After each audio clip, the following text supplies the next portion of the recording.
the world's worst when it comes to Hello. birthdays. I don't remember them. Please welcome to the lair. Hello. Hello. Hi.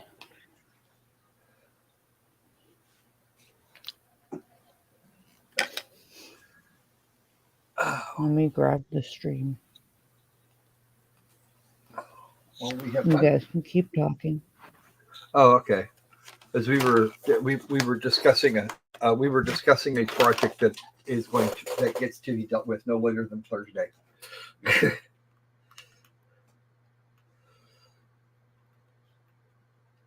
Good morning. Oh, Sandy's here. Ooh. I saw Sandy. I have to charge my phone because it's being silly at the moment. Oh, there we go.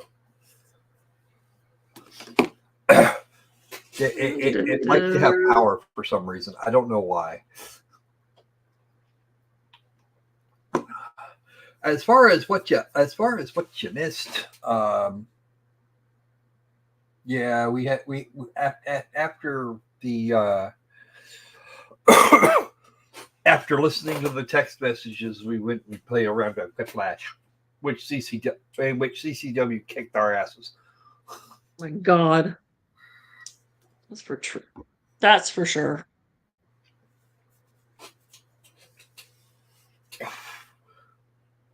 all right. He did the same at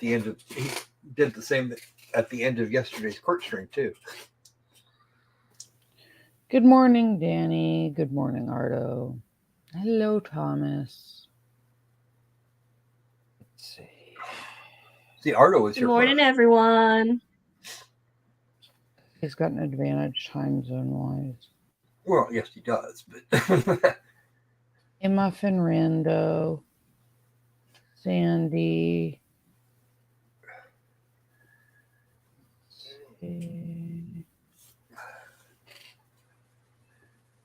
We have lurkers. Yes, it is actually Okay. It is actually really good to see him. Yeah. And we got to say hi to the girls too. So You did? huh? You did? My CCW. Mm-hmm. Right. Oh, Nick's here too. Hey, Nick. Hey, J-Lo. Hi, JLo. Hi, Nick. Hi, Danny. Hello, Thomas. I thought you meant they appeared. I was like, they're not with him. No. They did not appear, but CCW called them, and then we had the big question about whether or not whether it was CCW that was running away, or if it was he was saying goodnight to the girls. They always sign things H and J when they're typing. His assistant Jessica was typing yesterday. Yep. You want me to type what? Pretty much. Poor Jessica. No, not poor Jessica. No, we like Jessica, but no, not poor Jessica.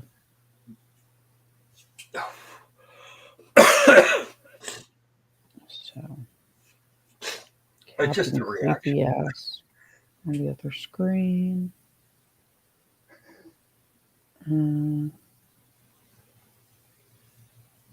Okay, DUI guy. Can you tell my brain is just all over the place today? It happens sometimes. I mean, my brain is like that constantly, but... Hey, Anubis. Morning, Anubis. It's been a morning already. And I've been up for like half an hour. This will bode well for the day. This will bode well. Well, Debbie. If memory serves, Harley has been freed from the stand. She got to run away yesterday. Did she? I thought, yeah, they cross and redirect. Who is the last person? Or no, she might.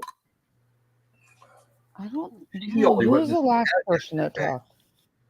The last person to talk was the prosecutor on recross or redirect, and then he passed the witness. Oh, well, we can hope. Well, I was thinking we were going to have her all day yesterday and at least half of today.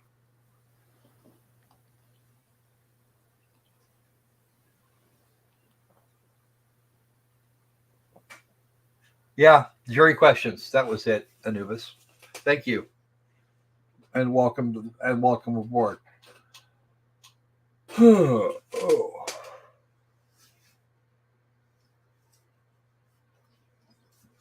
And she got a couple of rather in-depth questions.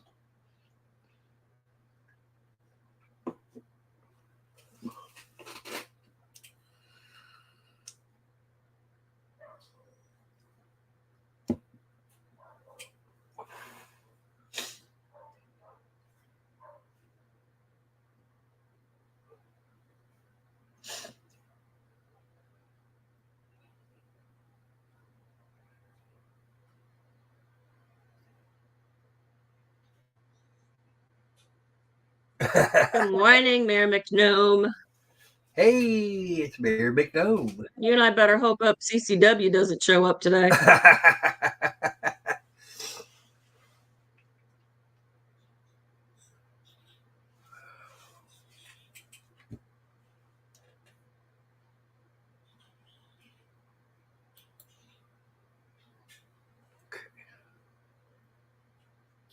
I talked to him yesterday on that one, so I don't have to worry about that one till tomorrow.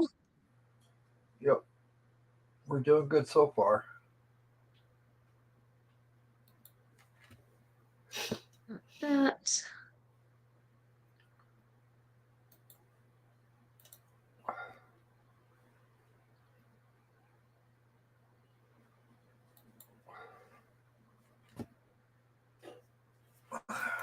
So what's everybody? How's everybody doing for today?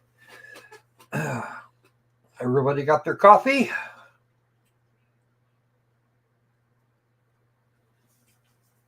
They're not sure how well the Loki slept yet, but Everybody have a wall to bang their head off of? Nope.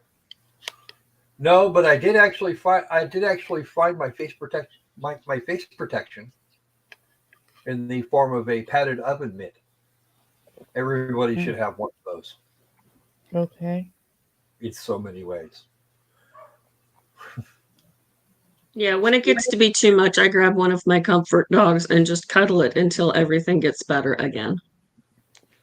I am wrapped in my lovely blue hedgehog blanket. Ooh.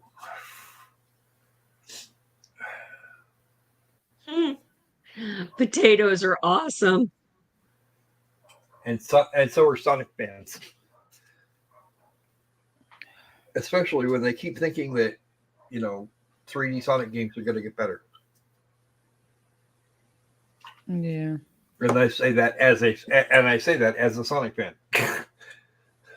I have not had an opportunity to look at Sonic Frontiers. I'm not sure I want to.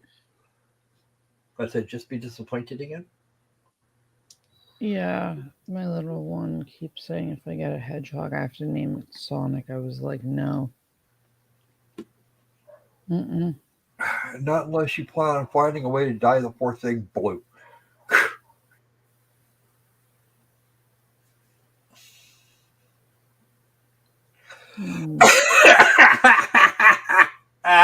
Morning, Debbie.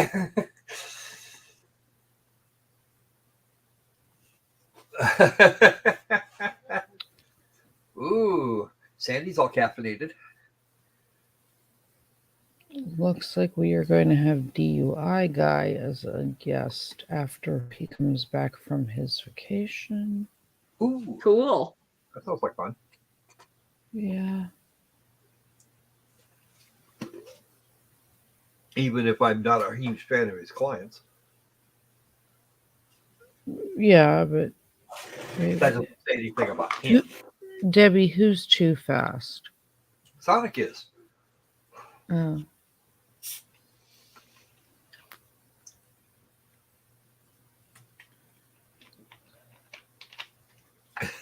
All right. Well, there will be plenty of whoosh, and Stephanie does not get sarcasm today because she's tired.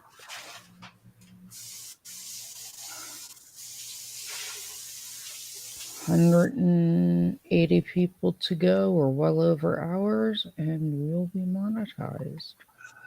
Woohoo! Yep, we picked up a sub yesterday. We collected a net sub. Yes. Yeah. It was probably Muffin Rando. Yeah, we'll figure it out. And if it wasn't Muffin Rando, it was the other guy, Phil. Yeah, I figured out where a couple of our regulars that have been MIA have gone and why. Oh, okay. So I have to deal with that at some point. I wasn't making them mad, was I? I hope. Ah. Hey, Victoria. Hey, Muffin Rando. Good morning. Yeah, Patty, I wanted bacon, but one of my small people ate all the bacon. Oh, no. If I was there, I would make you bacon. No. He ate 6 boxes of it. Holy shit! No, I would literally go to the store and I would buy bacon and make you bacon. You wouldn't like how I eat my bacon. And I would make small person extra bacon on the side and put it into a big bag and go, your bacon's in the fridge. Have fun. Well, that's the problem. I do that and I get ready cook bacon because there's times where like streaming or when I'm not feeling well, I just need some, like protein wise. So I usually just get some of the ready cook, even though it's ungodly expensive, and 5 boxes in 36 hours, not including the 1.5 pounds of raw. Oh, jeez. Wow. I didn't eat that much. You did. I just bought it. Wow. Just, yeah, no. This is the impending teenagerhood. Welcome to my Hey, world. Sassy. Good morning, Sassy. Sassy. Hello. No, it just irritates me because it's like you had to eat all the bacon. He was hungry. I just love, he'll eat a 2-pound bag of bacon bits. Yeah, unfortunately, as I've had friends with teenagers, their eating habits get exponentially bigger as they grow Wouldn't be until an they're about issue. 20. It wouldn't be an issue if we ate something other than the bacon. Yes. But we don't.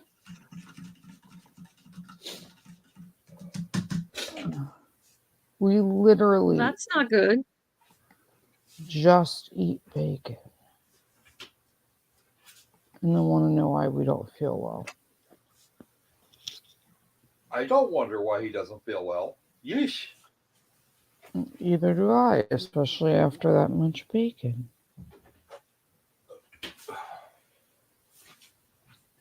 That's Just drives me crazy. Trying to impress upon small children, like, A, your cholesterol. B, you're going to make mom mad when she wakes up, decides she wants bacon she can microwave before streaming, and then finds out very quickly that all 5 pounds of it are gone. I'm here by myself, and I try to keep at least 18 packs of eggs and 3 pounds of bacon on hand at any one But you time, also eat because you low just carb. never know. You eat low carb though. Yeah, Anubis, this is true. the majority of it was like the ready cook that you just finish in the microwave Yeah. because I don't have the time nor the patience. When I buy it raw, I cook it on a sheet tray in the oven and I stick it in a gallon-sized bag in the fridge so I can just microwave it. Which is what I'm going to have to go back to doing because it's insanity. Insanity and beyond irritating at this point. I just know today I'm probably going to cook a pound of bacon. Well, at least you have that option. No, pork Do I tartare need is to not pull good. Actually, grocery delivery for you? that's what I'm doing now. Actually, pork tartare is not a big problem anymore. That's why you see restaurants serving it like medium now, because there has not been a case of the kind of Trichinosis. parasite yet in the U.S. pig population in so long. Unless you're immunocompromised like me, there's nothing wrong. Yeah, trick. Yep, trichinosis. It's the way it's actually got come down to how they're actually housed, and the pigs that are part of our food source have never ever touch dirt. They are literally kept in a swine confinement unit that they never ever touch dirt. Anubis, that's the exact problem we had. I was like, where Except the that F is all the bacon I just bought? uh, 5 boxes raw. Oh, he didn't cook it first. Uh, we actually get a the my wife back there. She found this really neat thing. It's called bacon jerky. Yeah, Ugh. we've had it. Um, my dad used to buy the littles a case of it because he thought it was funny. Until one of them mailed their Orthodox kosher cousin a bag of it Oh no! because he didn't want them to miss out on it. Oh no! Which let me tell you how well that went. You don't have to. That ended badly. And then B was sleeping surrounded by bags of bacon and only eating that and making themselves violently ill. Yeah, that's the type we get here. It's the only bacon jerky I've seen. I've seen a few places. I used to buy pork belly from a local farmer and just cure my own, but it's the biggest pain in the butt. Ardo, if you've never seen an American swine confinement unit that's managed by any of the large pork producers, you will understand why. Now, farm raised pork, you have to be careful because it's probably not subjected to the same standards. But typically, what we buy in the store, yeah, you're not going to have a trichinosis issue in it. Right, you'll just have PETA complaining about ethics. Well, yeah. Okay. Yeah, well, PETA complains a lot. Well, they don't get to I talk had the about privilege of anyway. They've I got actually had the privilege of working on one of those farms. It was Patty. fascinating. Patty. Yes. Yeah, What? he doesn't get to talk about ethics. They have a huge freezer under their HQ, in which they use for morgue. They take pets in and then they put them down. One pet hen goes in there and then leaves alive. Yes, I'm well aware of the issues regarding the pet. Oh, what's a nice way to say this? The alleged humane practices of some national organizations regarding pets and their treatment. Yes. In the words of Bill Engvall, nice stopped at midnight. Yeah, I have to be nice because I'm supposed to be nice. Even when I'm not supposed to be nice, I'm supposed to be nice. People eating tasty animals is a completely different creature.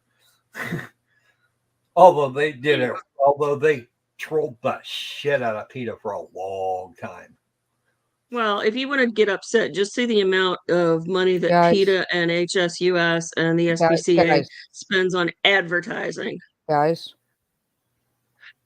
let's table this discussion until break, and we will discuss it further very shortly. It's back to the hurting of the stupid. So let's talk about other hurting of stupid. Let's talk about Leticia and what she's going to try and pull today. I want to see if we flip someone off. Debbie, they're done. I stopped them. What more would you like? Debbie, I stopped them. I don't know what else to tell you right now. I'm not trying to be John. And I'm not trying to be Kurt or anybody that yells at anybody, but I don't know what else you'd like me to do. Okay. No, we'll be good. Well, I will. Always good.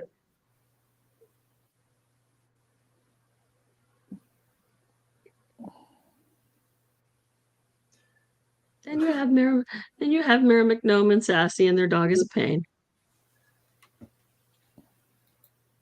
Mine could be like that too. Well, actually, technically, it's hers. She bought it. She picked it. She named it, and then it hangs out with me. It tells you the dog likes you. Her favorite spot in the house is in the middle of our bed.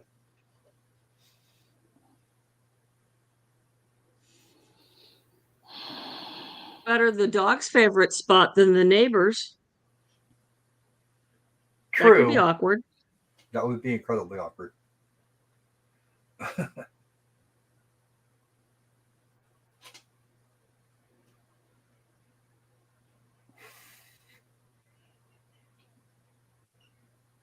Mayor. Not right now, guys. I am in a foul mood. So we're going to table any discussion about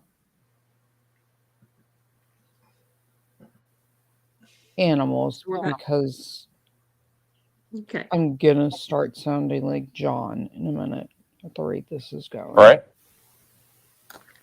All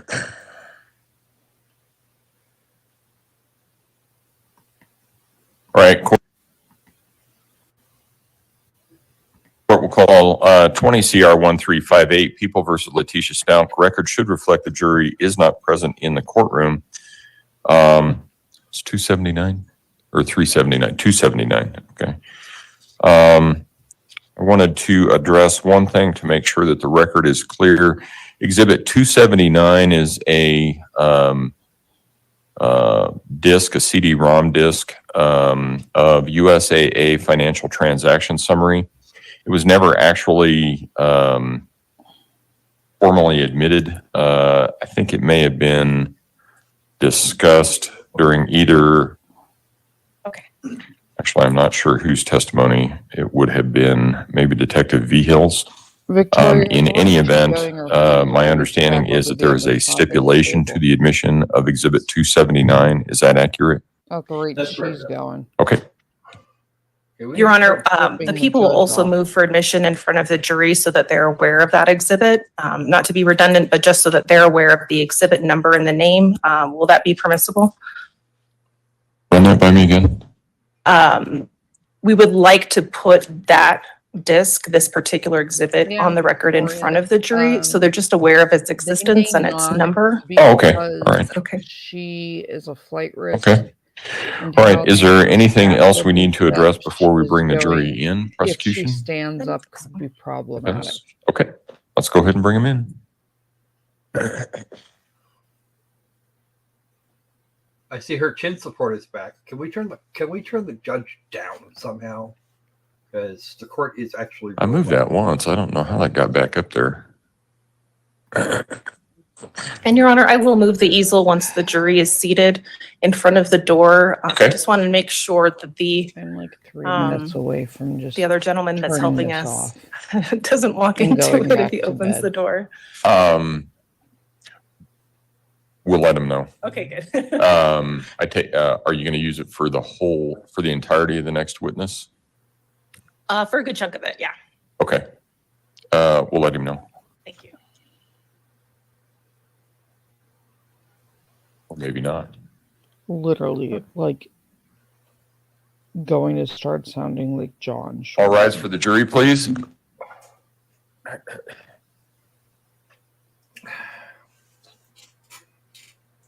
And once again, the slot cam.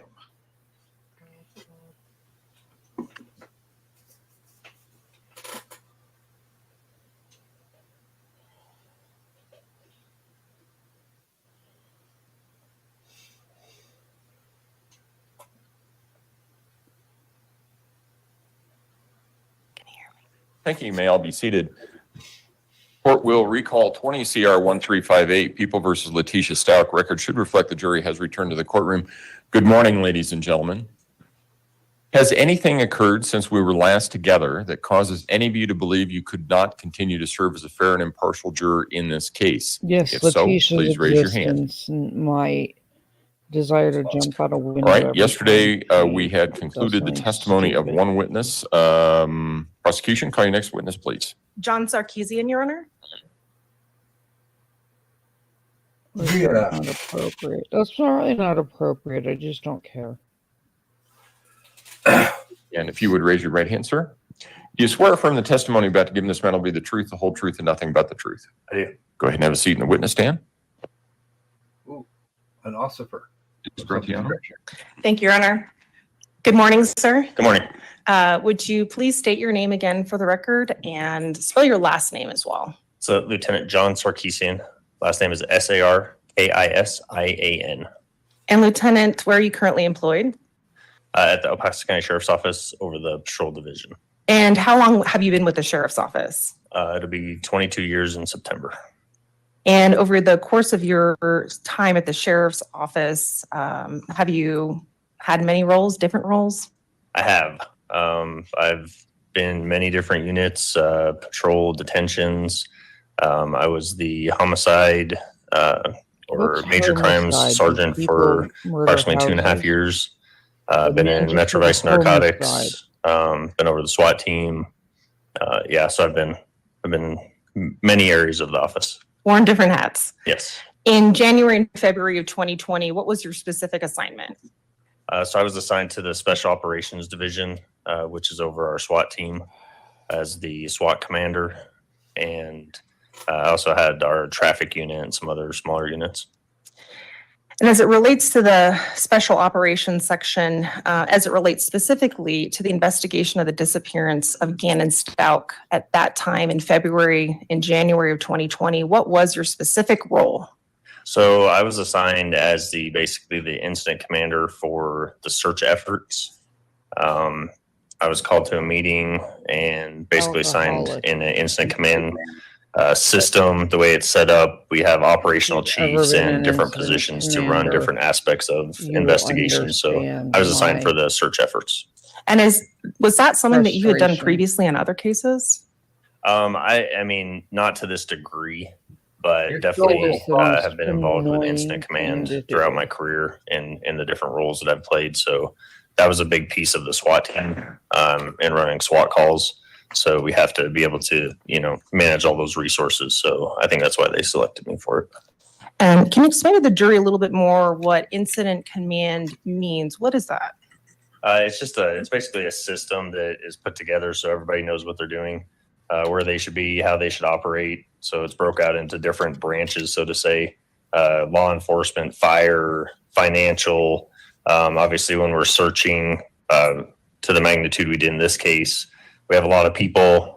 So food plays in, gas, different resources. So it's just it's a whole system put together. It looks like a tree that's broke out into everybody's role. So when you come in for the day, you know what you're doing. And you're overseeing that tree? Correct. Okay. That would be because And now you FEMA mentioned says the you scope have to do it. of the resources. Is that something that you personally, while you work with the sheriff's office, have you ever seen something on this scale before? I haven't. And in terms of what was known to you and other members of FEMA law designed it enforcement in after January Katrina. and February of 2020, had Not the location of Gannon Katrina, Stauch been Katrina. identified yet? It had not. I know that statement's coming next. You mentioned many, many resources. Can you give the jury an idea of which agencies came in to help and assist you? So the two major ones would have been search and rescue, and then the National Guard came in. The National Guard was able to provide a lot of volunteers, a lot of different people that were able to help out with the search. And then search and rescue was also the other big one. They pulled people from wherever they could from different search and rescue units to come in and help. We also had different agencies. The US Search and Rescue I know you'll probably get into it, but when we moved up north, we had Douglas You County saw that a helped bunch of out. We had people some in. volunteers that wanted to fly drones for us. We had a lot tell you how of much civilians fun reaching it out is. to want to help, and we kind of avoided that to a certain degree. But depending on what the volunteer looked like, we could have other people help with that too. Different police agencies, wherever we were going, it just depended. I mean, it was an outpouring of people that were ready and willing to come out and search. And, on particular days, did the number of people that were actually in charge of supervising and coordinating search efforts, how did that vary? There's only one person ever in It charge. depended on, in the beginning, there was a lot, so to say. And to answer your question, I would say anywhere between, it could be 20 or 30 people helping to hundreds. So it just depended on the area, the time frame, and the availability of people. We were trying every day to get as many people as possible because it's just easier to cover the area we were searching. Now, in terms of your initial efforts in organizing the very massive search, end of January of 2020, where were the search efforts as you were supervising them? Where were they focused? What part of the city? So we started in that Lorson Ranch area, which was down south. We kind of started from the residence and moved north from there. So as the command over the search efforts, I had a liaison in the detectives division, and which was another lieutenant. So I didn't have a lot of case detail. He was just providing me areas to focus searching. So he would call and say, hey, we have this little bit, or we have this little piece of information. We need to, search in this specific Some area. wackadoodle call. And then we would identify zones in that area, Someone go rule and then it out. organize people and how we were going to move through those areas and cover that. So we started in the Lorson Ranch area. We moved north of there, up towards Bradley Road, and some of that area through there. Then we also moved across over by Fountain Creek for a little bit. We ended up going up to Perry Park. We did a little bit off of Highway 105. So there was several different areas that we searched. Now, you mentioned off Highway 105. Are you generally familiar with that area? I am. Okay. And can you give the jury a frame of reference as to when the search efforts you were coordinating were focused in that particular area? All right. Just for clarification, you talking about the Perry Park or Highway 105? Well, we'll take them separately. Either one. We can start with the Perry Park Road. Perry Park, I believe, was around, I think it was February 12th to about February 20th. We were up in that area. We spent several days up through there. Okay. And the Highway 105 area? I don't know the specifics on the date of that one. It was somewhere mixed in. I feel mixed in the middle of that. That was a shorter stay over there, just because we had some information to just check some real specific places off the road. Okay. So we didn't spend a lot of time. Also in that known as 105 the area. wackadoodles. Now- Maybe a day or two. Okay. Have In once terms again of, can you give the called jury an stupid idea shit. of the general Now we have to check it out in state waste of, resources. what the topography there? I mean, what is it heavily wooded? What is the area that looks? We're talking about the South Perry Park Road area. What does that look like? Yeah, so if you're not familiar, as you head up out of Palmer Lake, it's kind of open fields. There's a very specific S turn that comes out of town. And once you hit the first S curve and you start up, it becomes to be very heavily wooded, so to say, brush, big pine trees. And then you move, the road turns back to the right to head north. And there's also a lot of trees and some fields, but you're right up against the mountains at that point. So it's pretty heavy cover. Now, you mentioned various tools and resources that were of use, but specifically in that area, what kind of tools and resources were really essential for you guys?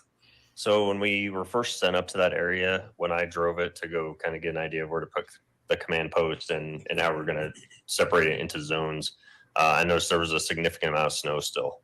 So there was several drifts. It's, right up against the mountains, like I said. So drifts, heavy snow, different, a lot of different elements to that. So search and rescue, when we brought them in, one major thing they used was what they called probing poles, which they actually had to find more because they tend to break or they lose them or whatever. But it's basically just a long pole that they can stick down in the snow and it's a freaking for what they're feeling. They've been doing rod. this long enough that they were telling me they can, if they hit dirt, they can feel that. If they hit something soft that doesn't feel like the ground should, then they'll stop and then they'll, dig the snow out, clear that area, search more specifically for what's under the snow there. Once they identify it, then they can move on and continue to do that. So obviously shovels,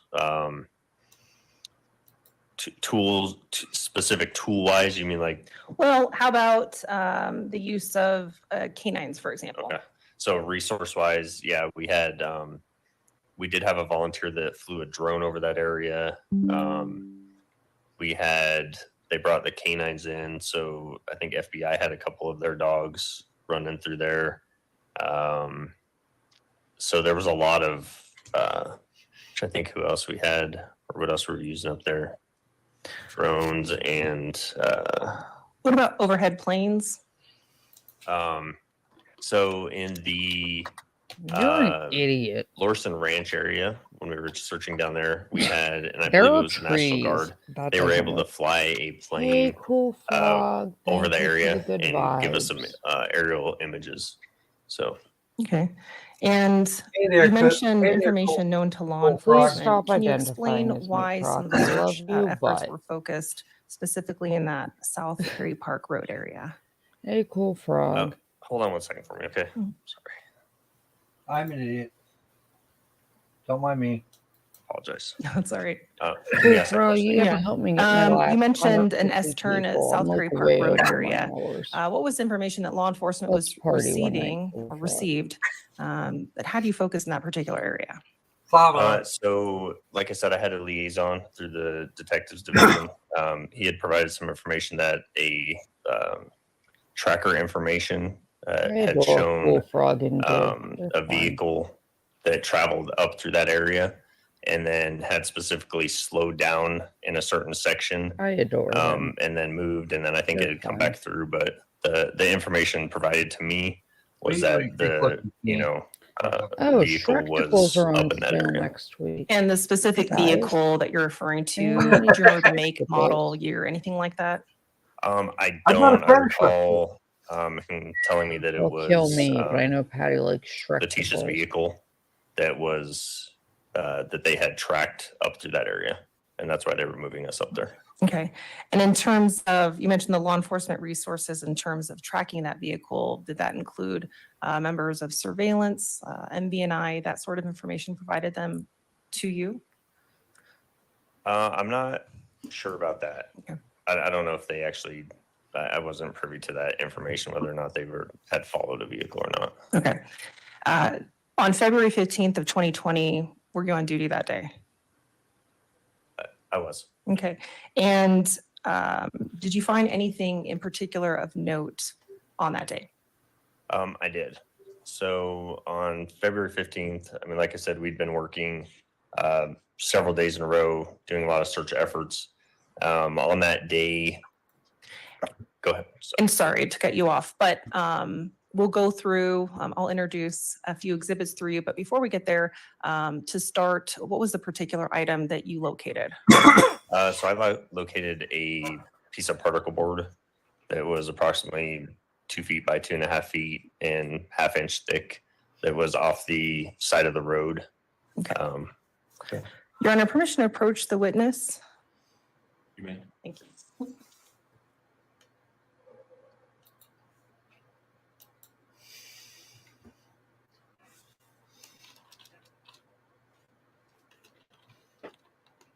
Lieutenant, I'm showing you what's been marked as People's Exhibit 326 for the record. Do you recognize it? I do. How do you recognize it? That is the upper turn of the S turn of the search area. Okay. And you mentioned that you found a board. There's a label that appears on this map. Does that label mean anything to you? Yeah, that would be accurate to the location where I found it. And is People's Exhibit 326 a fair and accurate representation of that area and where you located that board? It is. Your Honor, permission to admit People's 326 for the record. Exhibit 326 will be admitted.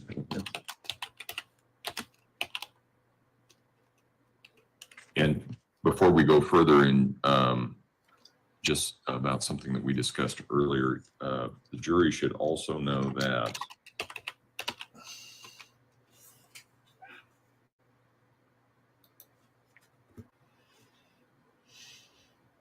Exhibit 279 is also admitted by stipulation. It is a CD disc, I assume is on the table there. It's a CD disc of USAA financial transactions. And so that's also evidence that you may consider during this case. Ms. Gratiano? Thank you, Your Honor. Lieutenant Sarkisian, can you point out for the jury the particular area? I know that the label is clear, but if you wouldn't mind standing up and just going through the area and pointing out a few things on the map for me. So you mentioned an S turn. Can you explain to the jury in part, kind of what you mean by that? So if this map continued, the road curves back this way. So as you come up here, this would be the Since I have to provide some kind of commentary because of copyright, Okay. and people And you generally watch me mentioned here to hear my coordinating random search comments efforts. or Can you give the rants. jury a frame of reference on I'm People's going Exhibit to 326? try to balance them. I try not to talk over important where you were things. coordinating all those efforts But from, if we can see there's it the on that link to map. Scott's video, So we if you would basically made prefer this not to zones. hear me at all. This is kind of where the street area would start. This was also a heavy snow cover because of the side of the road. So we made this into zones, basically, or I made it into zones that came up through here, across up the road, and then up into about this area up here. So this was pretty much our zone. That map is a pretty good representation of our zoned out areas. Okay. And as you're coordinating search efforts, are you doing that in some sort of methodical way so you understand That's called where grid search. efforts are being done and over time? Can you explain that to the jury as well? Yeah, absolutely. So if you can picture this as being at zone A, we'll say we had search and rescue, National Guard, whoever was helping us, basically start on one end of the zone. Thank you, my because they had lovely some holes Danny. up because of the snow, and they basically just moved as a group up here within feet of each other and just searching that whole area as they moved. And once they would complete a zone, if they got up to this road and that was the end of the zone, then they would report that back through the chain, which would come to me that we've completed this zone. Okay. And we talked about February 15th of 2020 when you found the board. Can you give the jury a walkthrough of generally the snow levels in that area? It's Colorado, but or the snow levels around there on that day? On that day, so we had a variation up there. Some days it would be snowing, some days it would be sunny. So we had some melt off and we had some snow. It was generally a mix of some thawed out areas, some a little bit thicker areas, some dirt. So it was kind of just all over as far as snow cover, sporadic. All right. And so when the sun comes out in Colorado, I have what provided happens to the the snow? link where you will get no Absolutely. There was no commentary. rain in certain areas. okay, so fair to say a day or two before, would the snow levels in that area have been different? Absolutely. Yeah. We had a couple of heavy snow days where it actually came in and we were trying to beat the snow to cover some of the zones. And then snow, we'd have to, tailor that to the search. So, Okay, great. because the coldness played into, then we had a bunch of people out in the cold. So, Right. And you can take a seat now. Thank you, sir. Your Honor, permission to approach the witness? But I would may. prefer them not strike my channel. Lieutenant, I'm showing you what's been marked as People's Exhibits Hey, 327 through Hey, Angel, I've 331. missed you. I've missed you. Do you recognize those? Angel, come back tonight at 10 for party. I missed you, Angel. Miss I you do. and love you, Angel. How do you recognize them? these are all pictures taken from the search area during that time period. Okay. And are they a fair and accurate depiction of the search efforts on February 15th of 2020? They are. Your Honor, at this time, we would move for the admission of People's Exhibits 327 through 331. Exhibits 327 through 331 will be admitted. And Your Honor, permission to publish as well? You may go ahead. Thank you. Uh,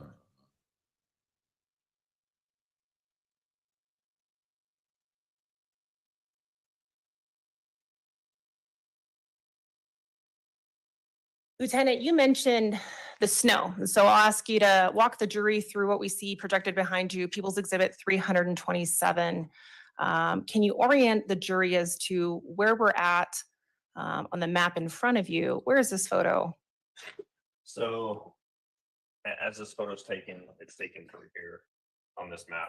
So it's actually pointing up at the S curve as you come around it.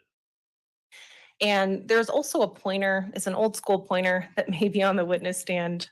You'll have to extend it. If you'd like to use that, Okay. you can. There are a number of cars that we see on the road there. Are those some of the people that are helping out the search effort? Correct. Search and rescue and or National Guard. Okay. On the passenger side area of those cars, there appears to be a large white area next to those cars. What is that? Are you looking at this right here? Yes. So this is a berm that is just built up from the road right there. I don't know if it used to have a pond behind No, it. Debbie, or- you or didn't what, make but me it's just mad. maybe a 7 or 8 foot But- berm. Okay. I And as you're out can't- there for search efforts on February 15th of I 2020, can't can you walk tailor the things to jury one through, person. what were or things get that were of note struck. for you? Maybe in People's Exhibit 328, what are we seeing in this particular photo that may be helpful for you to explain?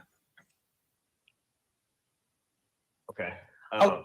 So just for clarification, do you want, as far as the I board am goes, not mad. or- You will know when I am mad. And just I promise. Explaining There's your never a efforts that day as question it when I'm led to mad. you finding People the can board. attest to Okay.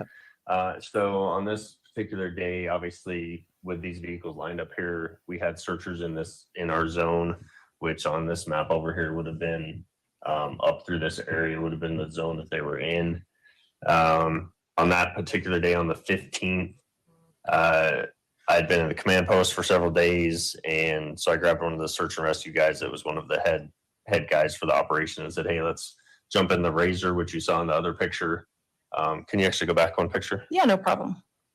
So this guy that's parked right here is what we ended up taking from the command post, which was Thank you, Danny. T. significantly That north was of very, this very location. sweet of you. I said, "Hey, let's just get out and go check on the I searchers see how it's appreciate going out there you, in the as zone. do all the beasties that are As we were helped by getting the out fund. there, we were notified Thank you that one so of the very dogs had much. alerted on a area, which from this picture would be basically behind this berm. There's a gate you can't really see, like a barbed wire fence.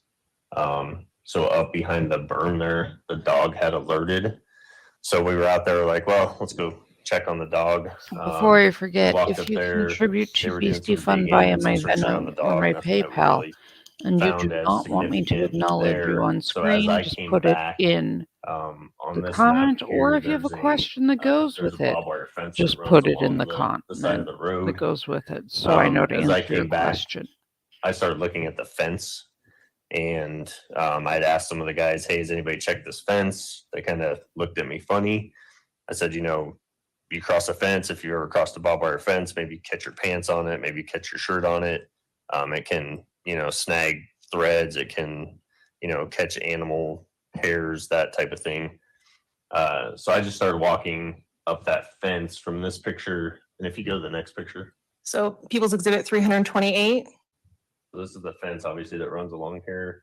So I was walking the fence when I got up to about this area, and generally in this area, I noticed a board sitting on the ground. There was some footprints past it, like other searchers had walked through that area, but it did not appear that the board had been moved. I say that because there was snow on part of the board, and the snow was not cracked. So it's not like someone had moved the board. And when I saw the board I could see right off had some type of stain or something on it. As I moved closer to look at it, I used a glove I actually had to move it because I didn't know what it was at that point. And I'll stop you there, sir. Sorry. We're going to walk through. That's fine. But I want to show the jury People's Exhibit 329 so that you can use these to explain. So as you approach that And area, again, what are you we didn't seeing? make me mad. You'll know when I'm mad, I So promise. this is There's the never a the barbed question wire of fence that. in the background here. You can see the post. So I was walking up this way. This is the board. This is the stain I'm referring to on the board, and then the snow, how it had caught the corner of it was still sitting under the snow. And is this how the board appeared to you when you first spotted it? It is. Okay. And so before I cut you off, you were explaining to the jury how you'd seen the edge of the board, and you mentioned a glove. Why did you use a glove? Because he's Well, smarter than the rest of them. Once I saw the board and saw that stain on the board, knowing we were looking for any items that could be associated to this case, so we had put that out to Search and Rescue, National Guard to look for any and all items that could be of evidence. So one thing to note for these search efforts we've been doing, we had been checking the sides of roads a lot. So what do you come across a lot on the sides of road? Trash, cans, old gloves, socks. I mean, you name it, we found it. So a lot of the stuff that was found along the sides of the road, you don't know if it's evidence until it's evidence, basically. So, if someone found something, we would say if it looked like something that could possibly Mayor, be and evidence, send to the notify situation someone, to me in a from message. command, and then we'd send out people to collect it. And in terms of distance between where the road is and where you've now discovered this board, can you give us an approximation? From the road to the berm, I would estimate 20, 30 feet. This was probably in the middle of that, somewhere 10, 15 feet from the edge of the Mayor, road to the send berm. me So it wasn't a message it along wasn't with far off the road. I mean, this is the where road they right here. are. And so that we can Like, just get as a frame of specific reference as for you can, distances, when you say And I the will distance give you between the road and the resources for the berm, emergency where are we housing. talking? So this map might be easier from the edge of this road, and then the berm sits right here. Along so to with say. if they have pets Um, or any That other special picture might show it a little bit better if you circumstances. go back. How many So for the record, you're people pointing on the and, map on People's Exhibit ages 326. Now special we're looking at needs or anything. 328. So this would be the berm, obviously edge of the road, fence. So approximately 20, 30 feet, I would say, to the berm. So in the middle of that, in the middle of the two. And for a frame of reference, when you located the board, is it on the other side of that berm? No. Okay. So it's right in these trees right here, Okay. so to say. So when we look at People's Exhibit 329, we're in that tree area near the base of that on the ground there. Correct. Okay.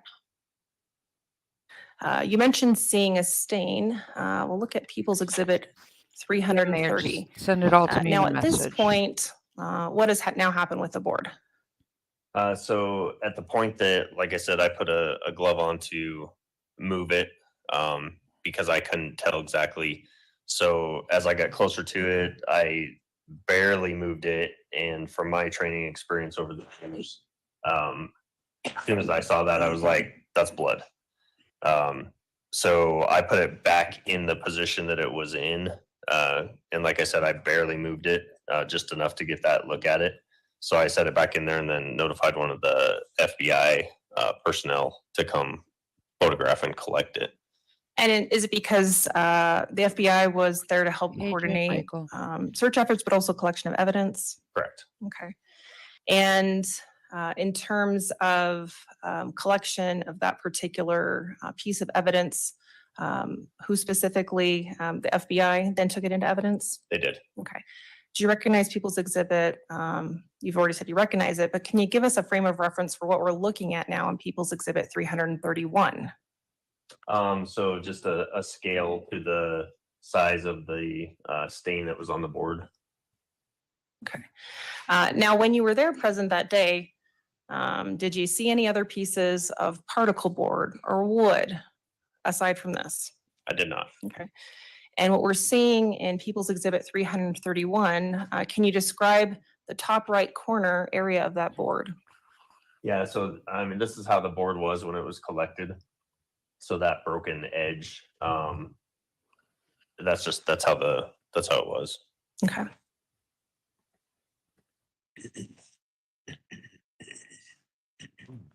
Earn permission to approach with what has been marked as People's Exhibit 332. Go ahead.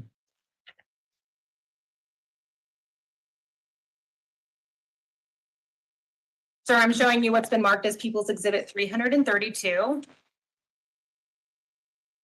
Do you recognize it? I do. How do you recognize it? That's the board that I found that day. And in terms of labeling of this particular item, is that consistent with the item that you recognize? It is.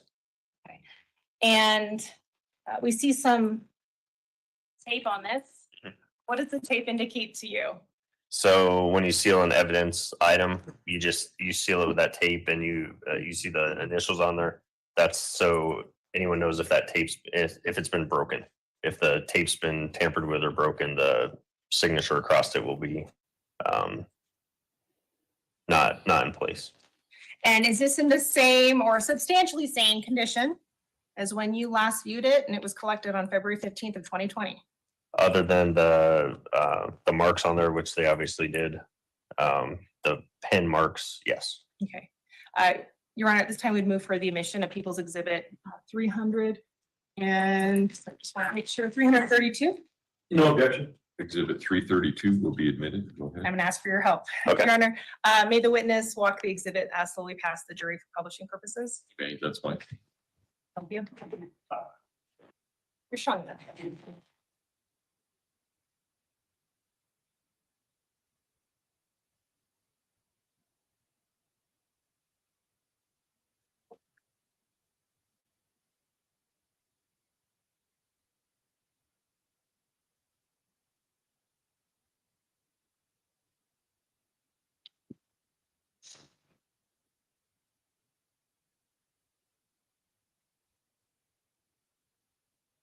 Lieutenant, after February 15th of 2020, how would you describe the nature of your role as the investigation moved forward in this case? I still continue to conduct the search efforts. If there was new information coming in from the liaison, I would still coordinate, where we were going, what we were doing. Like I said, I think we continue at least through the 20th. So we still, same thing, zones, getting help, the whole 9 yards for searching. And in terms of media presence, when search efforts were being focused in this particular area, was media present? Absolutely. So media was pretty much present through the whole search time and search efforts everywhere we went. It was obvious that we were in the area just from the amount of people, you know, sheriff's office, police cars, canine, search and rescue. So media caught on fairly quickly. We also had our PIO was coordinating efforts to keep them PIO is either the in an public area or informed information of what was officer, the going only on. person So allowed to talk to the we media. didn't, when it comes to media, we, other than coming into an active crime scene, we can't keep them out. So as long as they can legally be somewhere, they can set up anywhere. So they would set up outside of our command post on Perry Park Road. They would set up out there and film the command post. They would go down and film searchers searching through the snow or whatever. So there was a lot of media coverage of it. And just for the jury, various acronyms, but what does PIO mean? What's it stand Our for? public information officer. Sorry. Okay. Sheriff's office personnel assigned to inform the media of specific cases. Okay. Was it a secret that law enforcement and various resources and personnel were in that area at any time? Absolutely not. Okay. And the media coverage in this particular area, they were there. Was that being broadcast on the news to the public? Yes. You mentioned also Highway 105, that some search efforts there were also done. Was the media present to document that as well? Yeah, I think I can recall pretty much every day we were searching, media was somewhere. I didn't pay a lot of attention to because I was in the command post, but people would call back in, media on scene, or media's in this area. Do you want them to go somewhere? That was pretty common for most of the search days. Yeah. In terms of the scope and the number of resources that were used that you oversaw, is that anything that you'd ever seen before while you worked at the sheriff's department for over 20 years? No, this was the biggest search that I think anyone that I've worked with for 20 years has been a part of. Thank you. Your Honor, we'll pass the witness. Cross-examination. No question, John. Do any of the jurors have any questions for Lieutenant Sarkisian? Right, looks like we have one.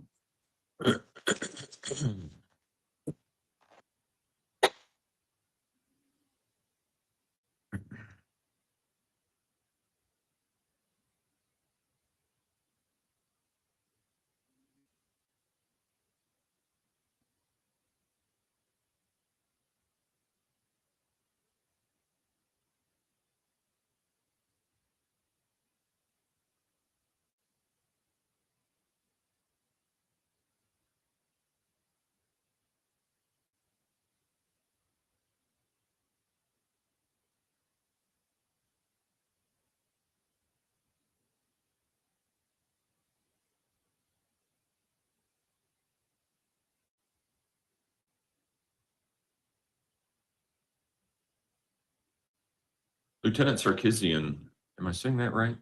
That's closer. What would be right? Sarkisian. Sarkisian, okay, I'm sorry. Lieutenant Sarkisian, was the board on the west side of the barbed wire fence?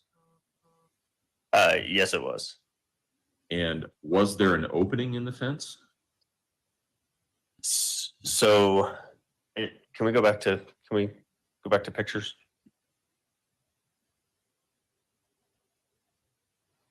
Tell me which one. Let's go back to this one first. So along here, no, this was a barbed wire fence all the way up. And then if you go to the further out picture, right behind this white truck, there's a break in the berm and there was a barbed wire gate. So where the actual board was there was no breaks in the barbed wire fence. And just for the purposes of the record, Lieutenant Sarkisian is using People's Exhibit 327 and before that 328. And were there any footprints collected? That Mayor I Wrench, don't send it to me in a know as message. far as I can help. I have well, the let me resources for rephrase that. you. Just The send me what footprints I in the need in a area message. Don't put it in the were chat from because they all us lose it. searching extensively. And B, So any of those footprints in the snow were from searchers, so to say, if that makes sense. We had, like I said, we had anywhere from 30 to hundreds of it's people actually not illegal if the walking through property is there, being foreclosed going on. through there. I do not believe that FBI collected any footprints from that area. All right. I will allow reasonable follow-up as to those questions only. Prosecution? You mentioned footprints. To be clear, had search efforts, volunteers, other personnel, had they been through that area by the time you saw that board? They had been. And not only that, I'll add, it had also snowed off and on, like I said, through that whole operational period. So there was new snow on the ground, there was old snow. Obviously, as we walked in the snow, everyone was creating footprints. So, And in terms of looking for specific items or items of interest, was that information or directive relayed to the people that were helping out in the search? it was some specific items were relayed, but in general, like I said earlier, it was any item that would spark your interest. Call someone to come take a look at a little bit closer. And to be clear, when you approached that particular board, was it clear to you that it had been moved by the snow, or somebody had moved it in the snow? That someone had moved it in the snow? Somebody had moved it, what you observed as it relates to the snow on the board? No, it had not been moved. All right. Briefly. Go ahead. So there were actually multiple footprints around that board, correct? Not around the board, but kind of, if you can imagine, between the berm and where the board was, there's kind of like a pathway, an alleyway, so to say, that's just would be, you're not walking through the trees. So if you were going to walk that area, you would just walk through that opening. There was footprints through that opening. Okay. And you didn't see who left those footprints? No idea. So you're just making the assumption that you believe that they were somebody from the search party? Well, search, that was the zone we were in. So there were multiple searchers, the canines, they were all in that area, moving through up and down over the, through the berm. I mean, all through that area. Yeah, but you don't know for certain that none of those footprints were left by the person who left the board? I don't. Okay. No further questions. All right. Thank you, Lieutenant. You may step down. Watch your step as you step off of the stand. Prosecution, call your next witness, please. Call Kevin Clark, Your Honor. All right.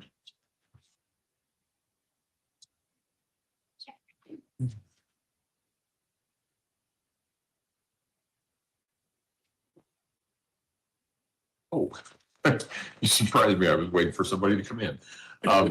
If you would raise your right hand, do you swear or affirm the testimony about to give in this matter will be the truth, the whole truth, and nothing but the truth? Go ahead and have a seat in the witness stand. Please watch your step as you step into the stand.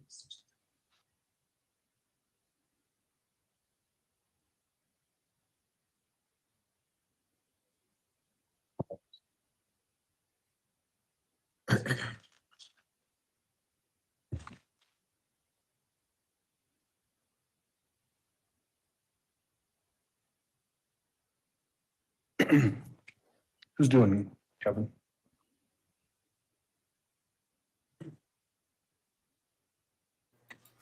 Where's our witness? Did you pull a Harley? Or Mr. Clark, remember Okay. you testified, I think it might have been last week, although it's kind of blending together. Still under oath, you understand that? not Yes, that I sir? Okay. advocate for And that, you've but already right now, been I introduced to the jury, advocate for so I want to that. have you just jump into some specifics here. And we'll actually get into some of the stuff about the board in just a moment. But before we get into that, are you familiar with call detail records? I am, yes. What are call detail records? Call detail records are the activity the cell phone had with the cell phone carrier. So AT&T, Verizon in this case, all the calls to and from the device, all the text messages to and from the device, the data sessions, to and from the device, or from the device to the network. All those have a date and a time that they occurred, and then phone number 1 contacting phone number 2. And if it's an inbound or outbound, that'll determine if it's your target number or not. And then it has the cell phone tower and its location that service that activity for that phone to be able to make and receive calls, texts, data sessions.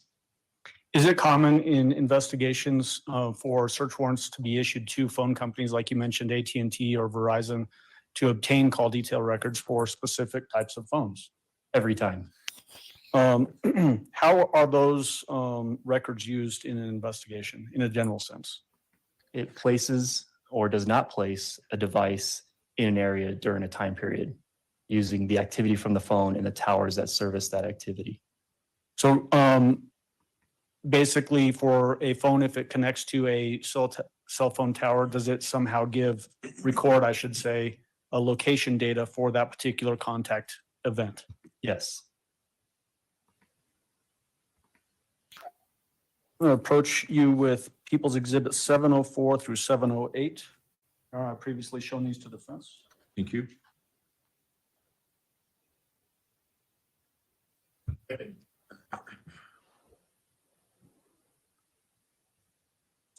Mr. Clark, if you could just flip through those and then let me know when you're done flipping through those.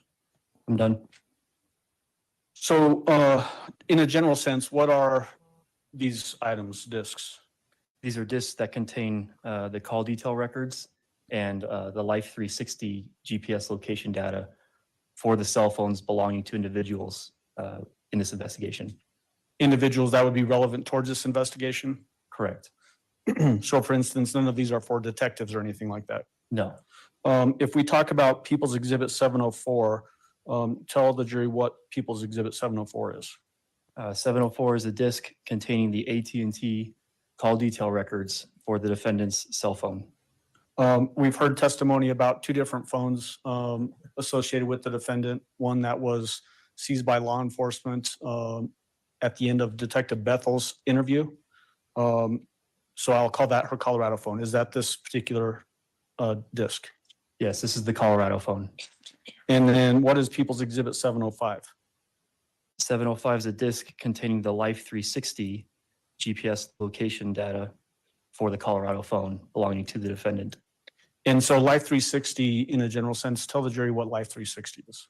Life 360 is an app, which is like a program that you can put on your phone. Loki is as well as other caffeinated. phones. It can be friends or family, so you can see where each other phones are in near real time. Similar to cell phone data, does the Life 360 disk that we have there, does that include that location data Maybe the Loki for the should defendant's phone caffeinate using more, that Life 360 but app? not It as does. much as yesterday. People's Exhibit 706, tell the jury what that one is. These are the Verizon call detail records for the defendant's phone that was purchased on February 1st. That's the Trinidad bigger Walmart issue. Loki didn't that fall traveled asleep to till like 3 a.m. Florida and then to because South her heart Carolina. rate was 300. Was that actually seized in It South was like Carolina by law 18 enforcement? ounces We of never coffee seized his cell phone. concentrate, like Okay. a dumb shit. But how do you then get to the call detail records for that if the phone is never seized? These are completely independent of actually needing the physical phone. This is all the activity from the cell phone towers. So you don't need to have a physical phone to get this data. So does that come directly from Verizon as opposed to the physical device? That's correct. People's Exhibit 707. These are the AT&T call detail records for Harley Hunt's cell phone. And then People's Exhibit 708. These are the AT&T call detail records for Gannon Stauch's cell phone. Do each one of those discs that we just talked about, 704 through 708, do those include an affidavit from the provider? So AT&T, Verizon, Life 360, verifying the authenticity of the information contained on those discs? They do. At this time, I'd move for admission of People's 704 through 708. Defense. No objection, Your Honor. Exhibit 704 through 708 will be admitted. Okay. In preparation for the next bit of testimony, Judge, I'm going to approach with People's Exhibit 694, which is a photo, and retrieve those other discs. All right.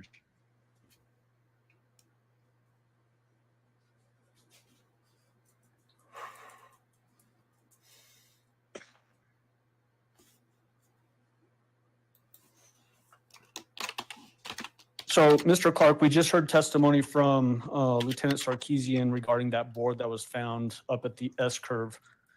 In that general area that we're talking about, which is on the map there, I can't remember, what's the number of that exhibit number?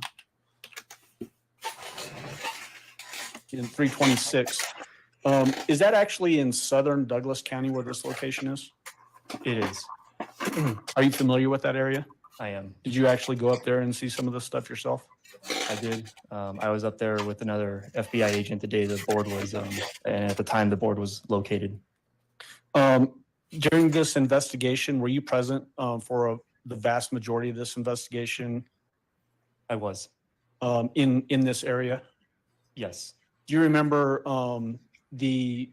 was there some location data, GPS data that we've already heard some testimony about that showed the GPS tracker that was placed on a vehicle traveling up to this area? There was. What date did that occur? The first time was Tuesday evening, and the second time was Friday night of the week that Gannon went missing. Okay, so Tuesday evening, would that be January 28th? Correct. And then the Friday night is which day? The 30th. 30th? Okay. Or yes. 30th or 31st? I can't. Friday's the 31st. I'm sorry. Yes, Friday the 31st. Subsequent to the GPS tracker data going up to this S-curve, do you remember if it snowed heavily after that? It did. Okay. And would that account for the drifting snow that we see in those pictures that we just looked at with Lieutenant Sarkeesian? It would.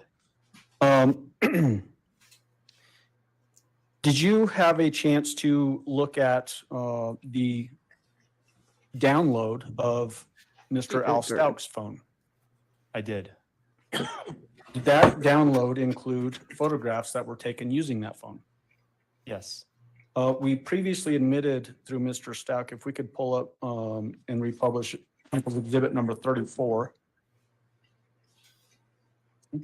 Oh, we just need the screen turned on, Judge. No. Thank you.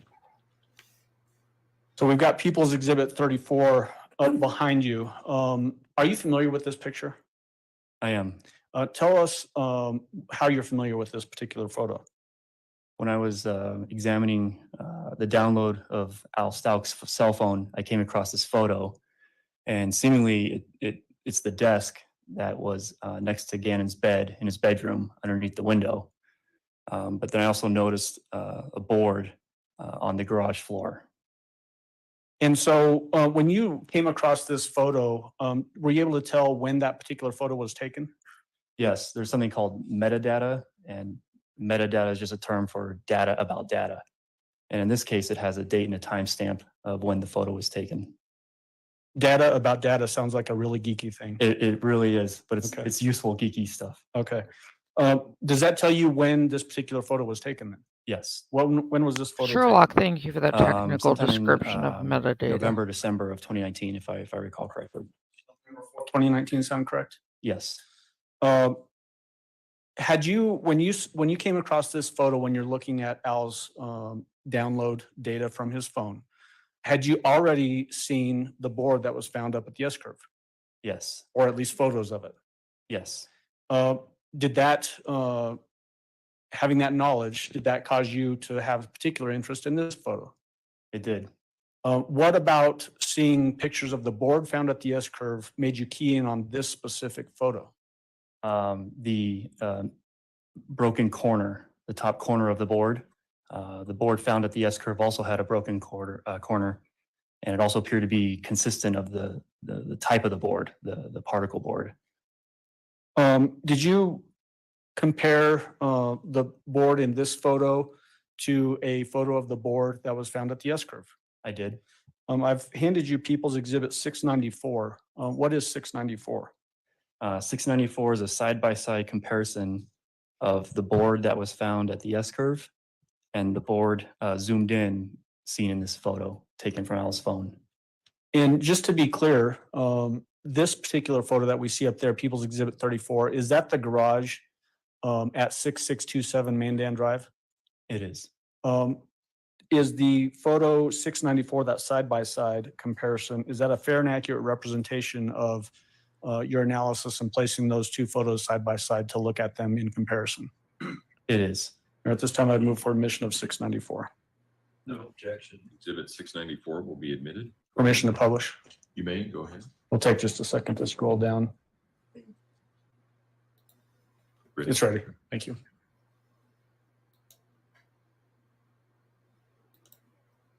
Now we got no signal. Weird. Is there some data about data why there's no signal, Mr. Clark? I'll dig into it, sir. Okay.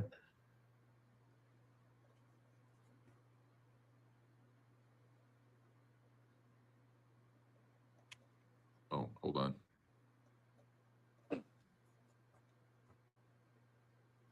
There we go. There we go. All right. Crisis averted. Yep. If you could use the pointer that's up there to your right, it's already extended, it looks like, and make sure that the jurors can hear you in the far reaches of the jury box. Point out the similarities between the board from the S-curve. Is that on the left side of this photo? Correct. I took this photograph right here on the left side. This is the board from the S-curve. In the other photos that we saw of the S-curve, there was that reddish dark stain sort of in the middle that was sort of elongated. Is that on the flip side of this particular photo? It is. All right. So the picture taken inside the garage, is that on the right side of this particular comparison photo? It is. Point out for the jury the similarities between the two boards. One of the obvious ones is the broken, in this instance, top left corner of the board, located at the S-curve. And then the one in the photograph.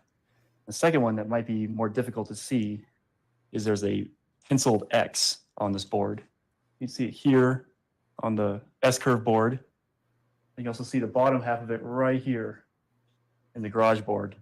And it's in the same location of the board. Additionally, there's some markings that go horizontal on the board in the photograph with the table saw on top, circular saw. And those same markings are seen here on the board that's recovered at the S-curve. Okay, thank you. That's all I have for at this particular time. We will recall him later, Judge. All right. Mr. Cook, cross-examination. I just have a couple questions. Good morning, how are you? Good morning, Mr. Cook. Did you take measurements of the board that was collected at the S-curve? I did not. Okay, so like width, length, anything like that? No. Okay. I think that's all I have. Thank you. Redirect. Only very briefly. So the mentioning measurements, we could measure the board that was found at the S-curve, correct? Because we actually have that board. Yes. The board that's in the Thank you photo very from much, the Mr. garage Dragon. with that circular saw sitting on it, would it be easy to get measurements of that, or would it be difficult? You No, probably you can should find the come in measurements for a of that. landing regardless. Yes. Okay. Based on your observations of those two boards, does it appear that they are similar in size? Yes. Thank you. All right. Do any of the jurors have any questions for Mr. Clark on this subject? All right. Thank you, sir. You may step down. Prosecution, try next witness, please. Commander Mitch Malholko. No, Creed, I don't think I'm going to do that. You know, improper equipment. And rule one, that's rule one of Fight Club, not rule one of renting. Commander, if you would step forward and raise your right hand, please, sir. And that's rule one of the lair. Do you swear affirm the testimony about giving this man will be the truth, the whole truth, and nothing but the truth? Go ahead and have a seat in the stand. Please watch your step as you step into the Well, stand. rather lair shenanigans. Good morning, sir. Good morning. How are you? Well, Good. Will you please introduce yourself to the jury and then spell your first and last name for our court reporter? you bet. My name is Mitch Mahalko. Good morning. I'm a commander with the El Paso County Sheriff's Office. My last name is spelled M-I-H-A-L-K-O. First name Mitch, M-I-T-C-H. Thank you, Mr. Mahalko. You said that you're a commander with the Sheriff's Office. How long have you been in that particular role? Well, today we're Since back to minor 2021, witnesses. How long have you worked at the Sheriff's Office in total? 20 years. Describe for the jury your Cop various and responsibilities and through your career with the et Sheriff's cetera. Office. Sure. But I've We had been her daughter both on on the yesterday. detentions and That law was enforcement hilarious. side. I've been a law enforcement officer on the law enforcement side since 2006. worked both as a street cop, as a deputy, as a supervisor over both patrol and detectives. I was a detective for about nearly 7 years. And then from there, I had moved through the ranks to include being a manager level or lieutenant, and was recently promoted to commander in 2021. When you were a detective, what units were you assigned to in that role? So in the role as a detective, I was assigned to financial crimes and organized crime, and then also sex crimes or SVU. What kind of education do you have that allows you to do the job you do? So actually, I have an associate's of applied science degree in criminal justice. I also hold a bachelor's degree in emergency services administration. What about post-certification? So police officer standards and training certification. Yes, in 2003, I completed my post-certification as well. Meaning that you're a certified law enforcement officer in the state of Colorado? Yes. It's been a while. Yes. Yep. What was your assignment back in January of 2020? January of 2020, I was a lieutenant overseeing the violent crime section of the investigations division. What is the violent crime section of the investigations division? Mainly person crimes. So everything from homicide, sex assault, missing persons, cold case, and assaults. What is the jurisdiction of the sheriff's office? It may be obvious, but let's talk about that just briefly. Jurisdiction is all of El Paso County, to include incorporated. However, the actual operating jurisdiction is the unincorporated portions of El Paso County. So if something occurs within the city, do you pretty much leave that to Colorado Springs Police? Yes, we do. How did you become involved in, or did you become involved in the investigation into Gannon Stauch's disappearance? Yes, it was January 28th of 2020. I was working within the division and actually contacted by Detective Sergeant Jake Abinchan. Detective Sergeant Abinchan had let me know that there was some information that had come in about a missing child, and provided me with the initial brief on that. So as far as chain of command purposes, so we understand that, where did Detective Sergeant Abinchan fit in that chain of command? So Detective Sergeant Abinchan actually fell under a different lieutenant, but there were three sergeants at the time within that area, and all three sergeants worked as either on call or communicated concerning different cases that were of interest to the investigations division. What was your role in that investigation? Initially on January 28th, after I received the initial brief, I contacted Detective Sergeant Hubble because there were some concerning pieces of that brief to me, and I asked Detective Sergeant Hubble, who was the major crimes or violent crimes sergeant at the time, to begin the investigation and assign detectives. When you are briefed on something, does that inform how you act as an investigator, or how you use resources as an investigator? It does. So what were you briefed on from Detective Sergeant Hubble that was of concern to you and influenced how you proceeded from that point forward? Sure. Detective Sergeant Abinchan had briefed me that on the 27th patrol, EPSO patrol had responded on a missing child. As we dug a little bit further into it, he said that the child hadn't shown up at a friend's house. He didn't have a history of running away. He was 11 years old, and he took medication for ADHD, and that he was lightly clothed. So a number of those points were concerning to me, especially the age of the child, as well as the fact that he was going from point A to point B and did not show up. I didn't understand why initially it was reported as a missing or as a runaway child. And so I asked Detective Sergeant Hubble to assign detectives to it. What was it about having a missing child was causing you some concern or confusion? Not knowing or knowing that such a young child who did not have resources such as money, a phone, any of those things was out there, and that he did not show up at a specific place, that was concerning to me. because we didn't know the circumstances behind the reported runaway or missing child. As a lieutenant in violent crimes, did you at some point basically assume overall command to designate resources going whichever direction were necessary at any given time? I did. So my role and responsibility really is a high level overseeing of the investigation. The main parts of the work that's being done are being done by detectives and being overseen by a supervisor or group of supervisors working in tandem. Give the jury a sense of the scope of this investigation as far as, especially in these early days, how many people were involved in it in a general sense, and if other agencies got involved very early on. Sure.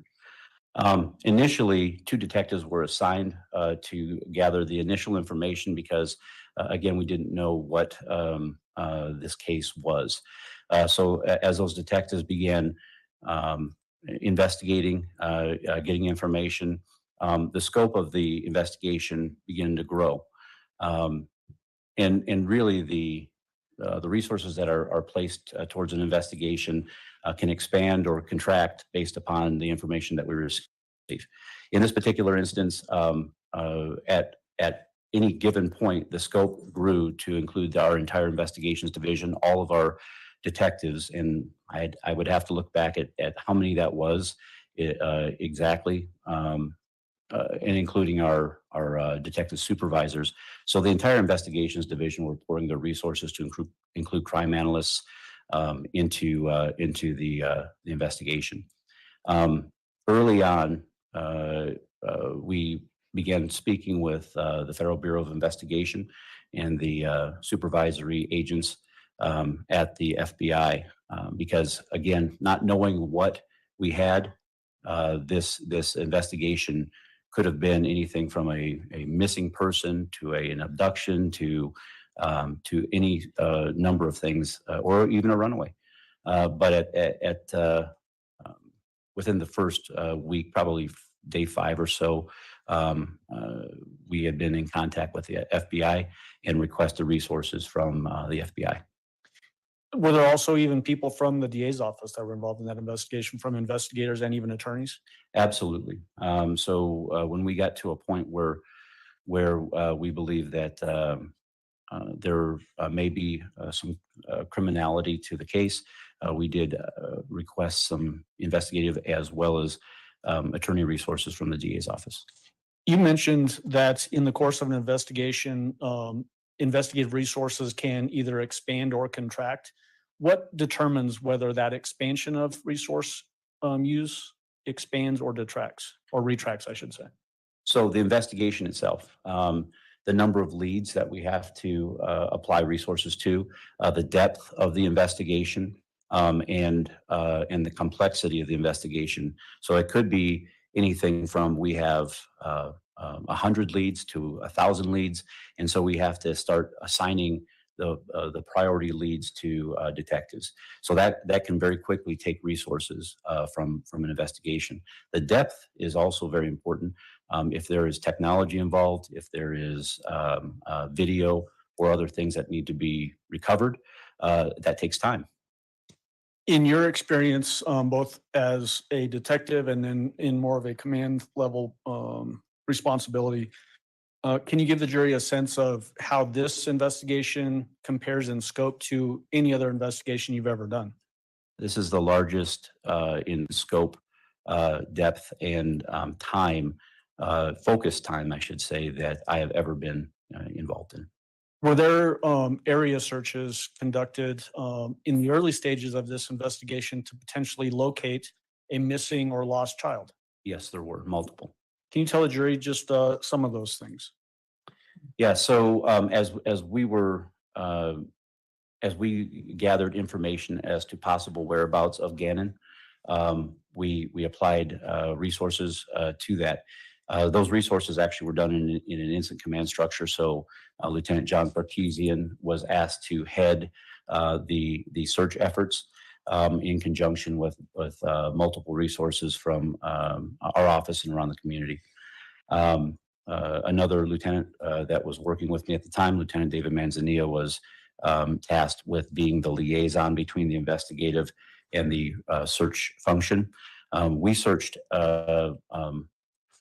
multiple areas within El Paso County, whether it be within lakes. I'm sorry, excuse me. Try that again. Whether it be near areas of water, whether it be Not much, I near, would think, Creed. areas up north, Tech Talk Psychic says and serious also areas issues down right now. south. We had multiple search teams out working that for Danny, many, you many can weeks. do that. Let's start initial stages of the investigation. Were the searches conducted around Gannon's home in that Lorson Ranch area? And was that the primary focus early on? They were. So with a missing child or a runaway child, initially patrol will do an initial look at the house itself and search for the child. We found missing children hiding within houses nearby at other people's houses. So initial area searches are very, very important. I do know that there was an area search done around the area to include the new construction areas of that Lorson Ranch neighborhood. Was the focus in that area, looking in those fields and ponds and that kind of thing, was that largely determined based off of information that the defendant in this case was being giving to investigators? Some of it was generalized searches as well. As expansion of things just search gotta areas give there, Creed? grows, including we just heard from Lieutenant Sarkeesian about the S-curve up in northern El Paso, southern Douglas County. How were those areas developed, and why were search efforts being given in those other areas?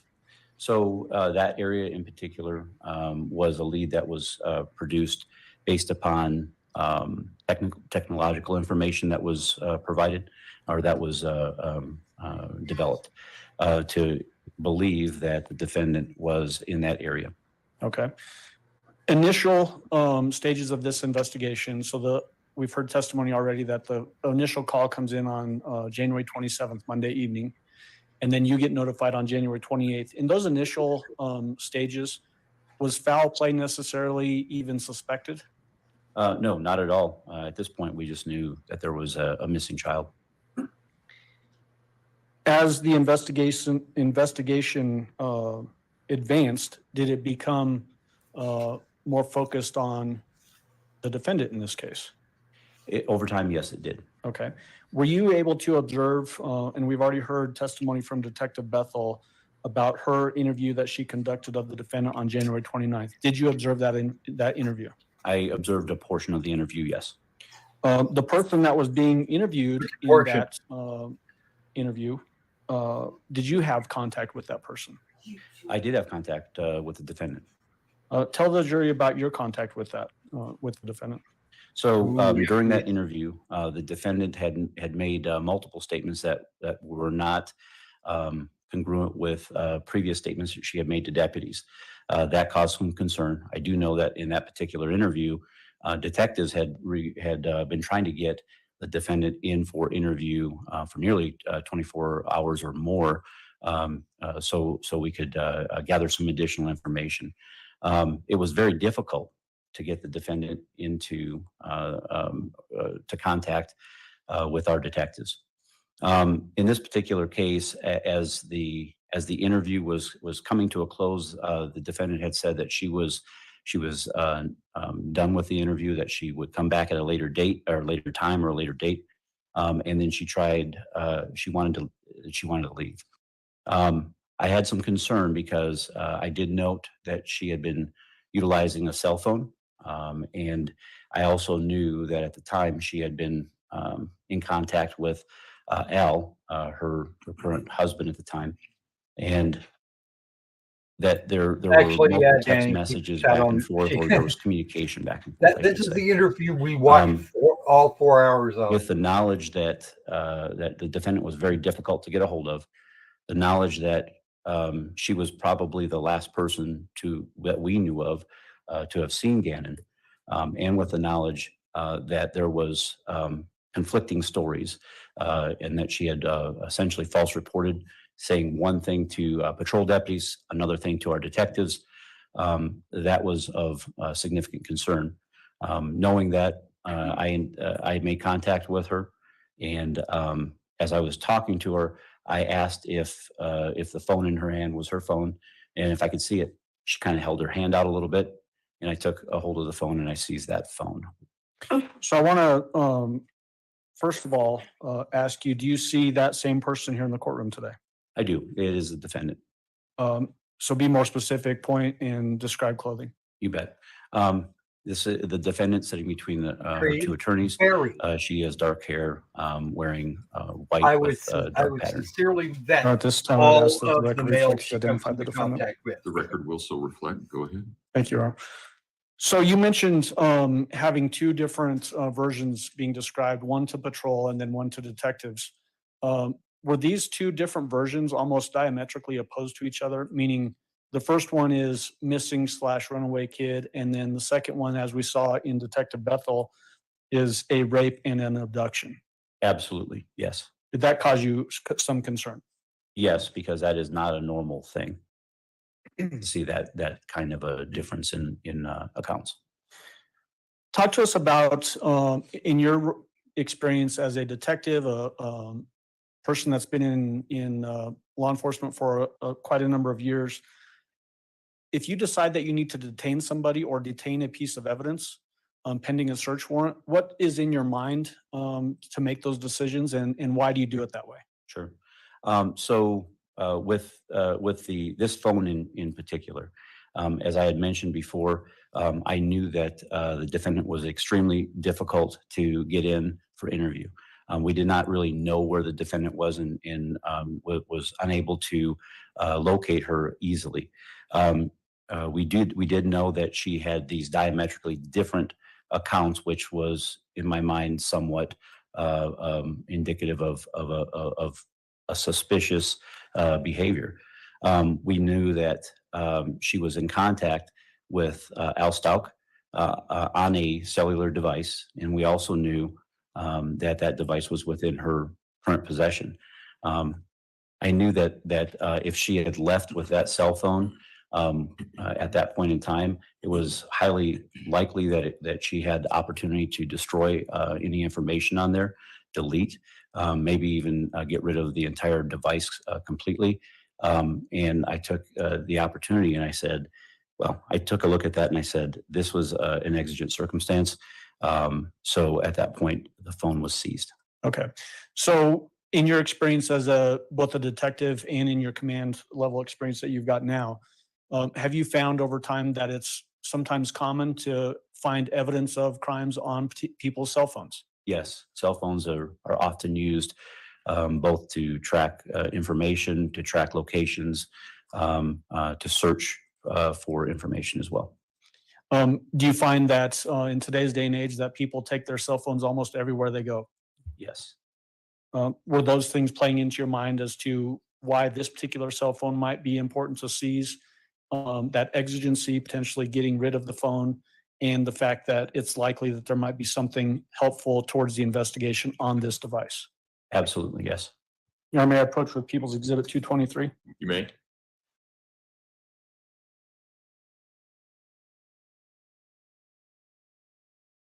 Commander, if you could just take a moment and examine that item and let me know when you're done looking at it.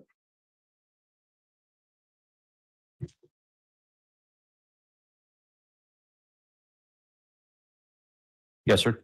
Do you recognize that item? I do. What do you recognize it as?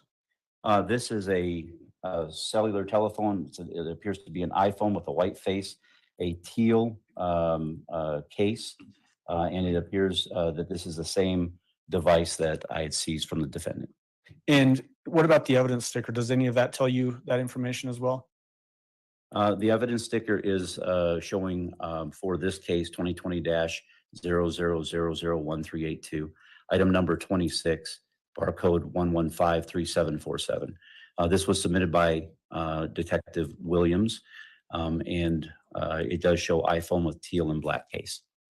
Does this appear to be the same cell phone that you seized from the the defendant on that January 29th date? It does. Does it appear to be in the same or substantially the same condition today as the day that you seized it?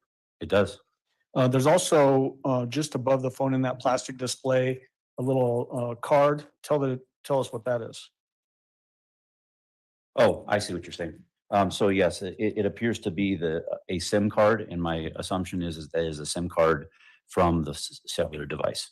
Is it very common to have a SIM card that actually plugs into each cell phone to allow it to operate? Yes. At this time, I'd move for admission of People's 223. No objection. Exhibit 223 will be admitted. Go ahead. When a cell phone is seized like that, what happens to it from an investigative standpoint? The cell phone at that point is either powered down or placed in a Faraday bag, so it cannot be tampered with remotely. And then subsequently, in this particular instance, since there was not a search warrant to seize and search the phone, detectives would have applied for a warrant based upon probable cause to search the cellular device. I'm looking for digital evidence. So let's back up and just unpack that a little bit. You mentioned a Faraday bag. We may not all know what a Faraday bag is, so please describe that. That actually is a device or a bag where we can put a device into that blocks any cellular waves. Signals. So to prevent somebody from accessing it through cellular Correct. access points. Yes, sir.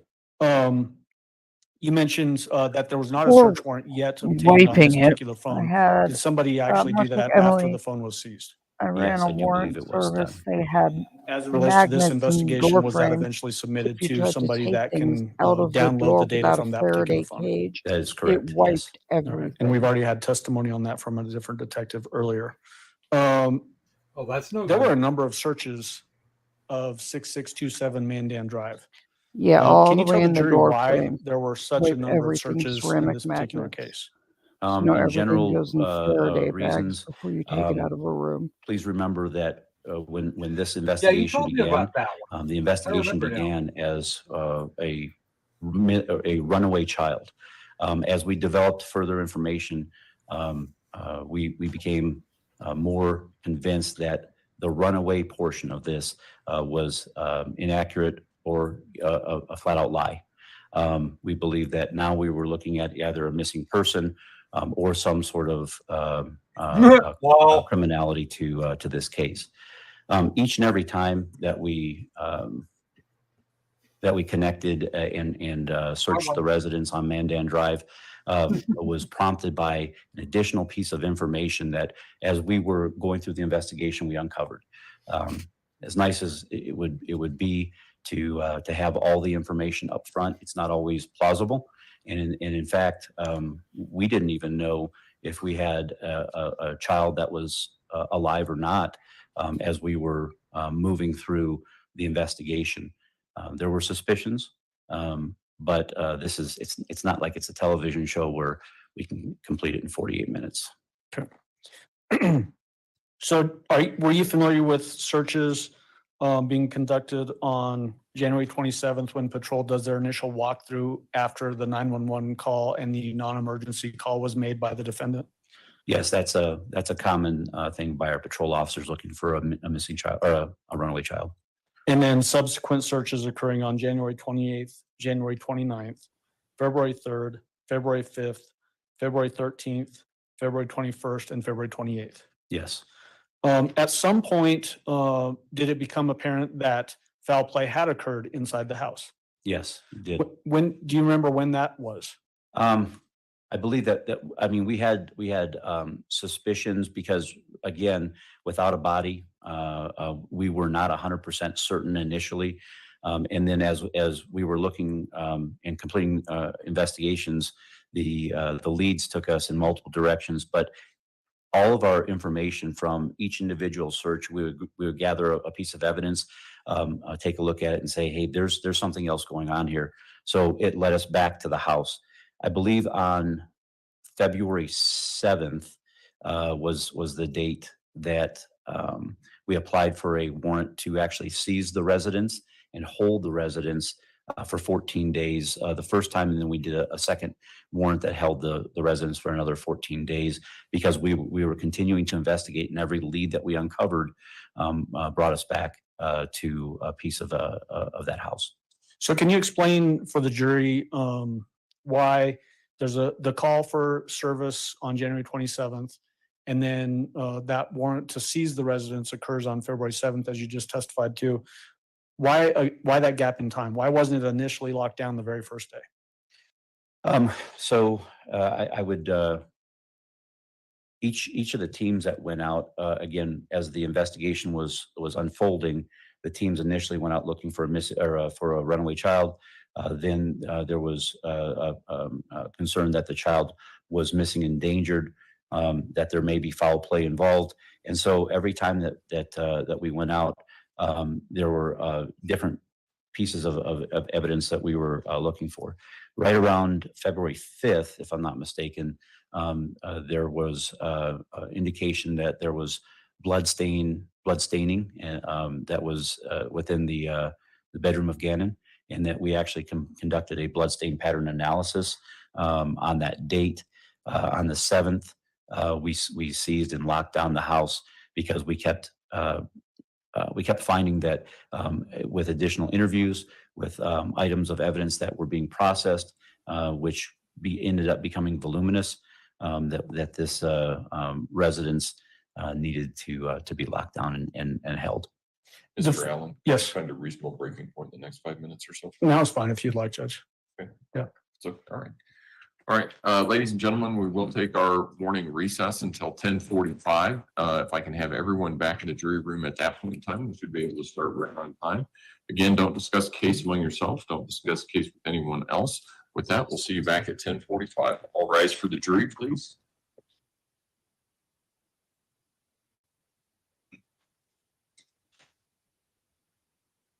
Slot cam.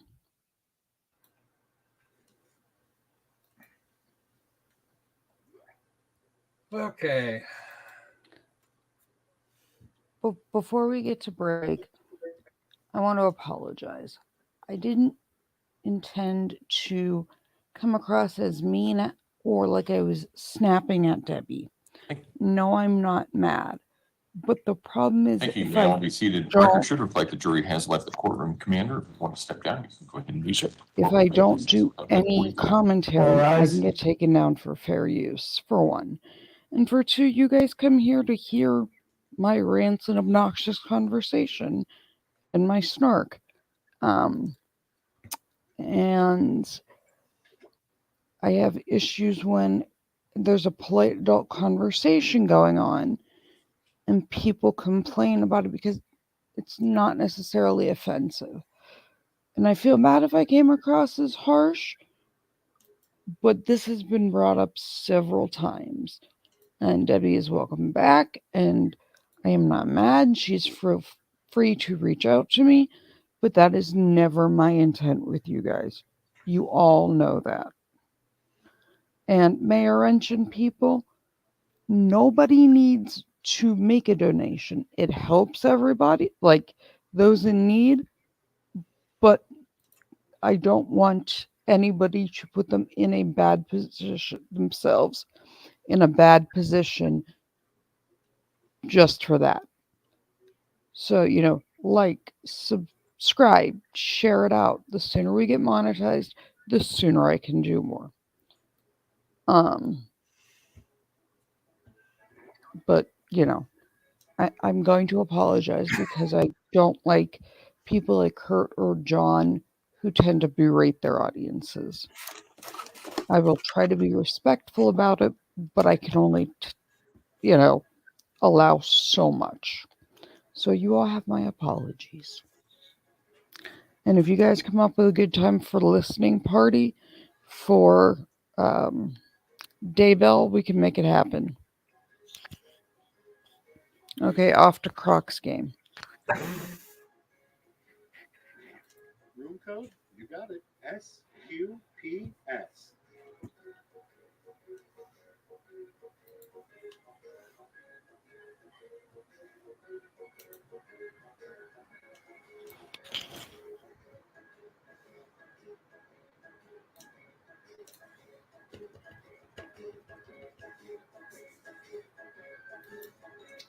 Well, let's get a couple more here. Sandy, we got Danny and Sandy and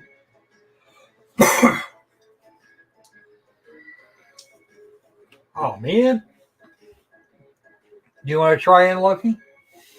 No, I'm fixing something real quick. Come on, Ardo, you too.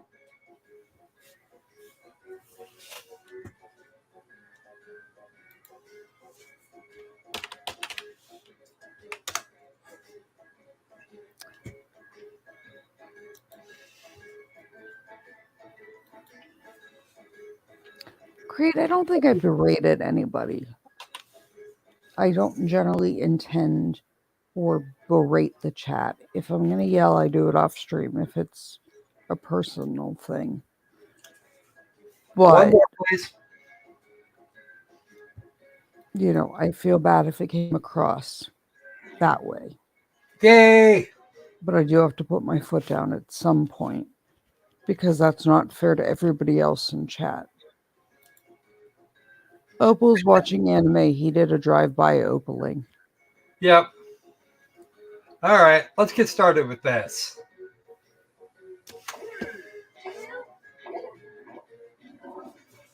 Ah, that's no fun. No It's fun at Quiplash all. 3. Schmitty goes to Mars and other stories. Is he going to stay there? Schmitty here.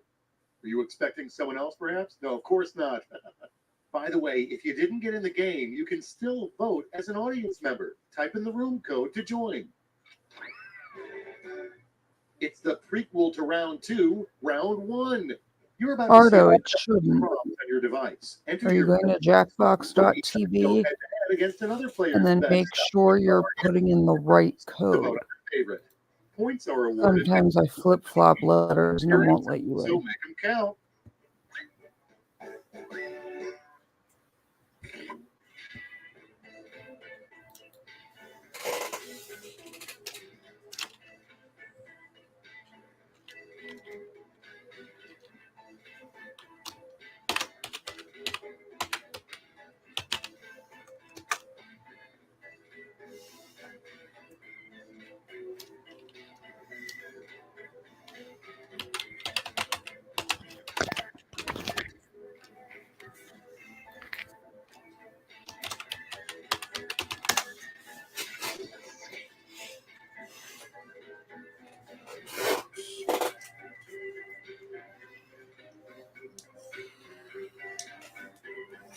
That might be.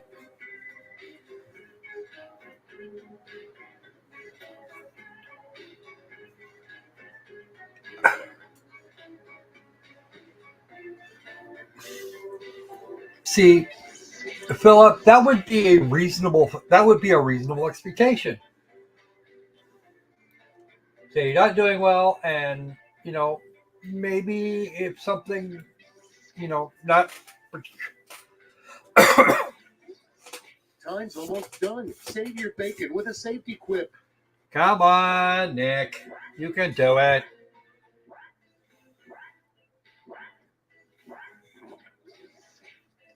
Okay, here's where the fun starts.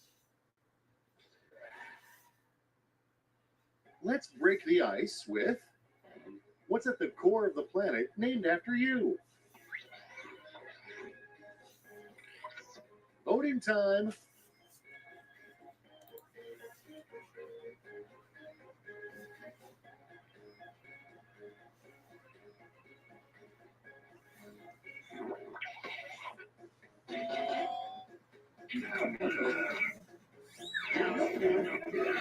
Let's keep it going. The weirdest thing you could tell your hairdresser. Give me the blank. All right, choose your favorite.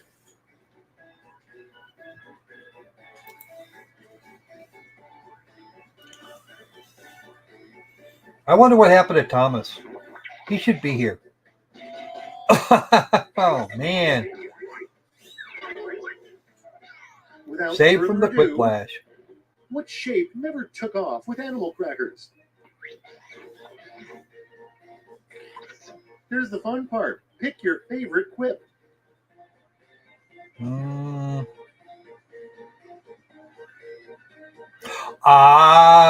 Okay.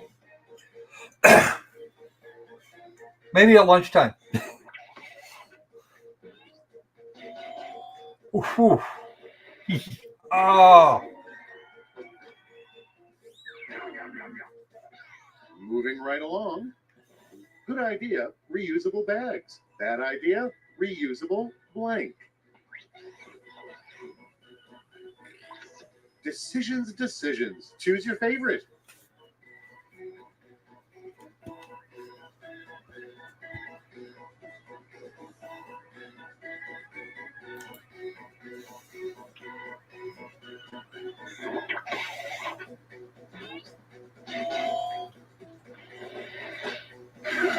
That was closer than I thought it was going to be. Next, my ladyship, may I introduce the most disgusting knight we have, Sir Blank. Okay, choose your favorite.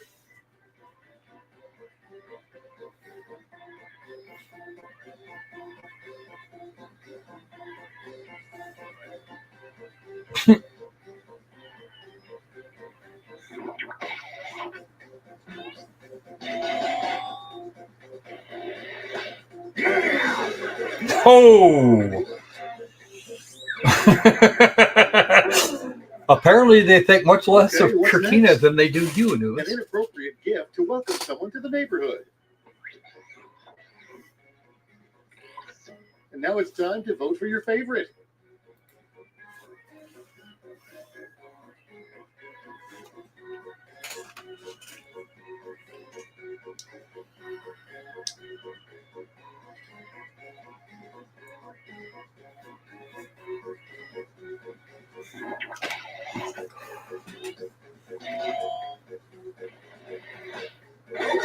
And McKnown by an audience member.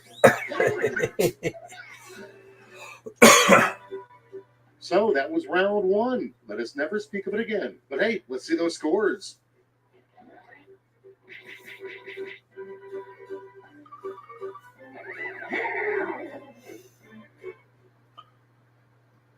What? Round two has arrived. The points are doubled. That's but all right. I so still are the have 2 rounds to fuck it expectations. up.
Look, the squirrel's playing.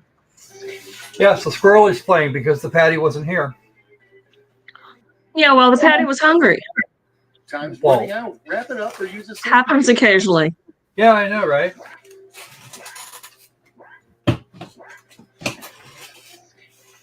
Your entire lives have led to this moment. Let us set sail with what the blue verified checkmark on Twitter really means. Nothing.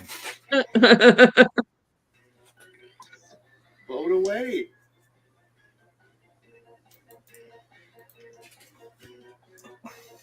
Yeah, you not only you suck at a verified level, but you paid to suck at a verified level. Yeah, I think capitalism is at its finest on that one.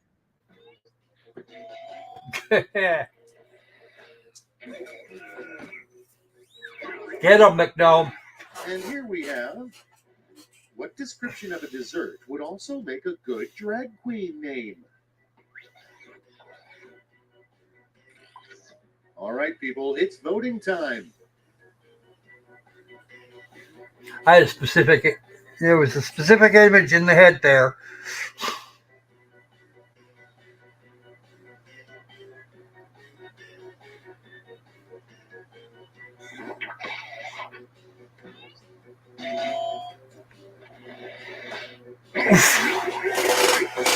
I don't mind sharing quite with Big No.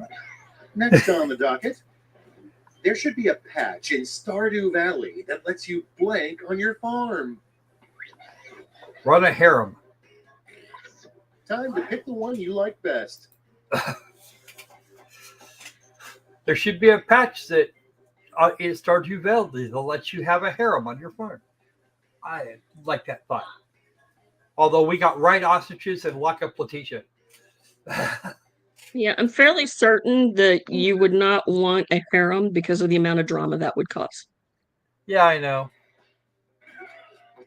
And Sandy for the win. Compared to you wanting a harem of dragons, For blank. I think they're just as petty Now pick your favorite.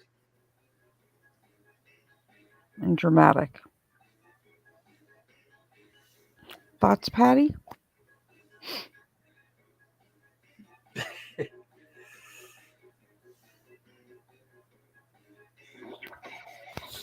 Did we lose the Patty again? No, I'm here. Ow! I'm trying to eat very quietly. Oh, I didn't know if you'd heard what I said to you. Sorry. No, what did you say? Let's see how they handle. There is a famous assassin who shows no mercy. They I call said her- because a harem of dragons wouldn't be less dramatic. All right, vote for the one. Oh no! Oh dear! Oh, someone screen grab that one. Look, There we go, got it. Loki, which one wins? Look, 50-50. We're good. All right, check this out. To get past the internet troll under this bridge, you must answer this riddle. Now it gets real. Pick your favorite. Neither one of these is a riddle, but that's okay. Getting a riddle into 45 characters is kind of hard. It can be done. It can be done. It's just hard, especially on a very short time limit.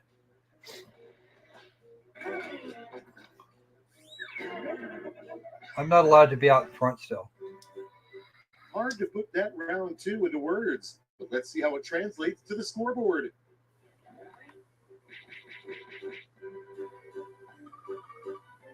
Oh, look at this. Squirrel's winning.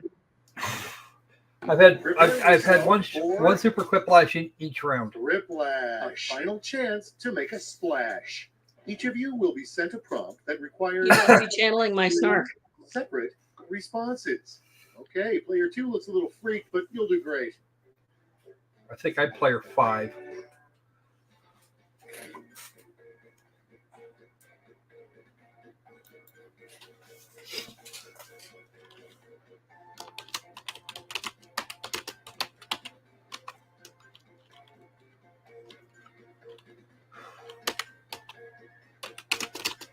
You fall, Apple. I'm gonna laugh.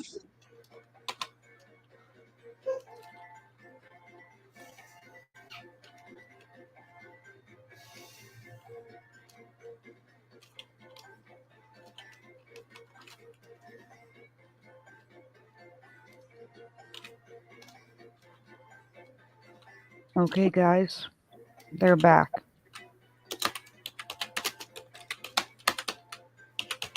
They are. All right. You can switch over. We'll tell you who wins. Yeah, just for those that aren't playing, because if you're playing, you can see it.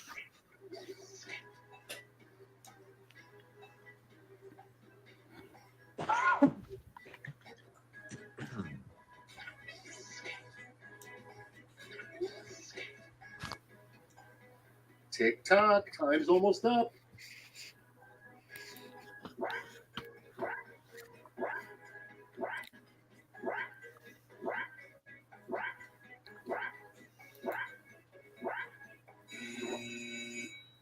Okay, if you didn't get one in, don't blame me.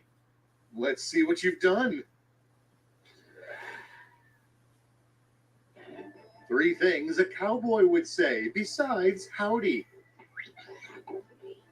All right. Where's my wrench? Where's my horses? I can't find my hat. Okay, Get up everybody, doggy pick or your favorite and whip. Brokeback Mountain.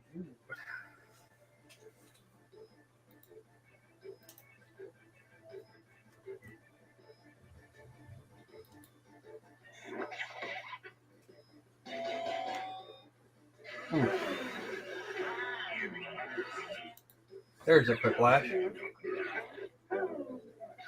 Thank you, may all be seated. We'll find We'll it. recall CR 1358, People versus Leticia Stauch. Record should reflect the jury has returned to the courtroom. Mr. Allen. Thank you, Ron. So where we had last left off, Commander Mahalka, was we were talking about the different searches of the 6627 Mandan Drive. Think you've testified that on February 7th is when the scene was officially locked down. I mean, what does that mean when you lock down a scene? So at that point, detectives changed the locks on the residence. They disabled the garage door, so they wouldn't be able, no one would be able to access the residence from the garage, and we secured the house that way. Thanks. How many homicide Thank you, scenes honey. have you responded to in your career, both as a detective and What? now as a in leadership? Just turn it off. Quite a few. I can say well into the 30s or more. Okay.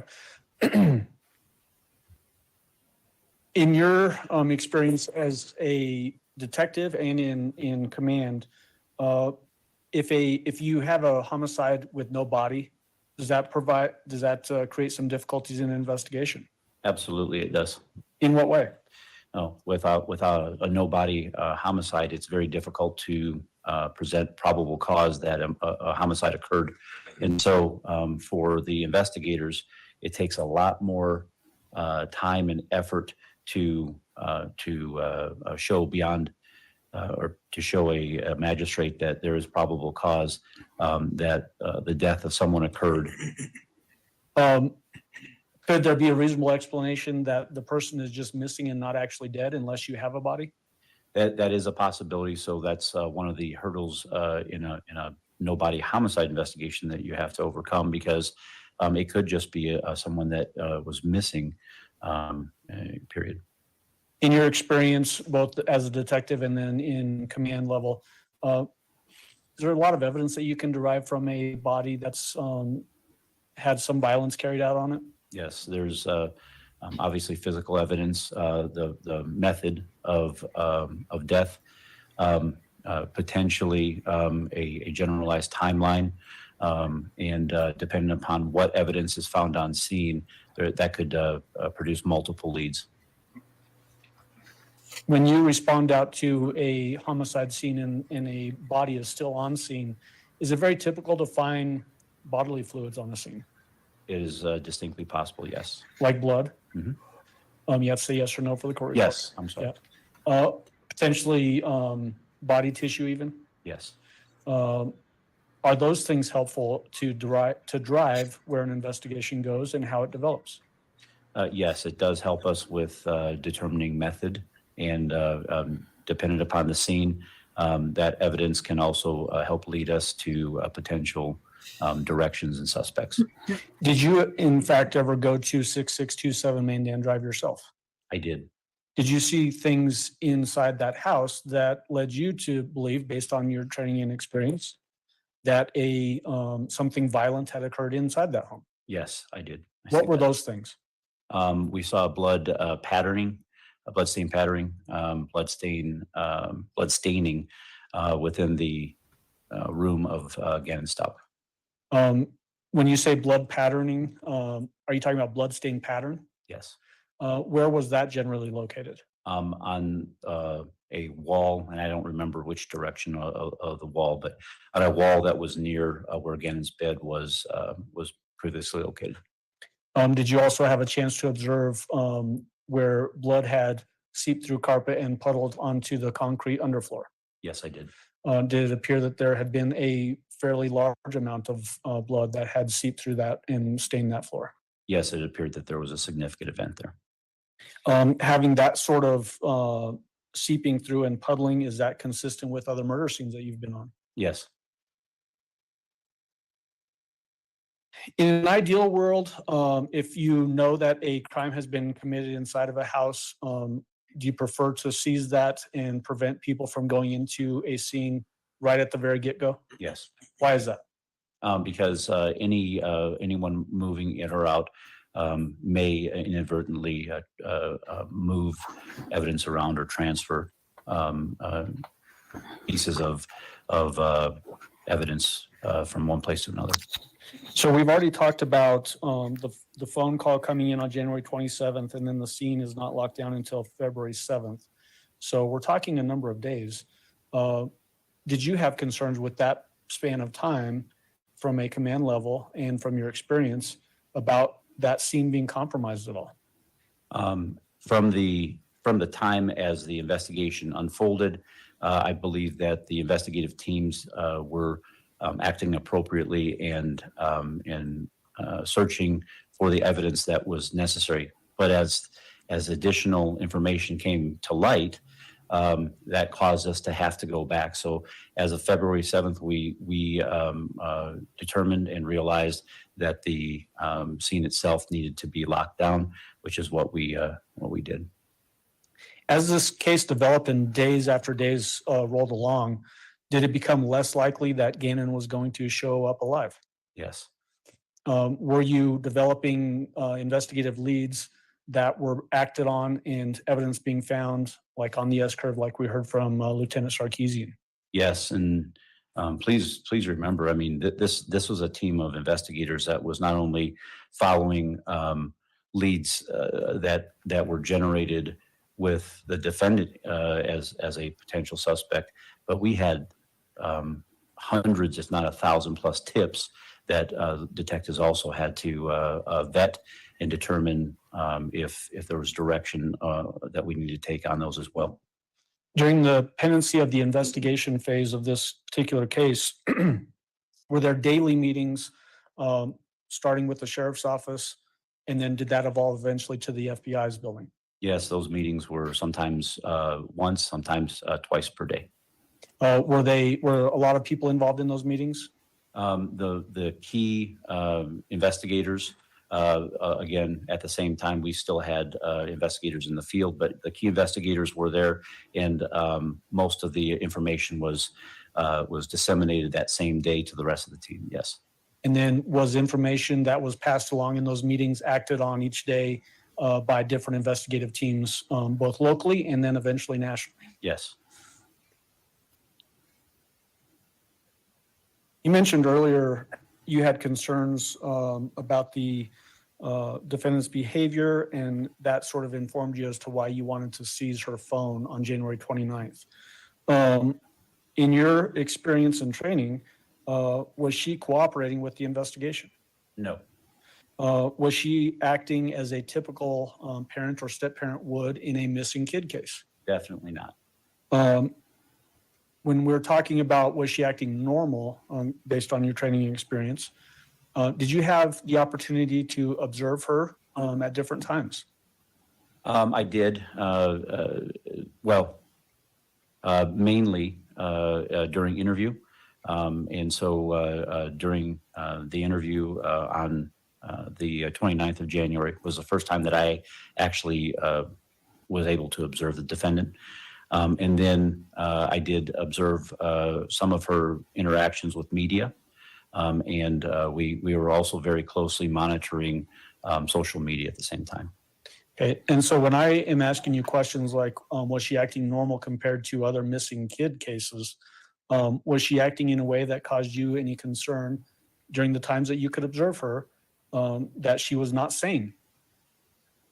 That she was not sane? Right, No. that she was insane. No. Did it ever get anywhere close to that in the observation periods that you had of her? No, what it appeared to me was, as the information developed, it appeared to me that the defendant was very cognizant of what was occurring and took specific steps, almost being methodical in misdirecting and redirecting investigative efforts. Did those efforts in fact cause the investigation to be manipulated, especially early on, away from the crime scene? Absolutely, yes. Yeah, just a moment, Your Honor. Oh, yeah, thank you. Thank you. Cross-examination. Thank you. Mr. Cook? Commander, good morning. Good morning. My name is Will Cook, and I'm sure you can tell by now I represent Ms. Stauch. So this was originally a missing child, and or originally was a possible runaway, but then became a missing child. What day or what time was that where this switch took place from runaway to a missing child? I couldn't give you the exact date and time. It would be within the first couple of days officially. It went from a runaway to a missing, endangered. And did you make that determination to? I did. Okay. Now, we watched several hours of Detective Bethel and the other detective interviewing Miss Stauch and saw the incident where the phone is seized by you, and we saw that on video. When you say she held it out, did you ask for the phone or did you just grab it from her? I believe that I had asked her if that was her phone and if I could see it. She held it out slightly. I took control of it. And at that point, she clasped her hand around it, and I did physically take it from her. Okay. Yes. And this was on January 29th, 2020? Yes. Okay. Sometime in the afternoon? Yes. Okay. And this was at the, just right across the street from the courthouse? Yes, sir. The command, what is that building referred to? It's The called the headquarters? Office of the Sheriff, or commonly known as OTS. It's at 27 East Vermoho Avenue. Okay. And during the interview, you had been watching some of this interview going on in a different room? Yes, that's correct. Okay. And you had been doing some other things as well? While the interview was going on? Yes. It looked like at one point, you said in your report that you had been talking to Sergeant Rocky Hubble and doing some other things and would come back and look in and see what was going on. Would that be correct. a fair statement? Okay. Generally, from a lieutenant level, that is something that as I'm being briefed either by detectives or sergeants, I would be multitasking during an interview like that. Okay.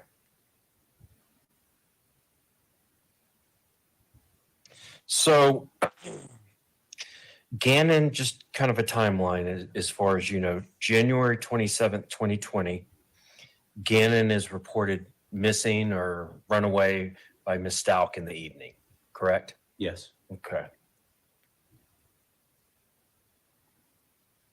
On the 28th of January of that year, Gannon's father comes back into town, and there is a meeting at a Starbucks in the evening between Miss Stauch and Al Stauch, Gannon's father. I'm unclear as to the exact timeline on that, so I'm not sure. Okay, that's fine. But then the 29th, we've already talked about. That's when she went down and did the video recorded interview and her phone was seized. And then on February the 7th is when the seizure of the home at Mandan Drive took place. That's correct. Okay. Now, from the 29th to the 7th, which is when she did the interview, to the 7th, that's about, what, 8 or 9 days that went by between the seizure of the phone and the seizure of the house? Have you done the math on that? 29, 30. I'm not very good at Shots it, but fired. I think 8 or 9 Shots days. fired. But would you say from the January 29th to Are February we on 7th, cross now? there's 8 or 9 days between the Nope. seizure of the Yes. I phone? don't know, but that was a beautifully at the police snarky or the answer. deputy's Can you do station where math? you took it from her to where the house at Mandan Drive was seized? Yes, and multiple warrants executed at the house as well. Okay.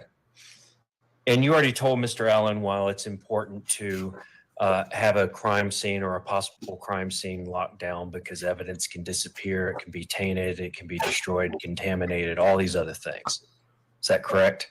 There's a possibility of that, yes. And that's why you seized the phone you testified to, because she could have destroyed the evidence, gotten rid of the phone, whatever. A lot of stuff could happen. And so that's why it was important, exigent circumstances, that you took this phone, correct? Yes, sir, that's correct. Okay. And ultimately, that's why you seized the house on February 7th, to keep evidence from leaving, disappearing, spoiling, whatever you want to call it.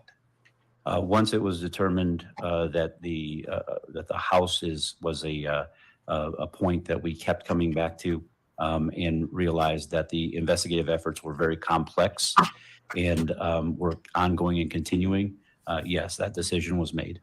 Okay.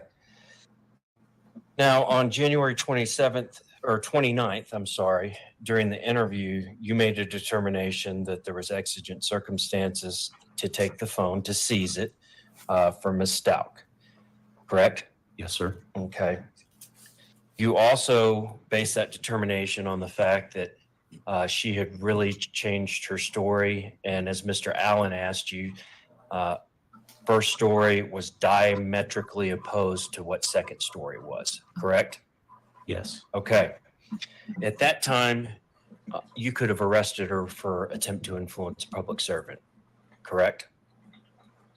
Giving the vastly diametrically opposed stories to law enforcement. Remember, at this point in time, we also had no body, and there was concern that there were additional leads coming in. So there was a possibility, that was a concern, yes. Okay.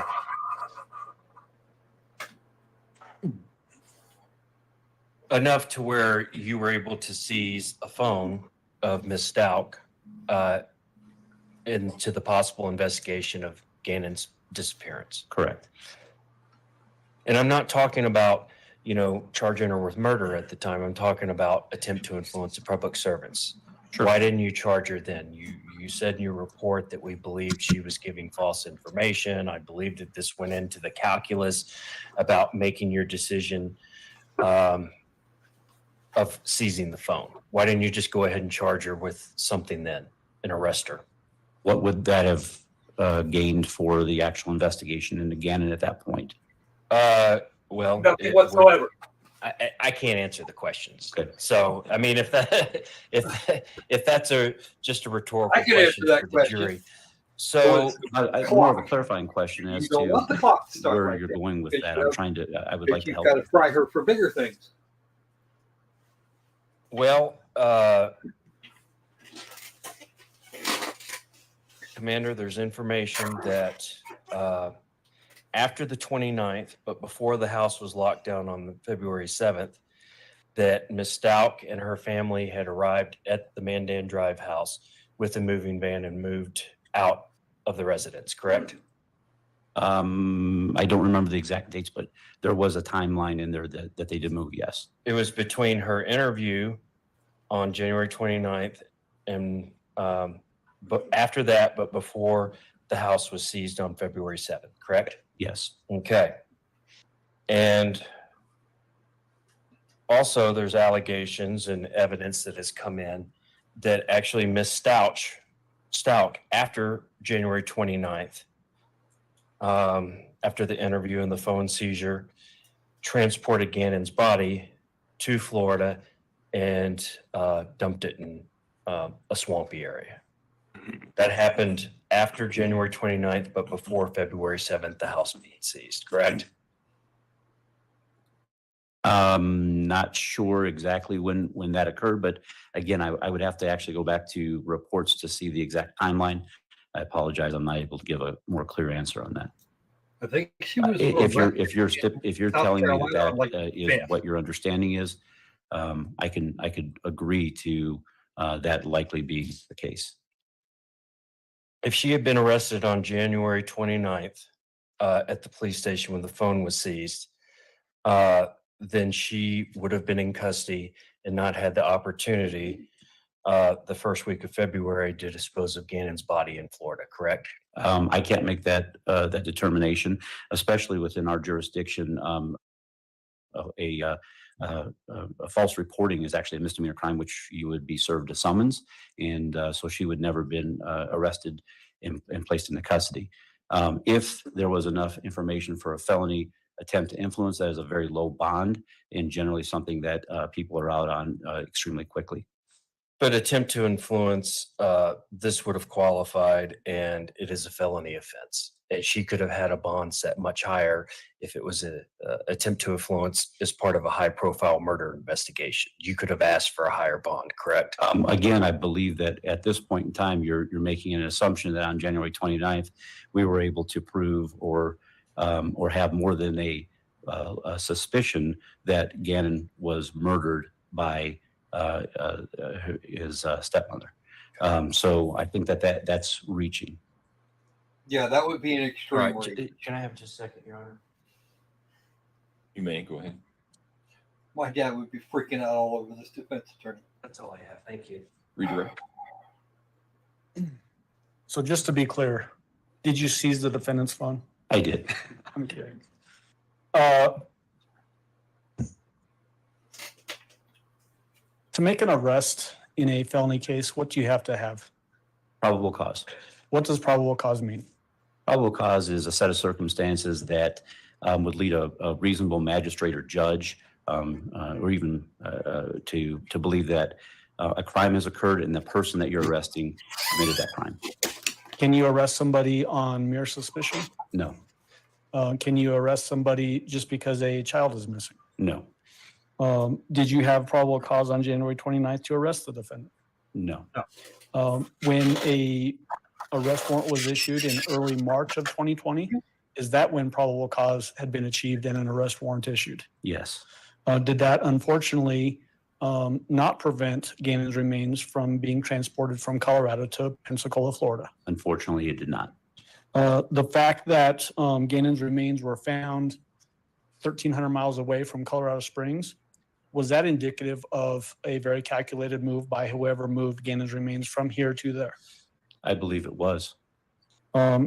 Requiring driving on lots of roads and following laws?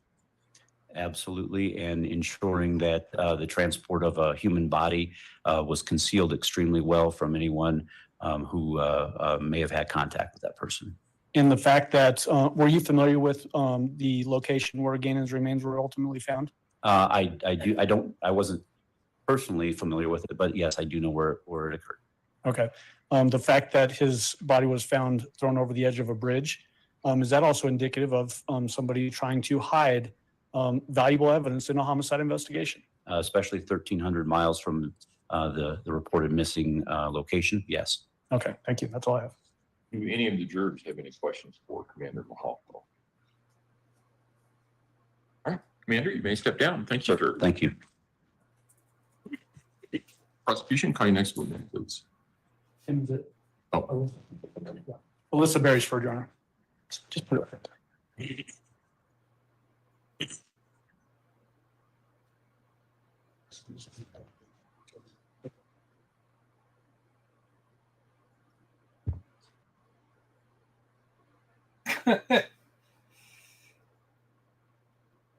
Not just yet. Ma'am, would you step forward, please, and raise your right hand? You swear affirm the testimony about to give in this matter will be the truth, the whole truth, and nothing but the truth. So if that's seat in the witness stand, please watch your step as you step into the stand. And here, just as a preliminary matter, before we get into Ms. Beresford's testimony, we have quite a number of photos that we're going to be admitting through her. It's basically 528 through 678. And to be efficient, I've asked defense if they will stipulate to admission of those items so that we can just jump into her testimony. So I would move for admission of 528 through that last number, which was 678. Thank you. Yes. That's fine, Your Honor. All right. No objection. Oh, she's Exhibits going to five- be here for a while. Exhibits 528 through 678 will be admitted. Go ahead. And just before I get into 250 pieces. That's fine. Holy crap. That's all of them. There are some from a different witness in here, but those get really slippery in these sleeves if I take them out of here. No, that's fine. Okay.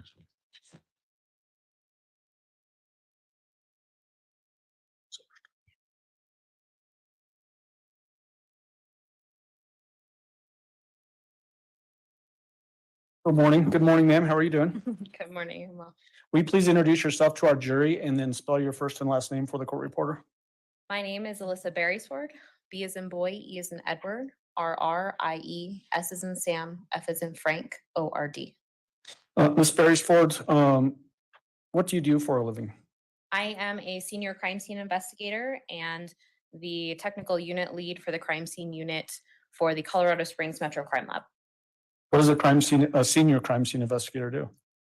A senior crime scene investigator has all of the same duties as a regular crime scene investigator, only we have the opportunity to also study and practice an additional forensic discipline. What education do you have that allows you to do your job? I have a bachelor's in chemistry with a criminalistics concentration from the Metropolitan State University of Denver. Upon being hired, I completed an internal training program where I was on call 24 hours a day, 7 days a week for 6 months. During that time, I responded to everything: crime scenes, vehicles, autopsies, person processings, all with a qualified crime scene investigator. And in addition to that, I have had the opportunity to attend several training classes in topics like crime scene investigation, shooting incident documentation, and bloodstain pattern analysis. Do you have any professional affiliations? Yes, I am a member of several forensic associations, to include the International Association of Identification, otherwise known as the IAI, and the International Association for Bloodstain Pattern Analysts. Do you also participate in continuing education to make sure you stay sharp and abreast of any new developments in technology or training? I do. Tell the jury about some of that stuff. Over the last couple of years, I've had the opportunity to attend a couple of conferences put on by these associations. So I attended the International Association for Identification Conference, as well as the International Association for Bloodstain Pattern Analyst Conference, which is really a good opportunity for kind of a meeting of the minds, because a lot of people will bring research and new emerging technology and present it at these conferences. Have you testified as a court qualified expert witness? I have. How many times? 20 times. In what disciplines have you testified as an expert? Crime scene investigation, crime scene processing, evidence collection, trajectory documentation, and bloodstain pattern analysis. In what jurisdictions? The fourth judicial, So El Paso and have you also done Teller County or just El Paso County? just El Paso. Okay. You know, at this time, I've moved to qualify Ms. Berrysford as an expert witness in bloodstain pattern analysis pursuant to her qualifications. Defense? No objection. Witness will be so qualified. Go ahead. I want to lay some groundwork through you so that we have some understanding as to what we're talking about. Do you typically use Blue Star in your crime scene processing and in development of bloodstain pattern analysis? It's not used very often in bloodstain pattern analysis, but we do use it frequently when we have an indication that the bloodstains may have been cleaned up, because it is a search tool for those latent or hidden bloodstains. Does latent just mean hidden? Yes, Okay. Do you use low light photography when you're using Blue Star? yes, Are you familiar with the phrase road mapping technique? I am. What does that mean? Road mapping is a technique used to document bloodstains, especially when a bloodstain pattern analysis may be conducted later on down the line.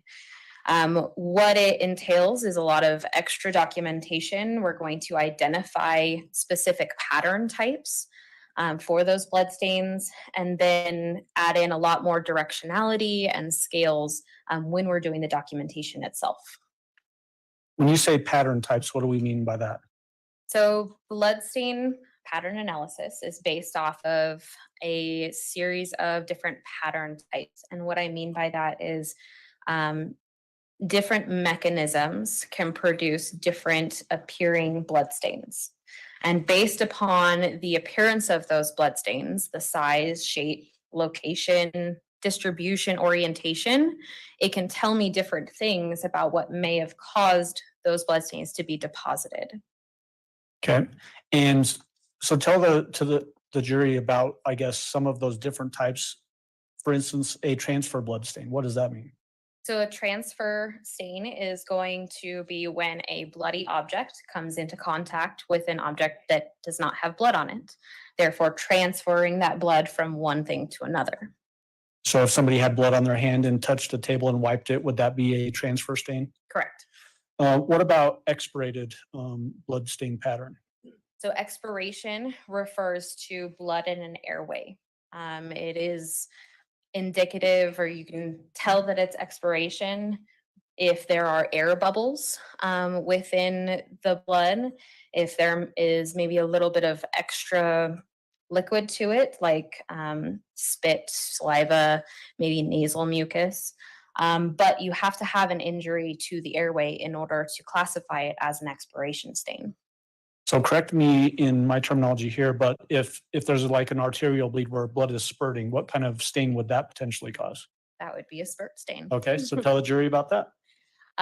So arterial or arteries are very unique because they're very pressurized and they're very high volume of blood, which means that if an artery is nicked or severed, we're going to have a very high volume of blood that's ejected under pressure. So this is going to create a very unique blood stain. Typically, what we're seeing are very large circular or elliptical stains with a lot of volume in them.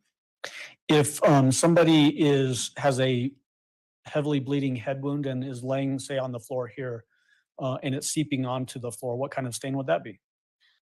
Depending upon the surface of the floor, it would either be a blood pool where the blood is just flowing out and it's only gravity is acting upon it.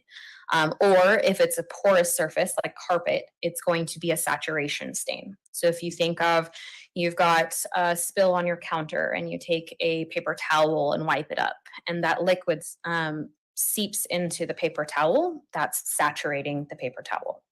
Can you have both a saturation stain and a pooling stain in one single event? Yes, Meaning that blood seeped, saturated through carpet and then seeped into a pool area. correct. How useful is bloodstain pattern analysis in a criminal investigation?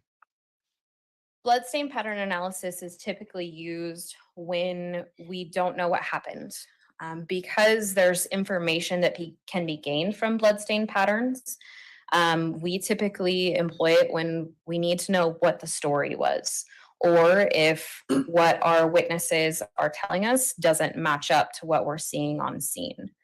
Bloodstain pattern analysis can be used to determine what kind of mechanisms created the bloodstain patterns, maybe a sequence of events, or even the location of that blood source or injury within the scene.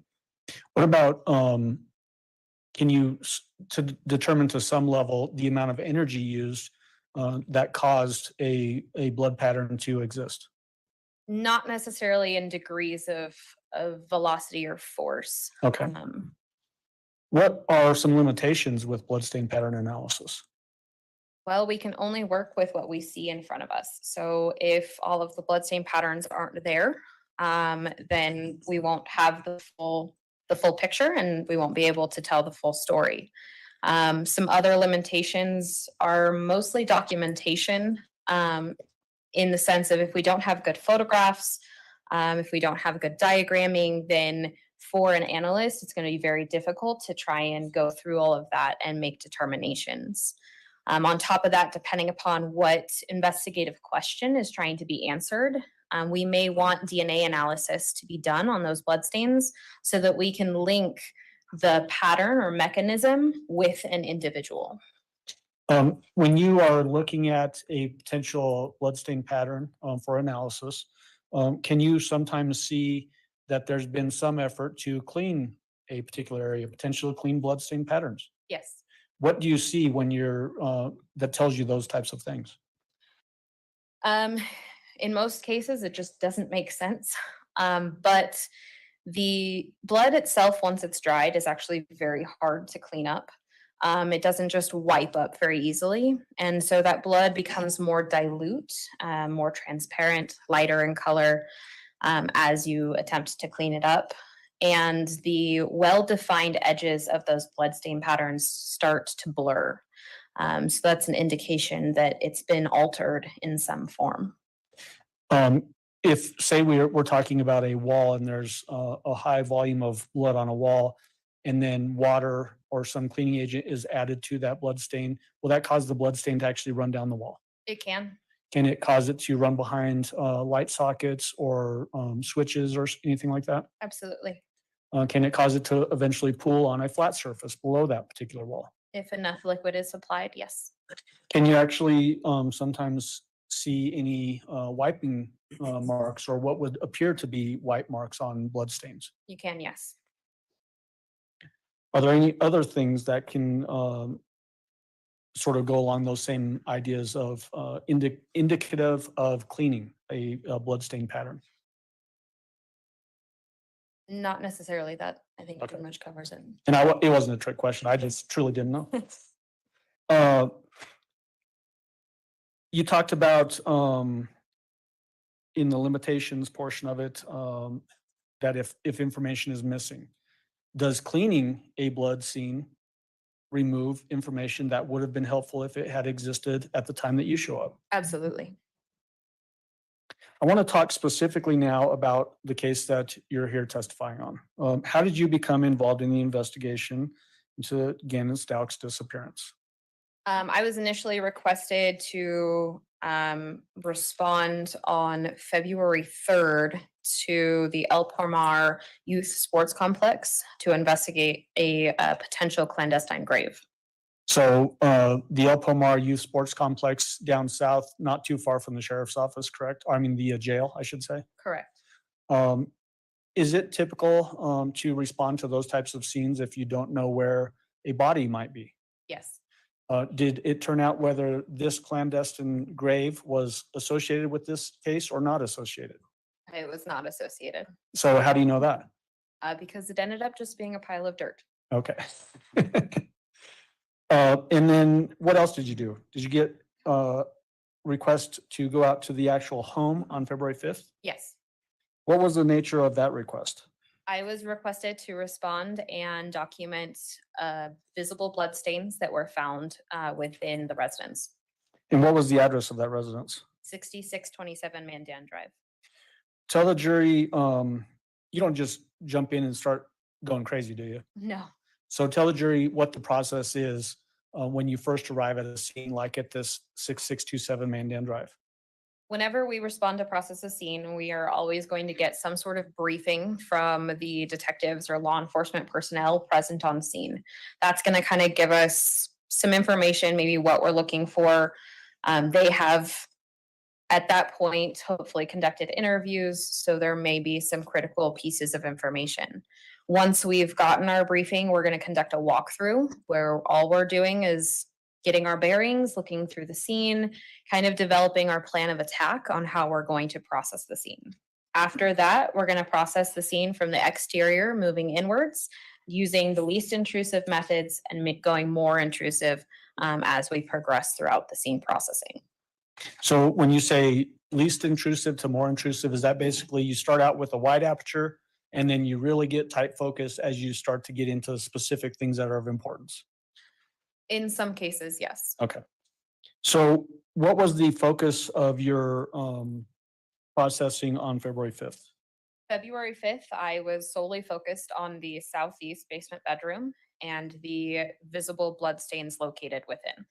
And we've already got the photos up there and admitted, again, a big number of items, 528 through 678 in the binder sitting in front of you. Did you take all of those photos? Probably.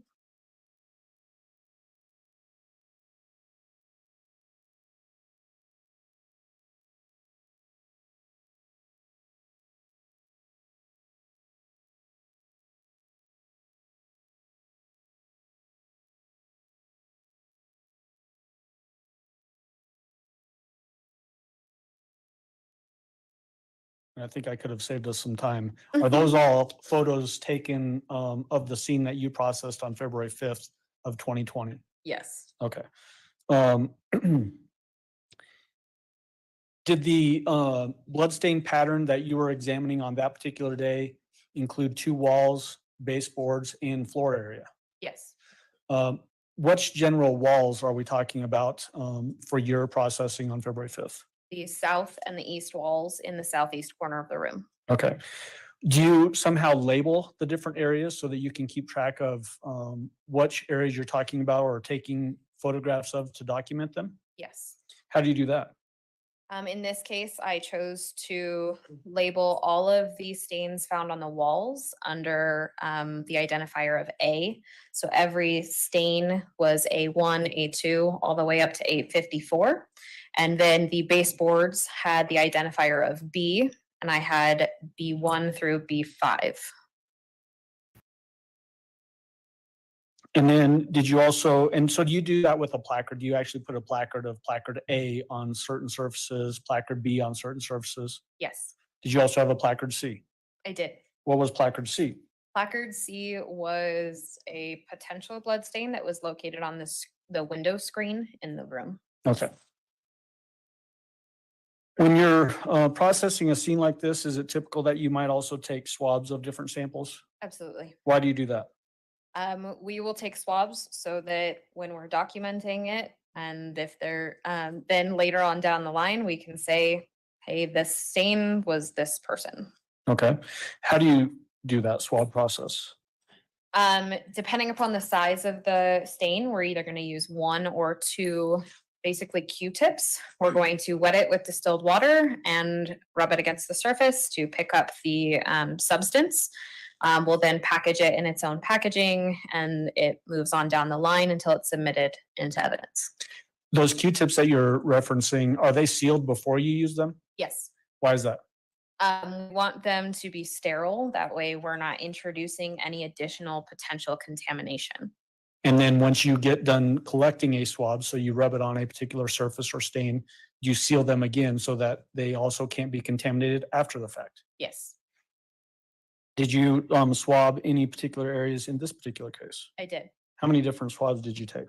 I collected 10 swabs. Did you use that same exact process you just described? I did.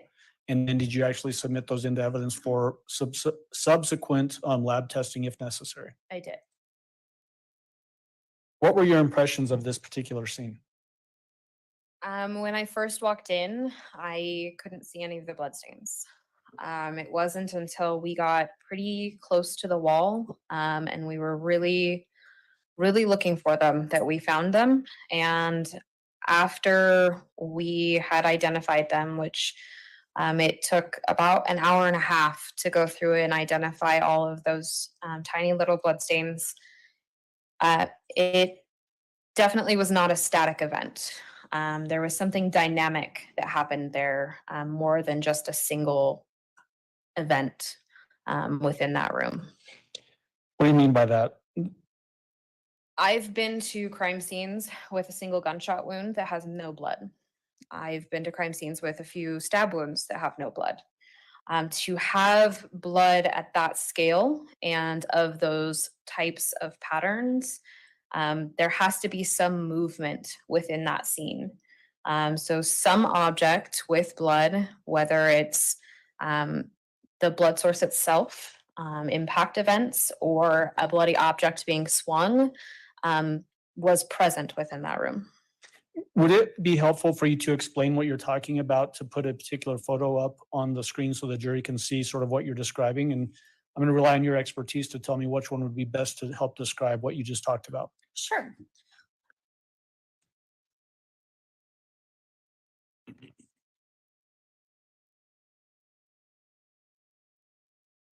Have we seen photographs of the wall prior to labels? Not with labels, no. Not with labels, okay.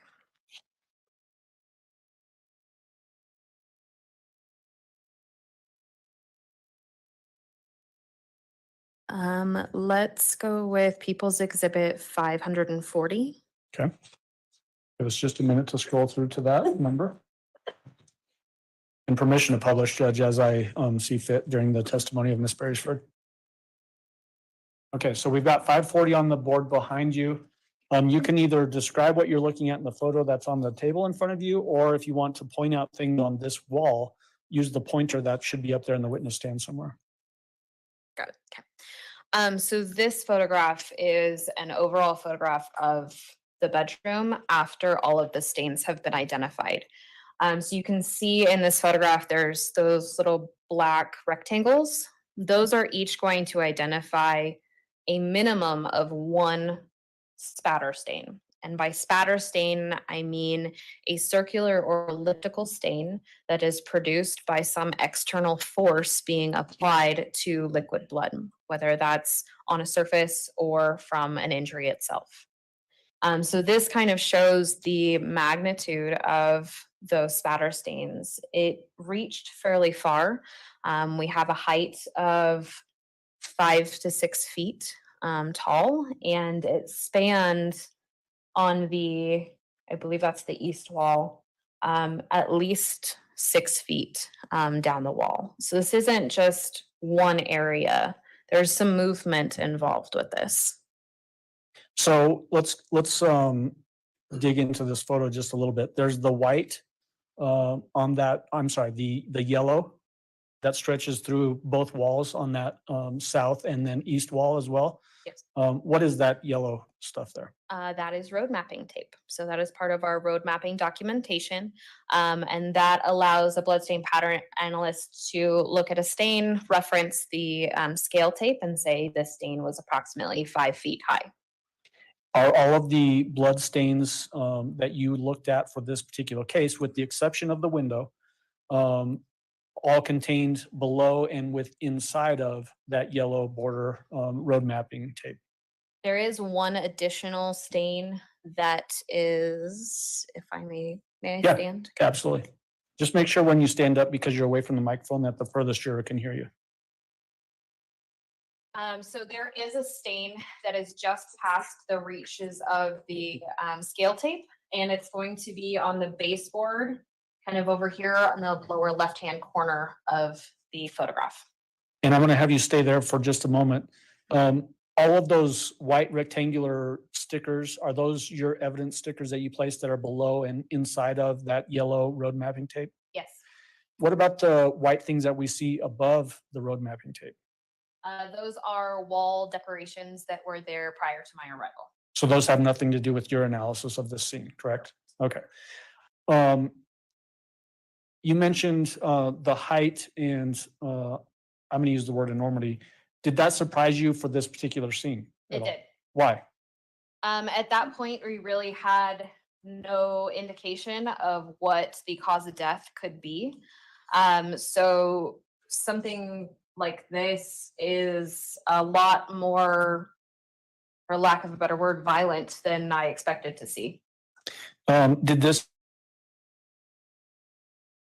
indicate to you that there had been a significant bedroom? Yes.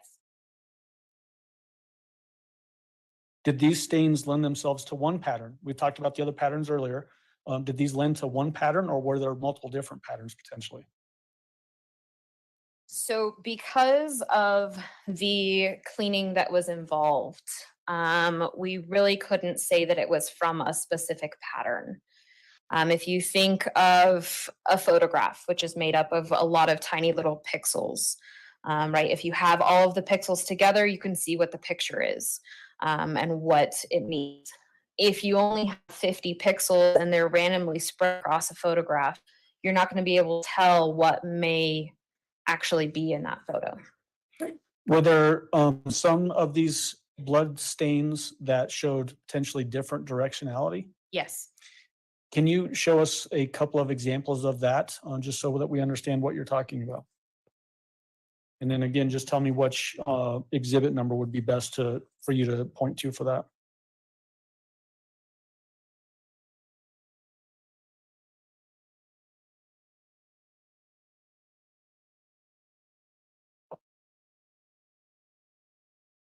Bless your heart.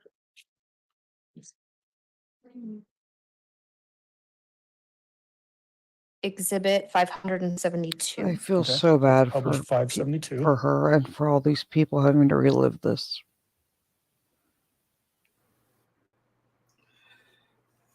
Yeah, she's headed in the direction I figured she was going to, though. Okay, so we've got 572 displayed on the screen behind you. And again, if it's might be best to just stand up and point to different things so that the jury can see what it is you're talking about. What is it that we're looking at in 572? So in this photograph, there are 3 or 4 tiny little spatter stains. So these are going to be this one here down at the bottom. We have 2 near the scale sticker and then 1 a little bit farther out. Now for spatter stains, especially elliptical spatter stains, we can usually tell directionality based off of what we call the tail. So as blood hits a surface, it's going to elongate, and then kind of what's left over is going to create what looks like a tail, and that's going to tell us the direction it was moving. In this specific photograph, we have a couple of different directionalities. So this lower stain is going to have a downward directionality. You can see it comes to a point there at the bottom of the stain. That's going to be the tail. This stain up here closest to the scale sticker has an upward directionality, and it's upward from left to right. And we can tell that by the tail that's at the upper corner of the stain. When we have these types of photographs and blood stain patterns existing in a scene where there's different directionalities, what does that tell you as an expert in blood stain pattern analysis? That tells me that there's probably more than one event that's happening to produce these stains. Was there evidence in this particular scene that there had been efforts to clean up the blood staining that was on the walls and baseboard? Yes. Can you point us to some photographs in those photos that are in front of you that will help us understand what you mean by that?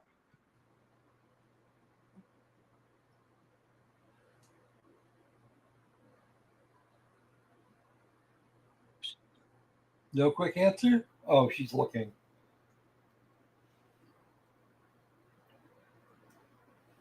Um, 586. Okay, so we're going to put 586 on the board She's behind looking you. because they said some of those photos haven't been admitted yet, but if you take them out, Okay. they're slippery and So problematic. just for orientation So she's purposes, trying to find an this is unmarked the one power outlet use. that's lower, closer to the floor on that east wall in Gannon's bedroom. Correct. Actually, All right, so what are we looking at here that all that shows admitted you as there's some a block indication that cleaning had occurred in this without bedroom? objection. So there's actually Because 2 he's- things Right, but they still within need this photograph. foundation The for it. first, we can see Yeah. a visible blood stain right here in the center. The edges of this stain are very blurred, meaning it's not well defined. It's been altered in some way.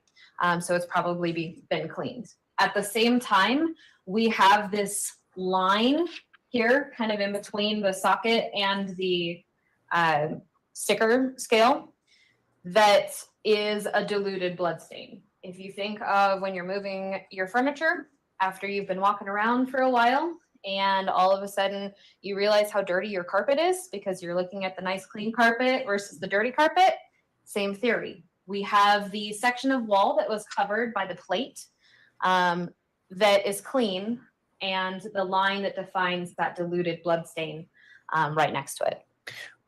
Is there also some potential blood staining sort of on that outlet in the screw area that would hold the plate on there in that picture as well? There is.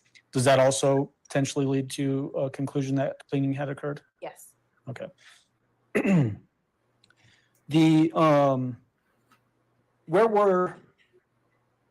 Well, first of all, we can see texture of the wall here, correct? Yes. Is the walls, both the south and the east wall, similarly textured as what we see in people's 586? Yes. Were the majority of the blood spots or stains in the recesses of that wall texture? That's hard to say. There actually was a fair amount of stains that were on the top of the surface, but there were some that were caught within the crevices. Okay.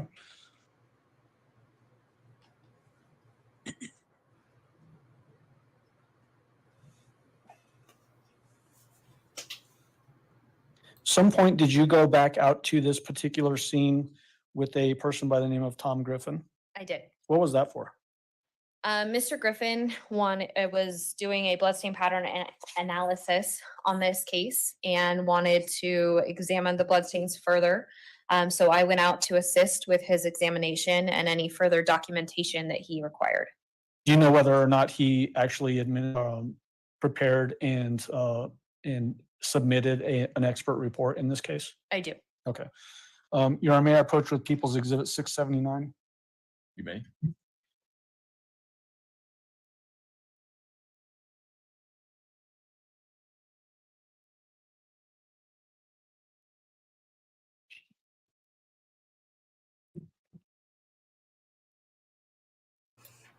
Oh, how you doing, CCW?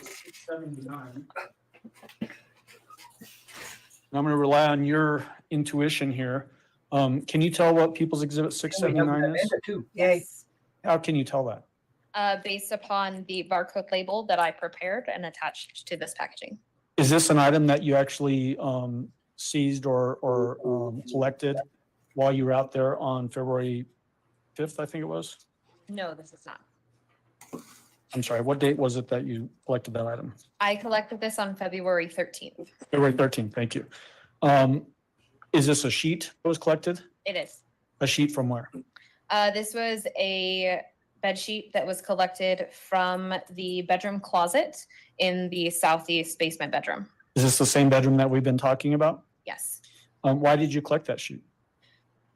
We were given an indication that there was shark print bed sheets, that we were missing the set. And so it was something that was important. And so we found the bed sheet within the laundry basket and collected it. Subsequent to the time that you collected this item, has that bag or evidence collection bag been opened by somebody else? Yes. How do you know that? Based upon the additional evidence seals, I can see that it's been opened a couple of times. Okay. To know that the item that's inside that bag is the same item that you collected back on that date in February, would you need to open that bag? Yes. Okay. There are some plastic gloves to your right, and there should be scissors there as well. It is. Going to my own gloves, because those are going to be extremely large.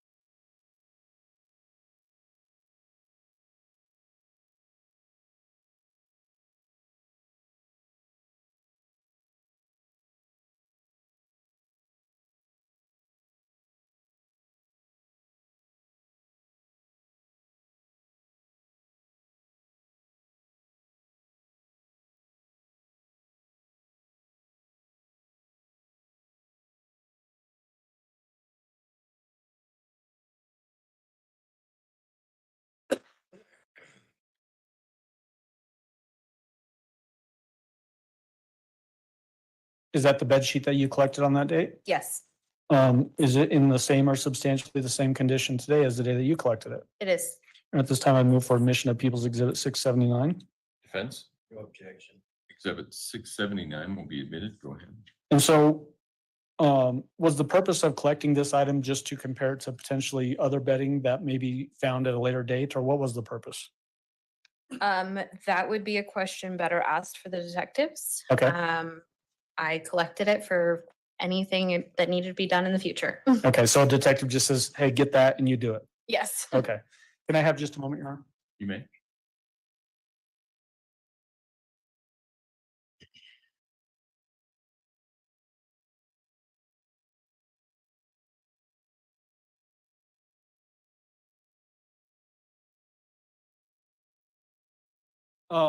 One final thing, did you find any shell casings in that bedroom? No. Did you find any knife or sharp objects that could have been used to stab somebody? No. That's all I have, Your Honor. Cross-examination, Mr. Cook. Thank you. Hi, how are you? Good. I think we've met before several times in the last few months. So good to see you again. I just have a couple questions for you. So your testimony to Mr. Allen was that from the staining, the blood pattern, that you think that this was a very violent event. Yes, Okay. And actually that it was multiple events. correct. What do you mean by multiple events? I think I know what you mean, but maybe the jury doesn't. What do you mean by that? Multiple events could be multiple blunt force impacts. It could mean, in this case, different mechanisms. The bloodstains that we saw were indicative of everything from a gunshot wound to blunt force and sharp force injuries. Multiple events could have been a shooting and multiple stab wounds with Could. the knife. Okay. And also, in addition to being very violent, multiple events that the blood was coming from different directions, Correct. just all coming from one way. It was, Yes. You said you had the head and the tail facing one way, the head and the tail facing another way with another stain. So it was coming from everywhere. From different directions, yes. Okay. Thank you. Redirect. I don't think I have anything, Your Honor. Do any of the jurors have any questions for Ms. Beresford? All right, looks like we have one. If you would retrieve that, Mr. Allen, and counsel approach, please.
Ms. Beresford, we're not sure if this is a question that is right for you or for a different witness.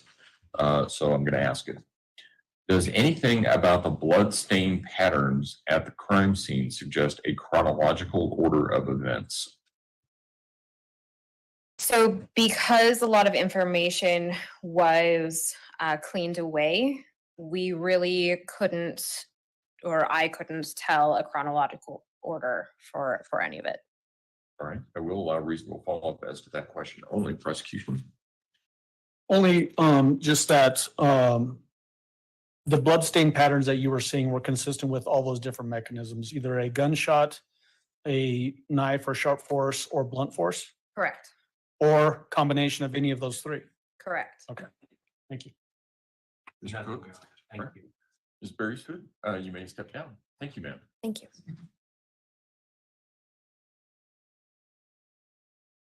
All right, ladies and gentlemen, we will take our noon recess.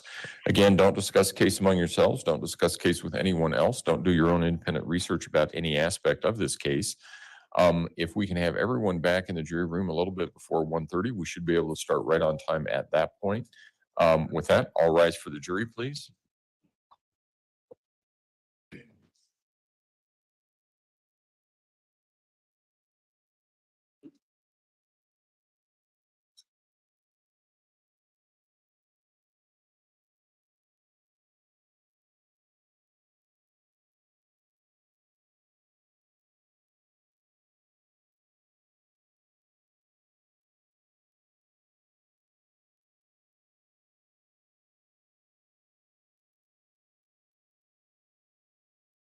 Thank you. You may all be seated. Record should reflect the jury has left the courtroom. Is there anything we need to take up at this point in time, prosecution?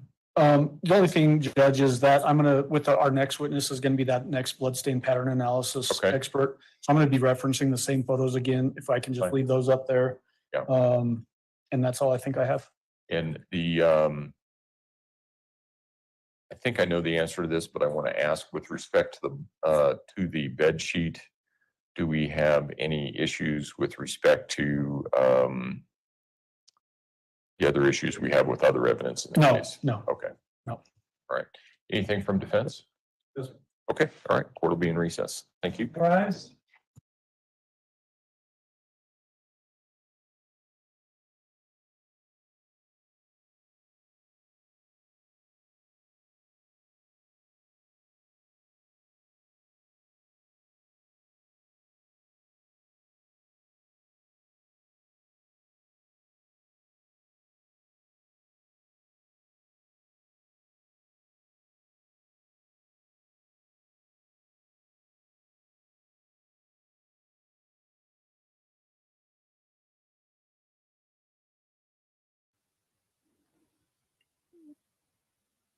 What's up, Croc?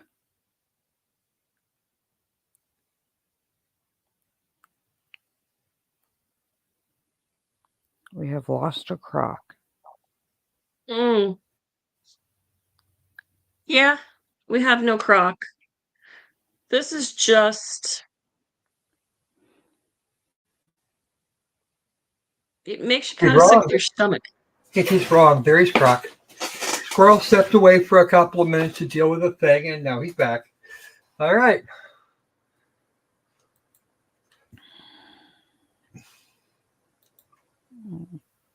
Squirrel, take it away with your break thing. I have to finish editing this real quick. Alrighty then. Let's just click it right there. And push the allow. So that turns into a thing. Do we want more Quiplash or do we want some trivia? Ardo, I actually think, because you saw him leave with her and only one person come back, if I had to guess, he was sedated and just kind of propped up when they left. And then whatever happened and placed someplace in the meantime before she could go back and retrieve. And that he wasn't actually awake when they first saw him leaving in the truck.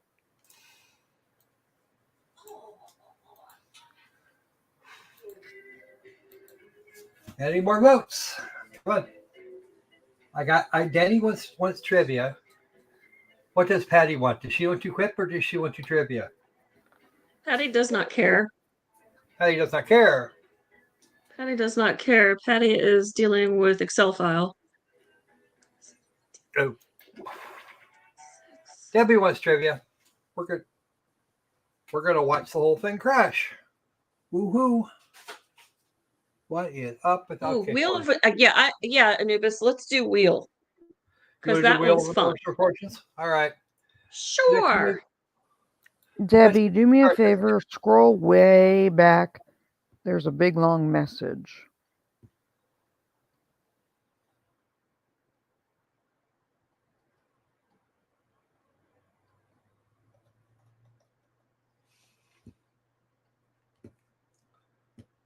All right. Crock-a-doodle-doo. Yeah, crock-a-doodle-doo. Yeah, I saw that. All right, come on. What are you doing, Steam? Steam is doing something. I think it was Steam that it was actually Steam that crashed. Yep, it was Steam that crashed. Because thing. All right. Let's see if it's actually just being annoying or I'm going to have to reboot. So I have to reboot. That's really gonna get old. Uh-huh.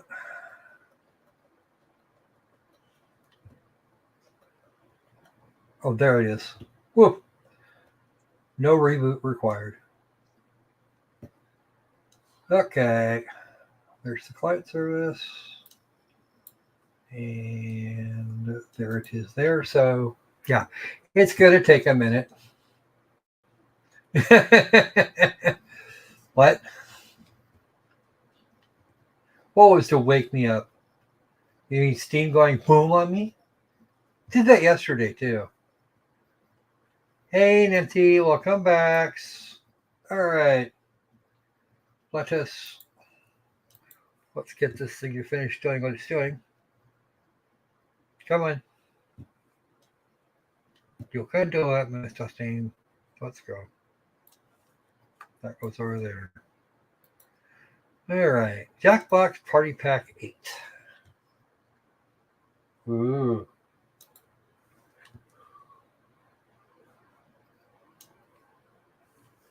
All right. Where'd it go? Over here. Okay. And we desire the Wheel of Enormous Proportions. There we go. We could also do Drawful Animate, but I'm pretty sure Amanda would win, hands down.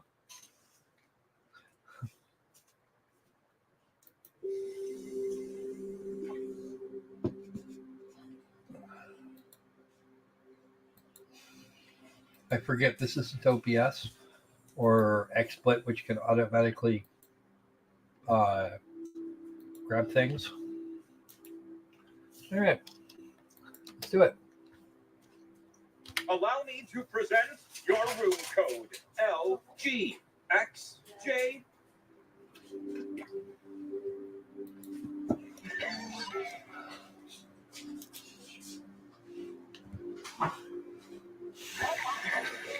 There's 3, 4.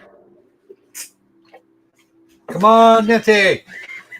More. We've got 6. We got 7. Who's going to be number 8? Nancy. Come on. Somebody be number 8.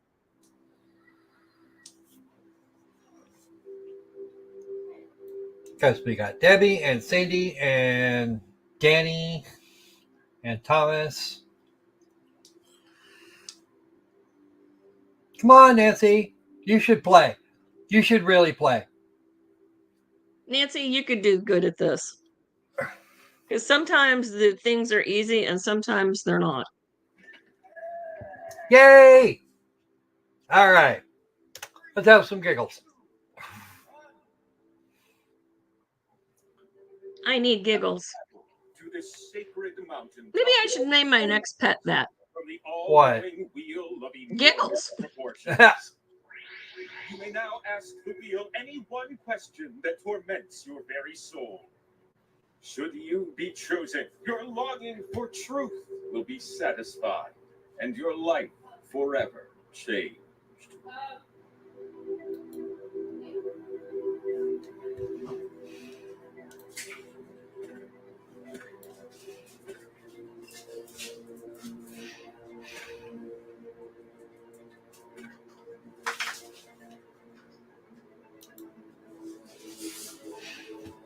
3 more. He'll assign you your own if you don't.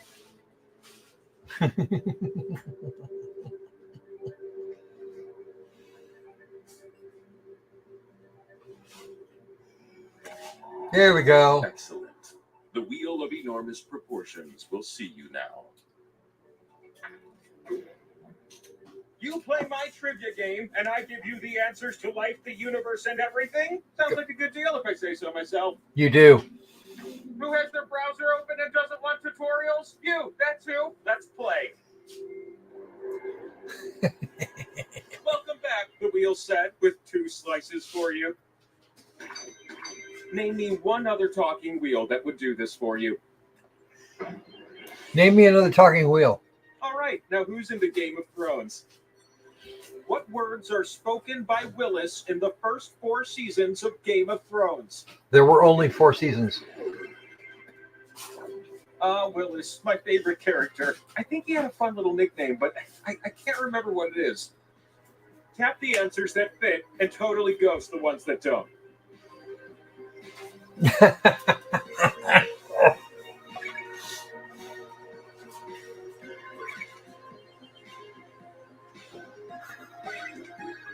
Never mind, I got it.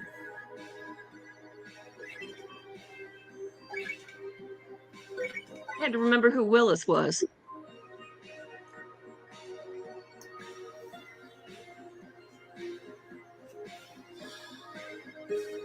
It doesn't matter. That is in the. You What could you probably talking about, figure Willis? it out from the answer list.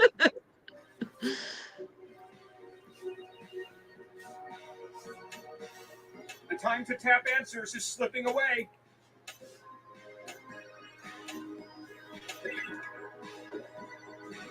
Okay, now here's what we were looking for. But Yup. is that what you said?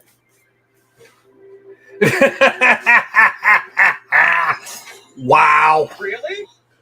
Stand up tall with those scores. That's all I ever said. Yup. Acquaint yourself with question 2. Which words are in the song Toxic by Britney Spears? I don't know. Start tapping like a group of determined woodpeckers. Determined woodpeckers, huh? I want to know about these woodpeckers. Someone must tell me.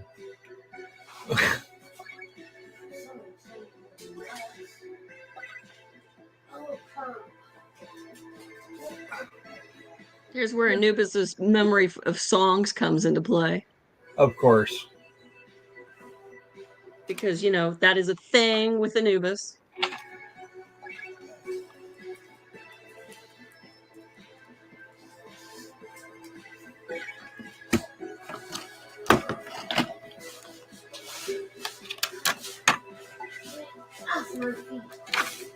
Ooh, you little ones better hustle. Time is precious, am I right?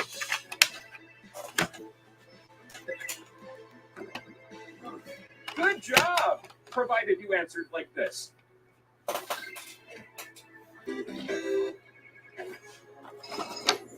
Are you kidding me? You did something special just now.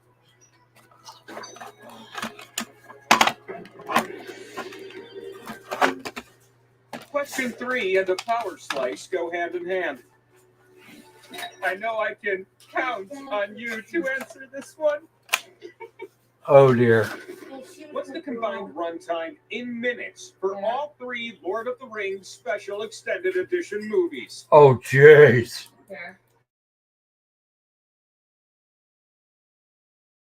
Put that keypad to good use, okay?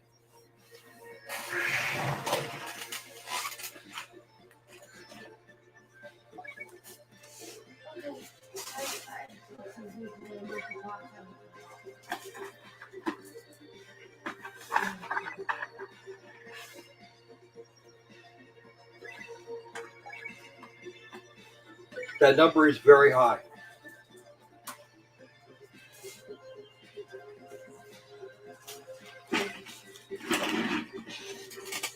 I need your numerical answer. Let's go.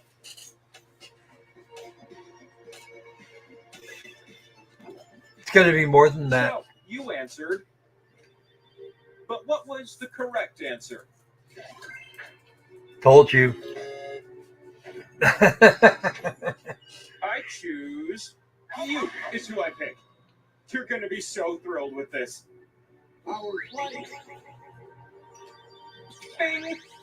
Now come on up and spin me.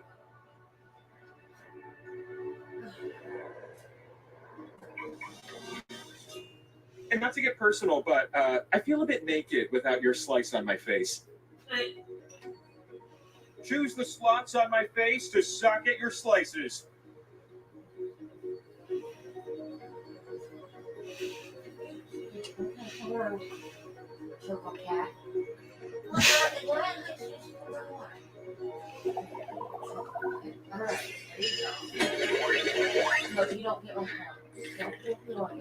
With great consideration, I've selected you to spin first. Oh boy, the spin is about to... It's a mod split!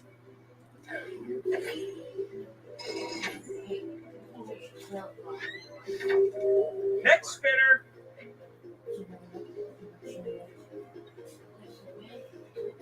You can do it, Nancy. Just swipe at it. Click it a couple of times. There you go. Multiple winners get to be happy.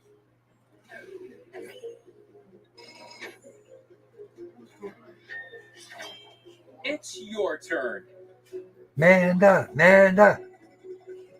Oh. And Anubis gets them all. Ooh,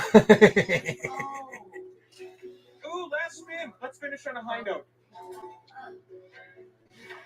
The last spin is all in your tiny meeple hands. Let's see if he lands on a power Here slice. it comes, and Ah! you get to split the pot.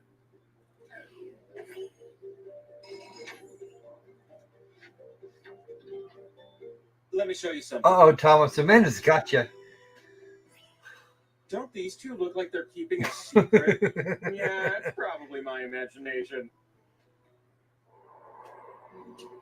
You know, I just noticed something that we have in common. Neither one of us have feet. Isn't that fun? Plunk. Sandy's got a tail, though. I'm here to ask question 1, and you're here to answer it. You know what they say about an A apple mermaid tail. All doctors will be disqualified from the following question. Which of these are apple varieties? Some answers are more tappable than others. Am I right?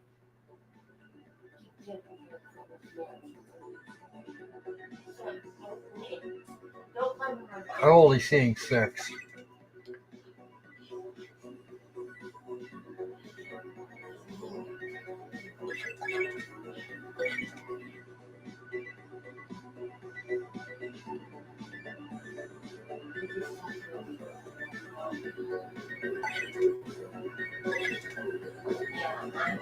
All right, doctors, you can come back now. I'm sorry you had to go through that. Oh, there's number 7. Oh. Oh, I no. missed one. Slices. I missed 2. Missed Envy. one. 1, question I 2. couldn't remember if envy was or not. What really means something to me. How many people were found guilty and executed in the Salem witch trials? Oh, jeez. That's a lot. Choose a number that makes you feel warm and special. Let's just go with my lucky number.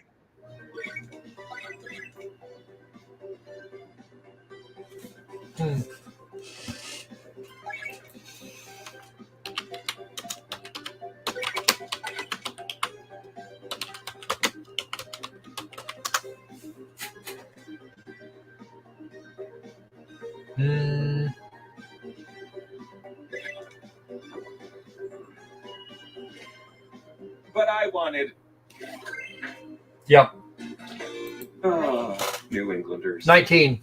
It was 19 that were executed. I don't believe it. Out of about 30 that were found that were found guilty. 2 slices is better than 1.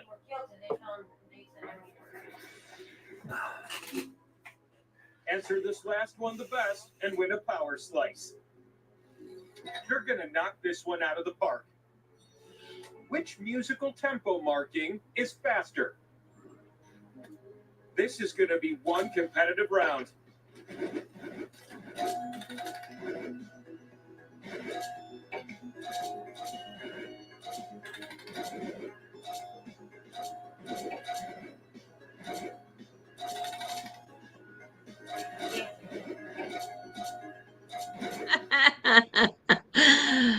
Close. You can still edge this one out.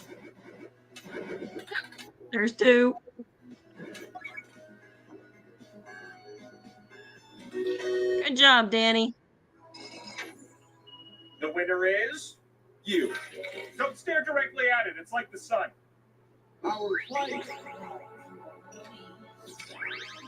The knowledge of the universe is only a few spins away.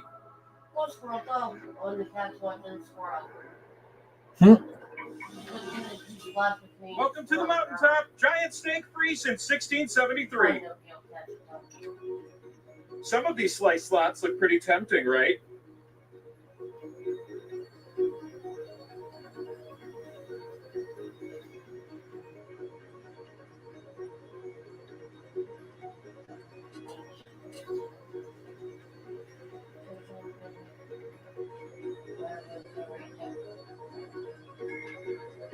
Time is ticking away. Don't miss out on this opportunity.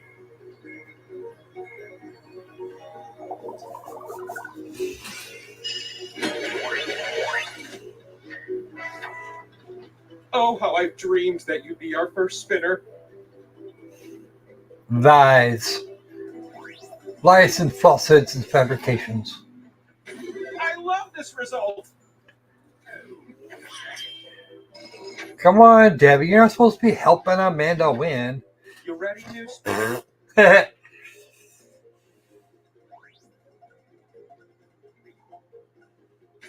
Oh, yeah! I'm helping Debbie.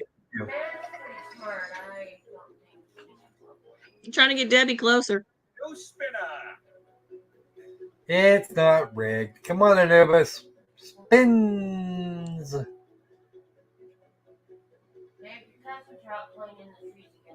And what if You you let use her your alone, device please. to spin me? That'd be a fun thing to happen. Yeah, it's all right. You'll do it all by yourself. It's fun to share points.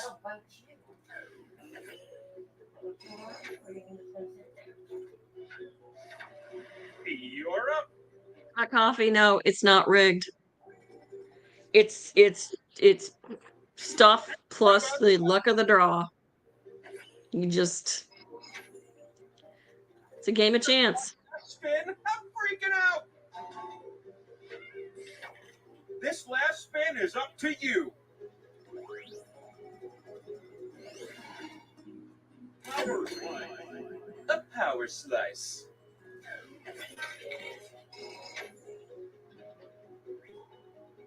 You're gonna win the pot again, unless the others agree to give it to someone else. Go on, other meeples. If you all vote for the same player, I'll give them the points instead.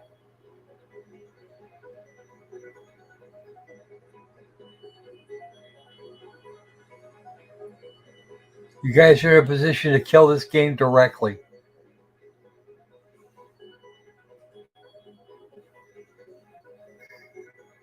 Time's running out. Your decision has to be unanimous. You win the pot because the others couldn't find common ground. This one is in the bag. Yeah. You can win right now. Give us Spin a it, Danny. Nope, not quite. No winners yet.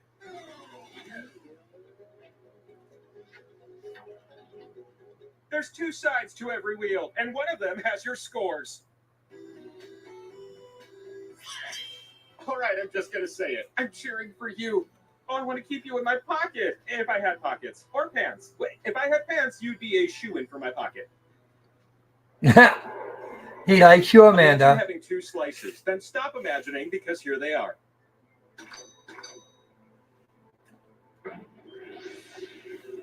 I've got a strong desire to give you question one. Match the candidate with their running mate. What a great big Good group grief. of losers. This would be hard. I want to see everything match. Go!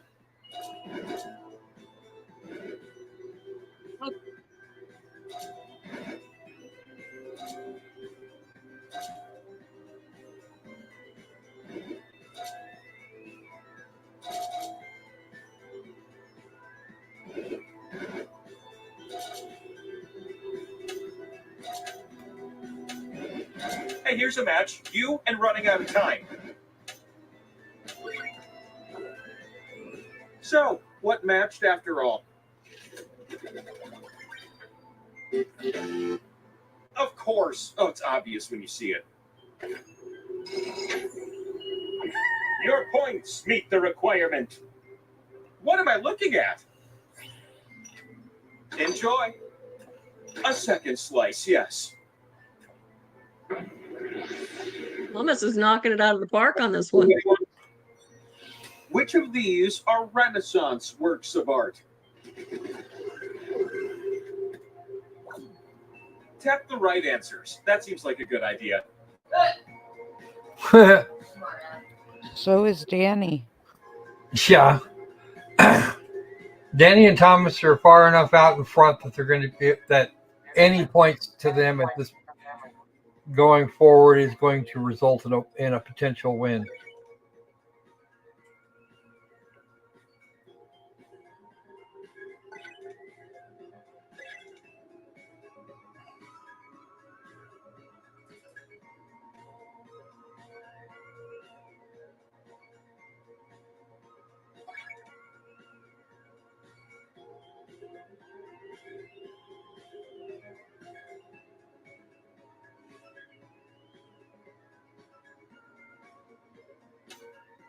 Only a few seconds left, so make him count, okay?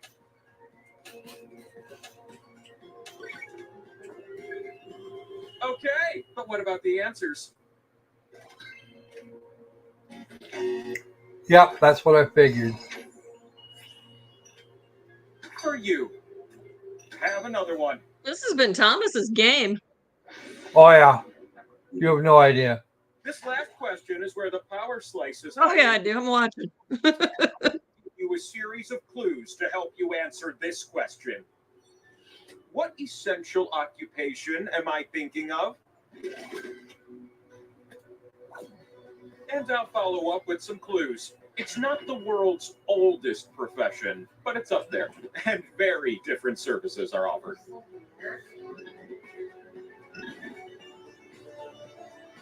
The job is related to medicine, but practitioners aren't licensed doctors. No. Their work involves a procedure in which blood and gas are removed from the body and replaced with a fluid.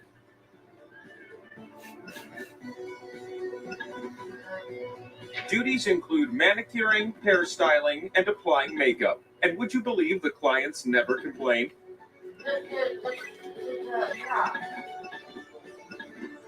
Oh, they're also known as embalmers or undertakers.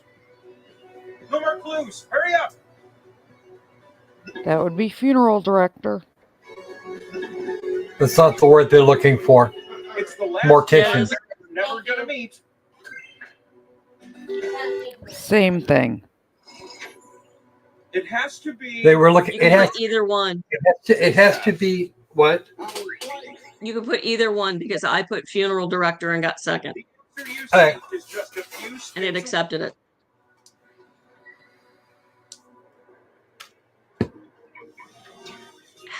I see you made it up the mountain. That means my bear Itches. traps are hidden. Go ahead. Pick a slot that speaks to you. I was trying to remember the word. Dead person beautician. Yeah.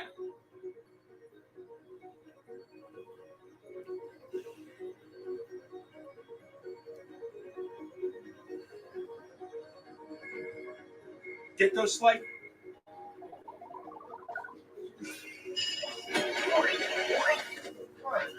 The mortician's craft was originally put together in the first evidence of it was of embalming was in Egypt. Egypt Come was the on, mummies Nancy, where they get would it. remove everything and stuff it with linen. Where will I stop? Even I don't know. No, I'm so happy.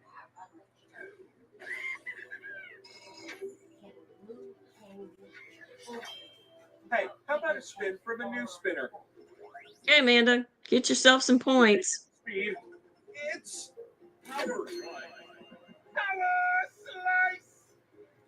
slice. Look, it is a chalice from the last Karen, that's what it was. murder You're mystery spinning thing. the winner wheel. Mm-hmm.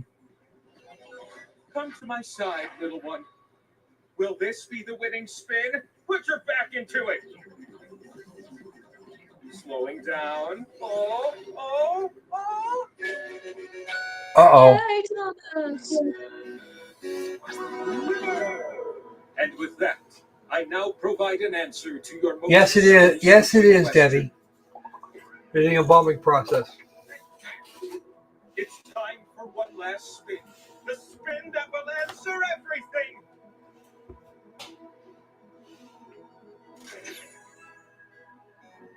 I have revealed the truth. Now get off my mountain. My shows are on.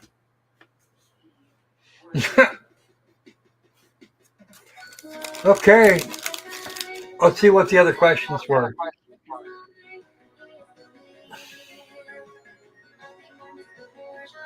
Oh.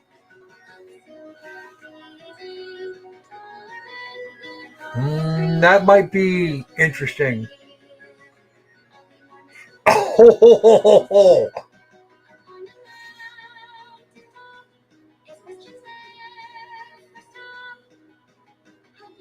Hot coffee, the answer he'd give you is no.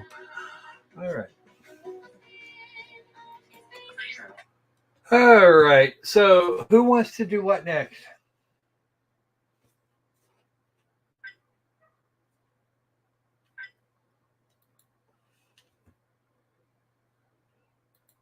Whilst I bring up the other one. You want more trivia? Okay.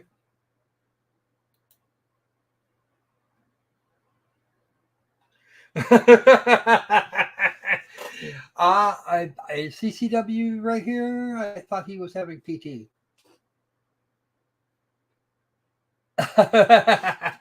He'll see it when he gets back. I think he said last night that you were always welcome.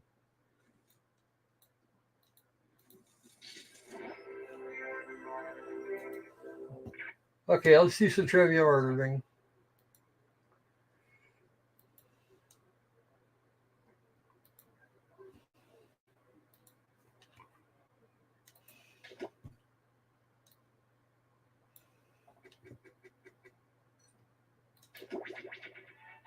You have to join in, Loki. I have to go make my lunch really quick and then I'll be back. Okay. Yeah, that tends to happen. If nobody else has done it, you probably need to do it.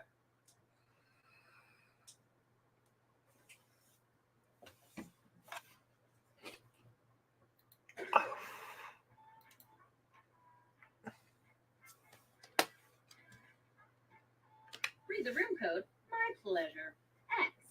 XZVN. By the way, that's the same lady that plays the manager in Job Job.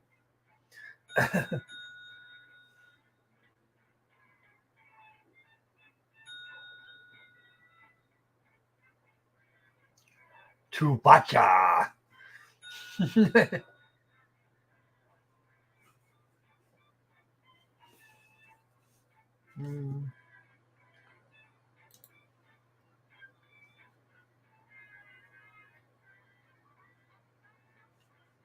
Come on. You can do it, Sandy, Amanda. Where are you? Don't make me come in there.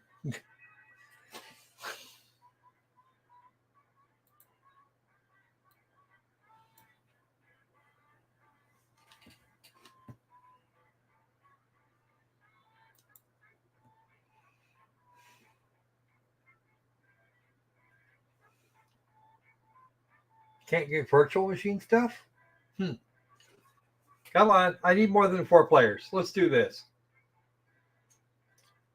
Or we can wait for it. We can maybe wait for Loki to get back. Oh, there you are. So who am I missing? Okay, I got Danny, I got Debbie, I got Sandy, and there's Patty. Yay! I'm not sure who Chubacha is. I'm guessing that's Nick. Amanda. You coming, Nancy?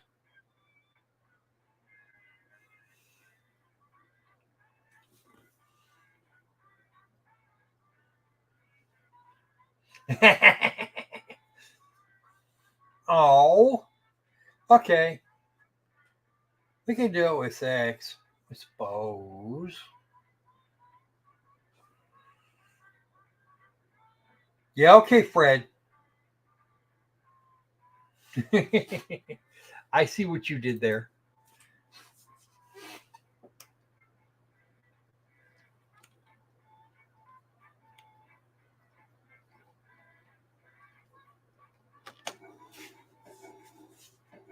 We can play another round for Loki if she wants to when she gets back.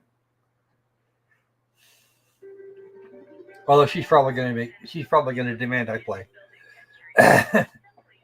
Yes, she will. But why? You know because we like it when you play. Yeah, then we don't feel like we're playing alone. Most of the time, I'm easy to beat though. If I'm experiencing excruciating thyroid pain, where am I hurting? Use your device to answer the question. Oh, that's okay. There will probably be quiplash later.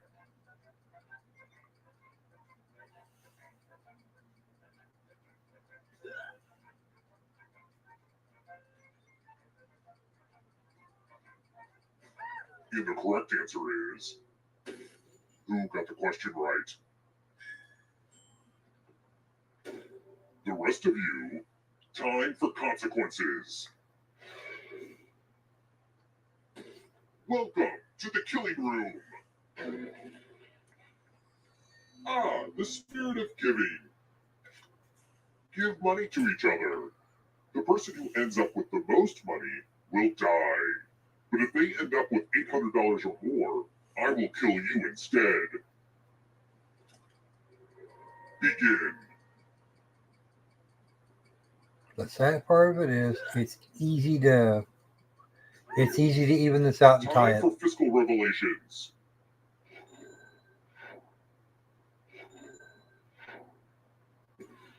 You are the richest, and you are the deadest.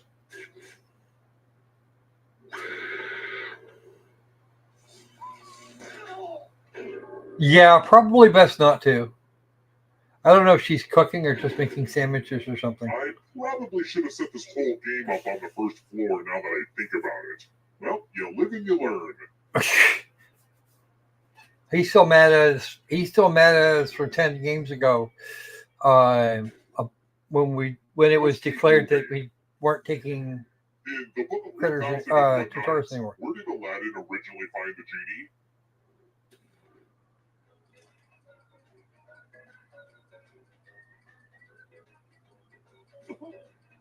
I'm not telling. I've actually read that book.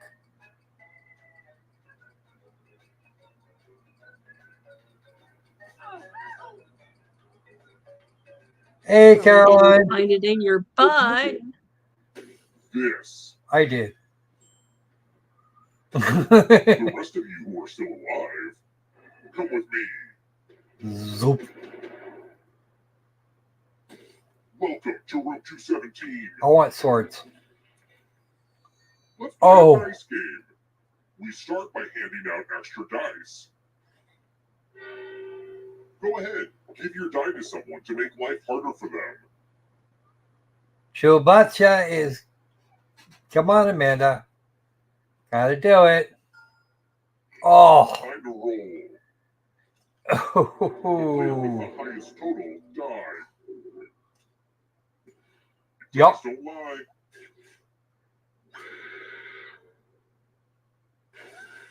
Ooh, explosion.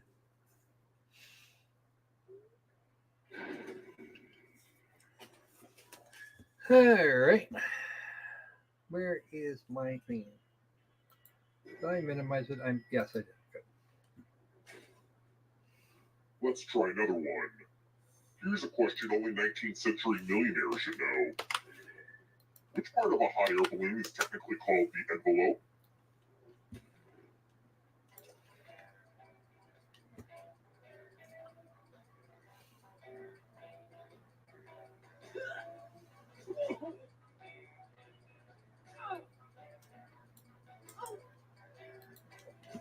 Who picked this?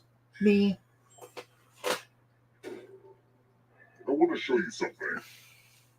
How did you miss that, Hey, Debbie. Patty? It's down to you and I. Why don't we just relax and play the game? It's a quiplash. Of course it is. The game will send a funny writing prompt to your devices. Enter the best answer you can think of and hit send.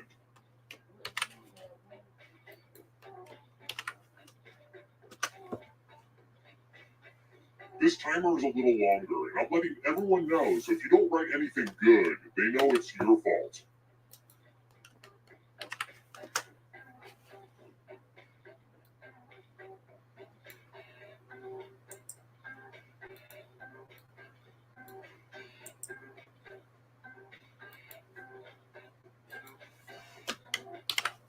Enter something hilarious now. How are you dead, Let's see Daddy? those quips. The hardest part about being immortal. Yeah, right. All right, everyone else, vote for the answer you like the best. The player that gets the fewest votes dies.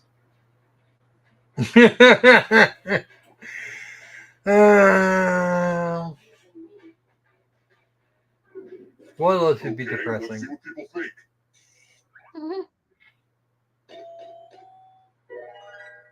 The people have spoken. You're not alone. You got other immortals to deal with. Except they're assholes. And they're assholes, yeah. Oh, my love. What do you want, Apple?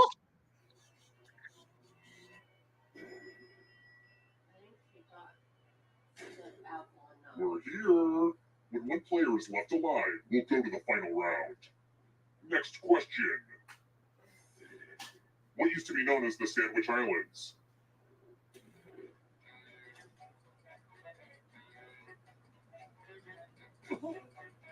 I think I picked the wrong one again. Oh, well.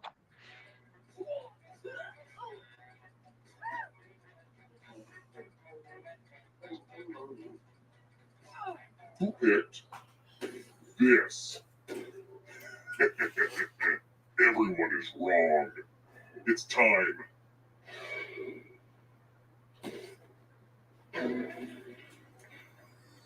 Ooh, a pile of money. I keep my money like this because it sparks joy. If you take the most or least money, you'll be punished. And there's only one punishment. Have fun out there.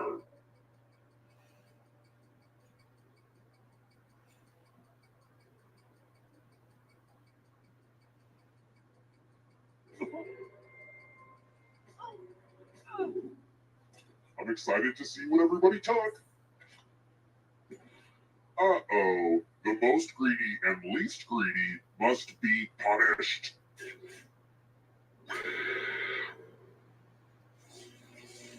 Electrocuted. Only one of you is still alive. You know what that means.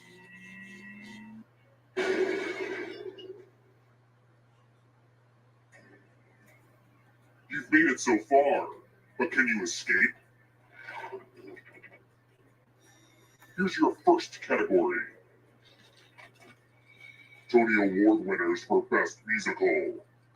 Tap each answer that fits the category and then press submit. Stop. Oh, yikes, Dang. Nubits.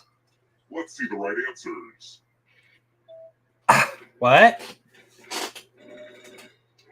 When did the Book of Mormon get turned into a stage play? The dinosaurs.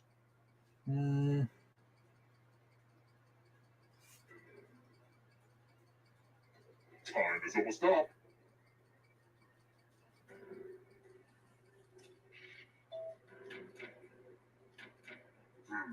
That one was too easy. Yes. Moving on. Is it just a musical called The Book of Mormon? Or did the Book of Mormon get turned into a...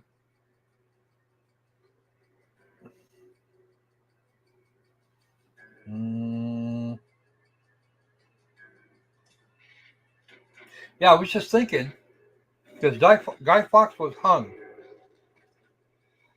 Movies about time travel.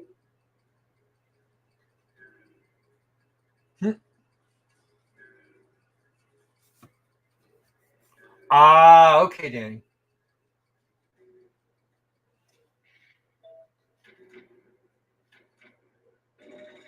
Sandy's doing really good. Don't fall behind. It's only darkness. Bottom row of the QWERTY keyboard.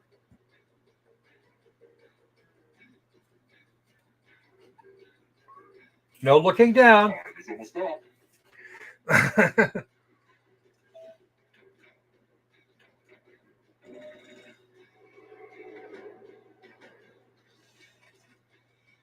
Picasso paintings.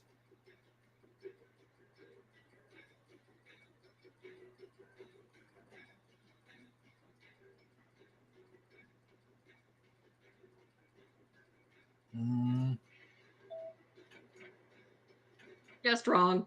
Oops. You cannot run that ghost forever. Debbie's going to get you, Sandy. Shakespeare quotes. The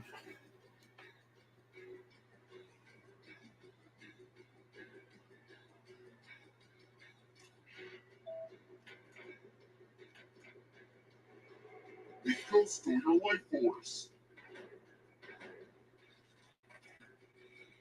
Boat-related occupations. I know. Everybody would be unhappy if I didn't. Stop. Yep. Another life force swap. It picked Amanda. Amanda comes from behind.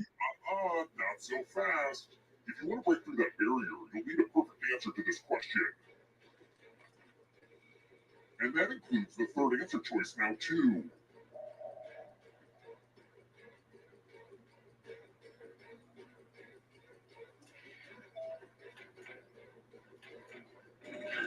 You have to get all the right answers to escape. Debbie's back. Beyonce albums. Eh?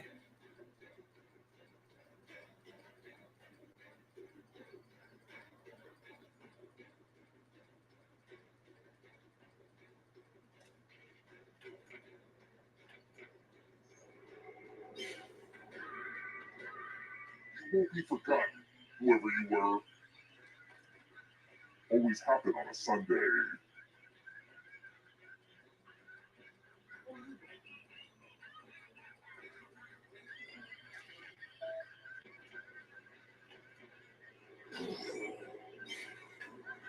Oh!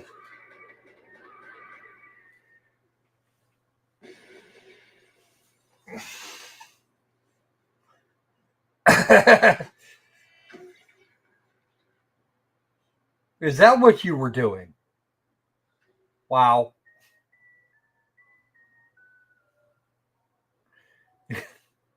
You both got that was swapping back and forth so much I don't even know. Because it got you both it put you both back to life, and then yeah.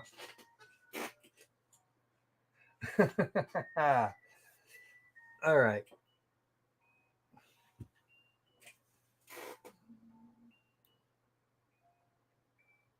I have no idea what this game thinks it's on about, but it cut the frame rates down real hard.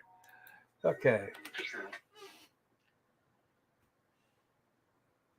Okay.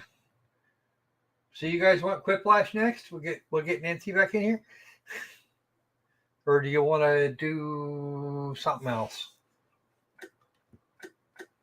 or do you want to try this one again?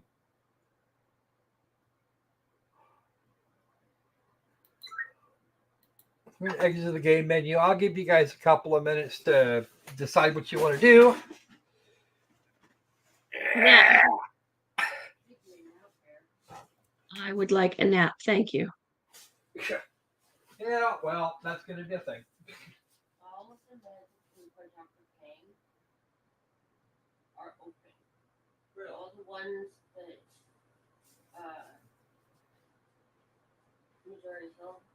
Missouri Hill did are not. So I guess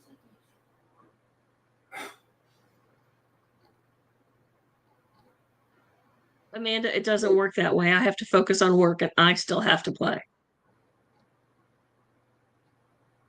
Looks like nobody wants to play right now, except Sandy. What does she want to play? Well, I can't see your screen. Well, why don't you ask Patty? Patty, what does she want to play? What do we want to play? No, Sandy or whoever it was. Danny says whatever. Sandy says quip. Anubis is voting with me. We all want a nap. I did that in my desk chair. That's not the best place to do that, by the way. Yeah, but I wouldn't have made it into the bedroom, and then you wouldn't have been able to stretch out. Yeah, I'd well. probably still be asleep. I was asleep. Desk chair means I'm not going to be taking this long nap. That too. Okay. So, everyone wants to nap. Yeah, I would declare nap time that would be boring, and we still have 40 odd minutes. So, who actually gave us a? I'm here. Hello, hi Loki. What would you like to play? I don't know. I don't think anything. Hold on, let me look at something. Okay. Because Loki, your answer work too.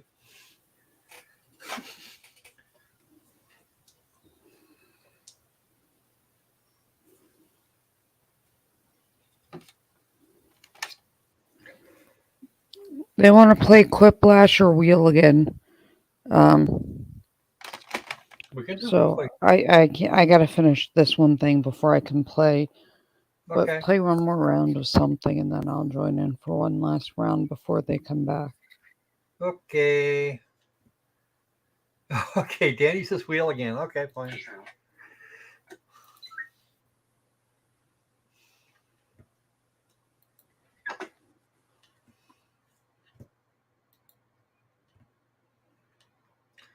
Probably needed to unload that anyway. All right. More wheel.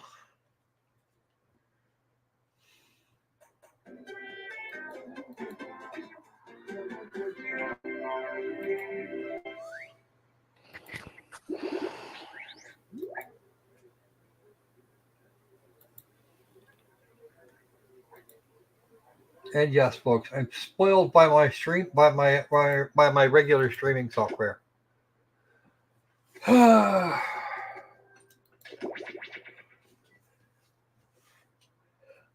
Okay, back from the windows. Just in time to play So Wheel of Enormous Proportions.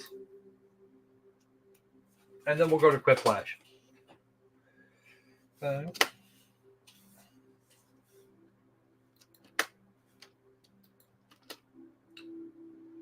For your enjoyment, here's the room code QGBN.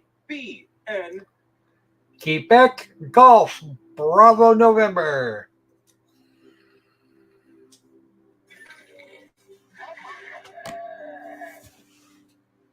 Chubacha. Come on. Nappy Anubis. Come on.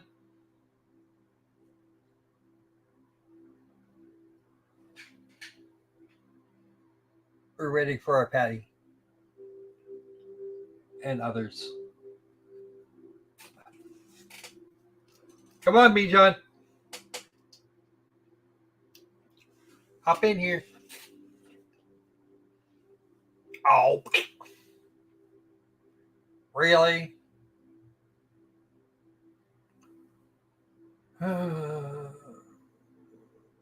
Amanda? Where did you run off to? Oh, she's doing the BRB thing. Okay. We'll hold for a minute.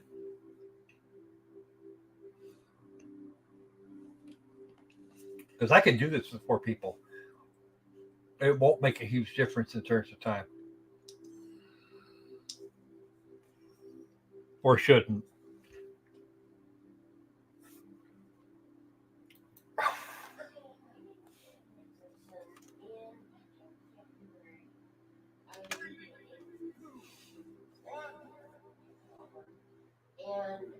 You You have traveled to this sacred mountaintop, seeking answers from the all-knowing wheel of enormous proportions.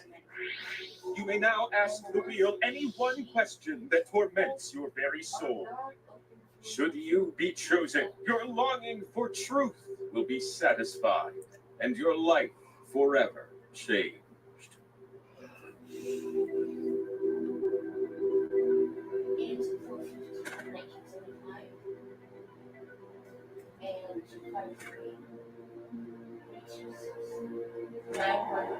Wonderful.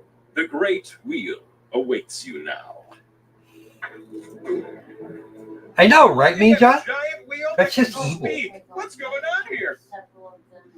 Who has their browser open and doesn't want tutorials? You, that too. Let's play.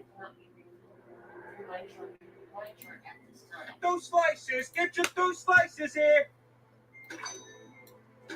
Hold them tight. They're very precious. Is that question one? Yeah, it is. Which of these are muscles of the human back? If you're a wizard, please don't attempt to say any of these as spells. It can get quite ugly. Tap the right answers. That seems like a good idea. Oh, God. I don't remember.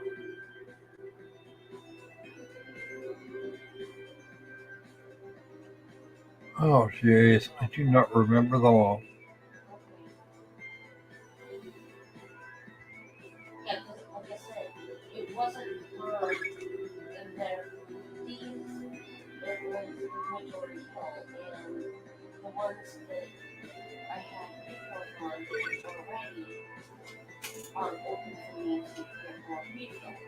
Well, I've got two from that I am going to be out of, and I can't refund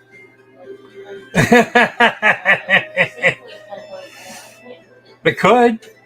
The clock is winding down. On this You wouldn't time. get any, but it could. Or maybe it's holding out for a better offer there, me, John. Recognize these answers?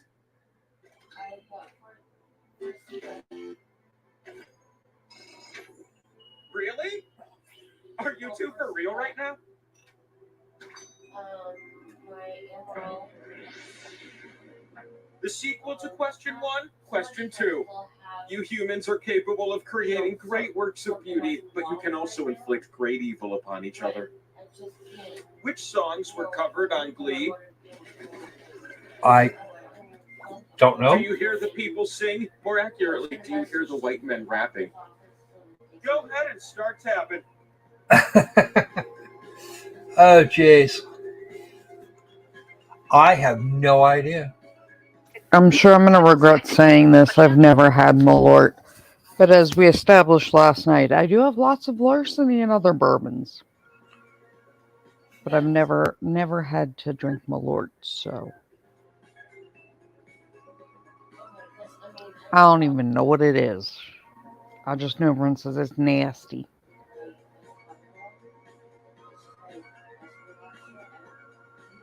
I haven't seen a single episode of Glee.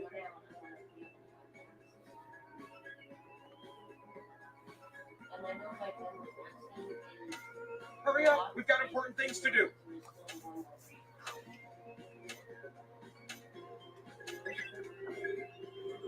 Good. Now feast your eyes on these juicy answers. Was that Hair to the Tune of Crazy in Love? I can't imagine how that would work.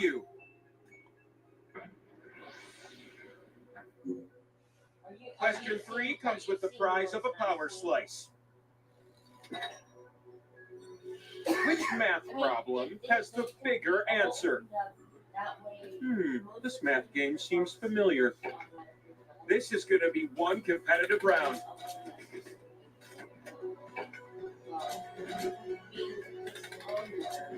As each player struggles to choose between two things, we can all agree, at least you're not doing math. Hey, tip your bartenders. It's the home stretch now. Keep tapping.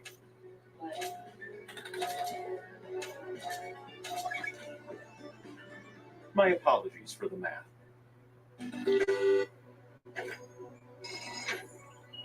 Look at you. I'm so proud. Don't stare directly at it. It's like the sun. Our flight. Time to ascend. Watch out for the hawks up there. They will wreck you. Scoot over. I'm so happy you made it up the mountain. I used to host a game from the Labyrinth of Pain and Despair. This is going much better. Select the slots on my super big face to place your slices.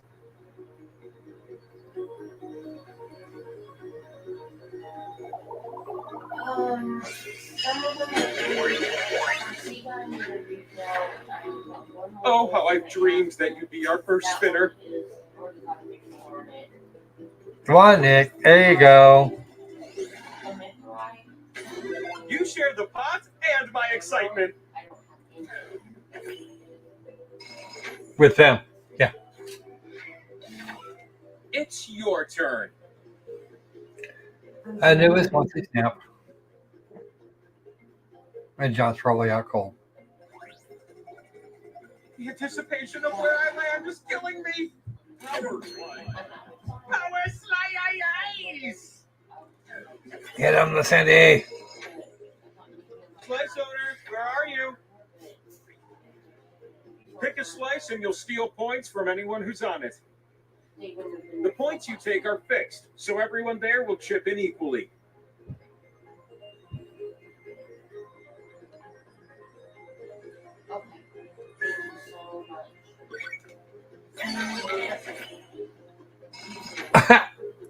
You really stole those points. Good.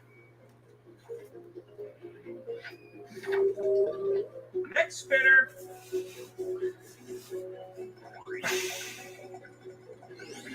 Another thing of coffee. Uh-oh. It's the last spin of the round. This last spin is up to you. Gradually slowing down and... Okay. To grab for Nicky. Next. Let's get real introspective regarding your scores. Some of you have more points than others. Hey, with incisive commentary like that, I could be a professional sportscaster.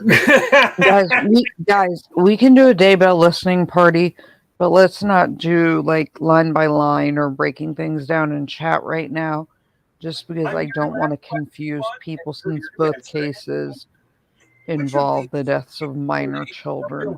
And some people will be confused, especially like replay crew people. Mm-hmm. But we can have a watch party, listening party, and discuss it. I just don't want to confuse people.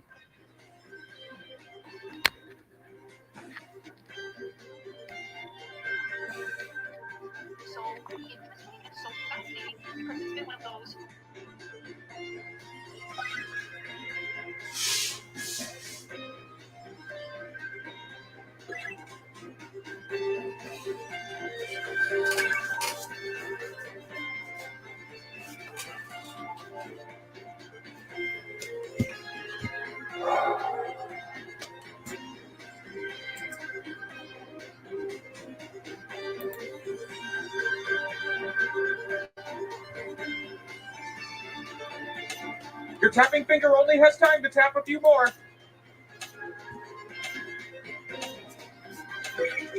I mean, John, it's just one of those The answers. people on replay crew. If they come in like without context, yeah, people can be weird. Acquaint yourself with question 2. It's like this question was written just for you. Match the zodiac sign to the month. This should be easy for a lot of you. When in each month. Match up things that have to do with each other.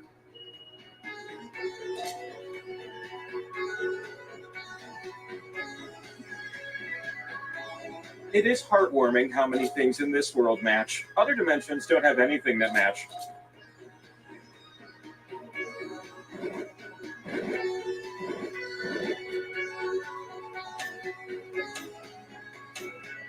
There's only time for one, maybe two matches. Okay, let's see the matches. You have all the points you need. Two little pilgrims with top-tier scores. One more slice.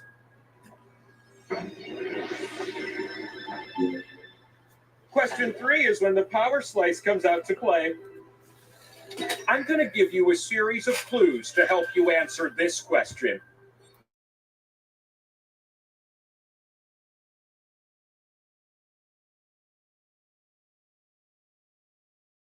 Some clues might help.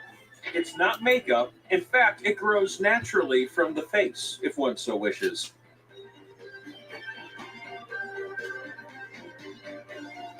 Okay, it's Flavor saver.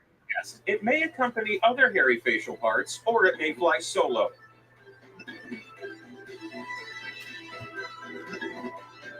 For a time, it was associated with beatniks and jazz.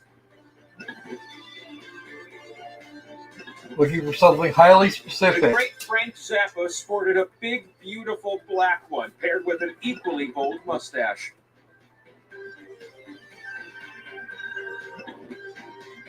It sprouts in a soulful clump below the lower lip.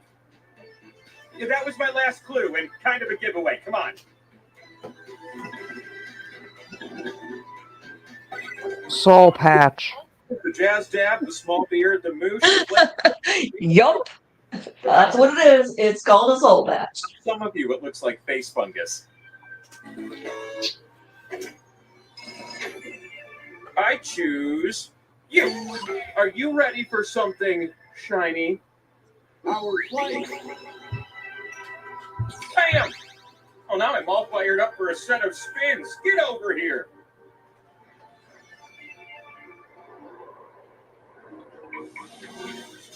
So glad you can join me up here with all those slices you have. I'm eager to spin. Let's get those slices down.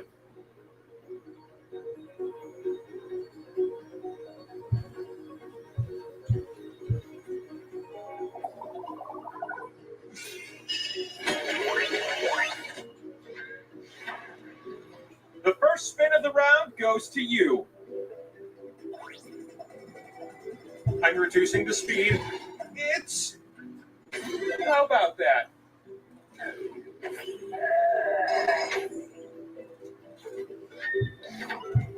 New spinner.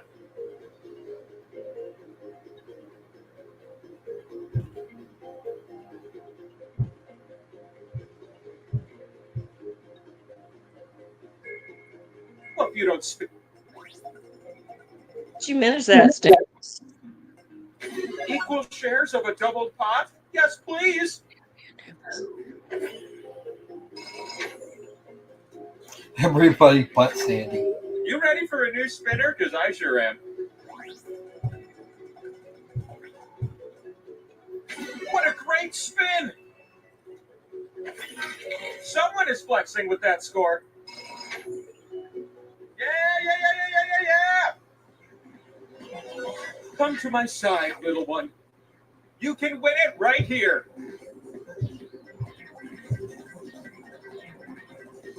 I'm slowly reducing in speed. Oh. The question is for Sandy. And with Congratulations, Sandy. Find an answer to your most soul-searching question. Spin me. You Oh no. to answer this question. Are you okay, Mama Bear? Oh no.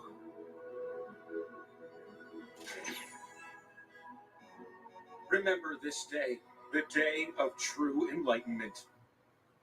Oh no. Ouch.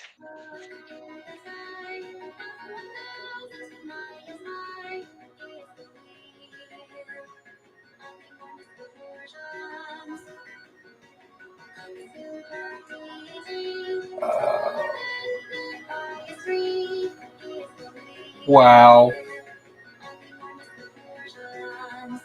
Oh. Yes. Okay.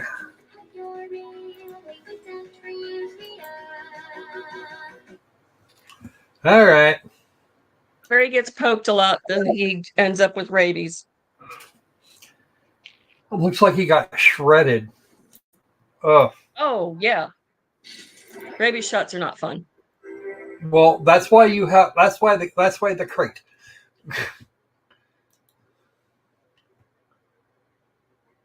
Oh, jeez. I'll bet you won't do that twice. Yeah, I had to have the pre-exposure set. It was not fun. Ugh. I have managed to avoid those to date, but I've heard tell.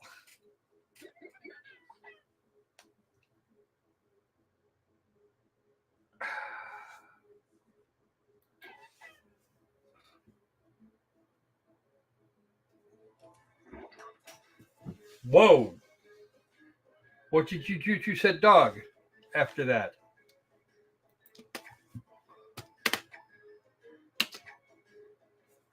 Room code, you got it. HNMU. There you go. There's Frankie Wiener. Come on, guys, pile in. You too, Nancy. Loki, are you joining us? She may not be. Oh, I don't know where the Loki went up to. Come on, folks. We can do this. There's 16 of you. Let's go. Croco, you may have to play. I might, yes. Look, Gnome's at work. CCW is doing whatever he does. There's a Sandy and a Anubis. Yay. Do we have a Nick, a Thomas? I don't know where the Thomas is. I haven't seen him in a while. Probably got worky related. Texas Mama Bear could hop in. Huh? Mean John could hop in. Yes, he could. So could the Mama Bear.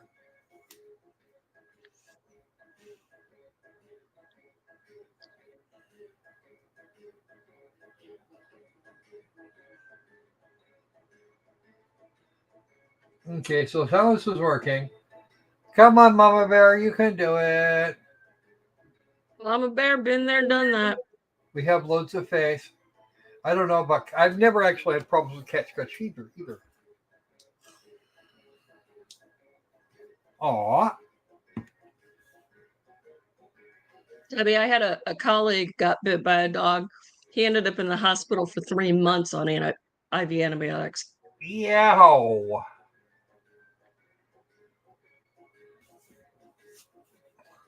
It's 3 weeks. Thomas was working. I'm supposed to be working. The quiplash music is an I'm working. earworm. I got all the stuff off my desk I had to do for the moment. Cool. Oh, you're talking about, cat scratch fever. Cat scratch fever was nasty. I was sick for like 4 months. I didn't end up in the hospital. Not till you could. That's Not till you learn how to spell. I am not Kyock. No, I didn't do IV antibiotics, but I had antibiotics for a long time. I've still got the scars, and it's been over 20 years. I don't think I even have. I have to open a window for that. Oof.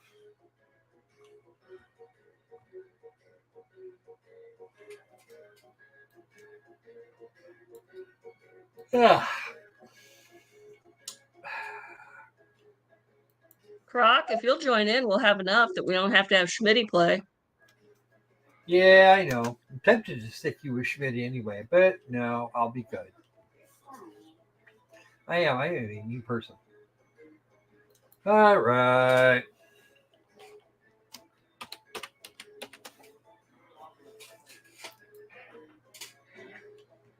Okay, here we go.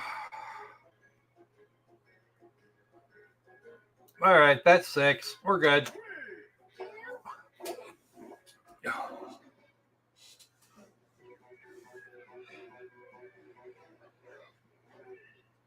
This is Quiplash 3, the Forest sequel. My name is Schmidt, Yikes. and this was all recorded before my much publicized trial. By the way, if you didn't get in the game, you can still vote as an audience member. Type in the room code to join. Round 1 is on deck. You'll answer 2 prompts on your device in any way you want, and then each of your responses will square off against someone else's. The remaining players vote on their favorite. Hello, Adam. Easy, right? You're going to get points based on the percentage of votes you get, so don't hold back. Yes, do. Stick around. We enjoy seeing you. Welcome back to the lair.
Okay, let's see what you've wrought. Up to bat, we have something you might overhear in the White House. Punch in your vote.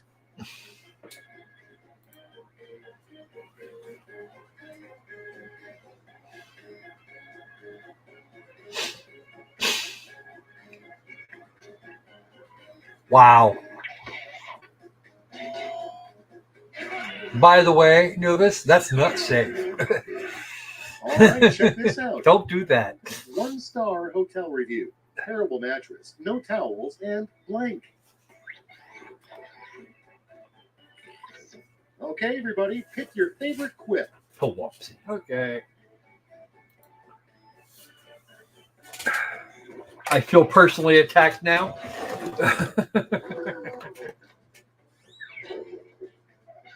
Let's see the next one. Dishwashers don't have windows. What are they hiding? Okay, choose your favorite. Oh, jeez. Seriously?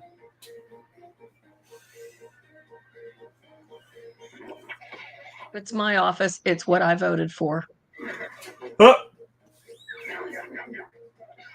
Next up, name a snack food for mummies. Oh, Right, vote for the one you like best.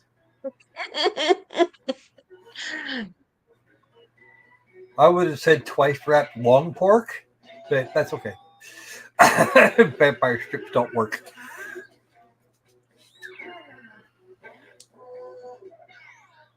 Next on the docket, one thing someone could whisper in your ear to win your heart forever. Decisions. Choose your favorite. Both of those are good, mind you.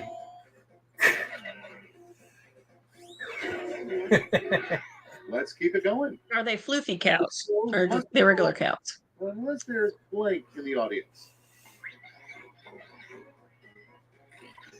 All right, people, it's voting time. Ooh. I think those two were highly specific.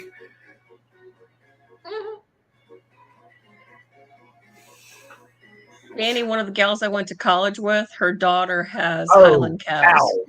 I am not doing well today. Sorry, honey.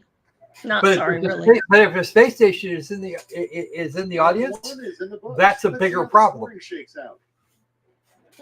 No, not really. Sorry.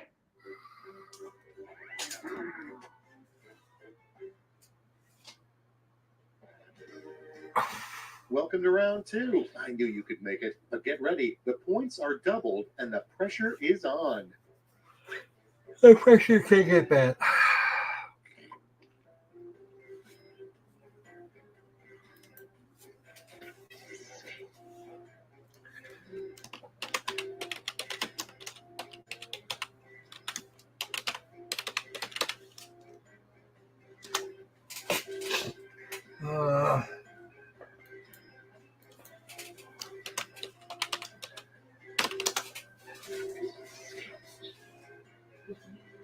Shoving half my butt onto the floor because you think you're freaking cold. Just because I'm starting to get frustrated with what I'm doing. Ooh, Highland cows. Those aren't fluffy. What? Highland? They are. Those are the ones that have like a mullet that they grow. You actually have to groom them. Oh. Or they're hair mats, and you can actually use their hair for fiber. They're actually beautiful cows. Okay, I'm wrong. Absolutely gorgeous. They're beautiful. It's not like the floofy cows they have in the national parks that, you know. We're talking about Scottish cows. Pantone's color of the year. Baby shit green. I know somebody who has a Highland Ow! that is so tame he can take a brush swing.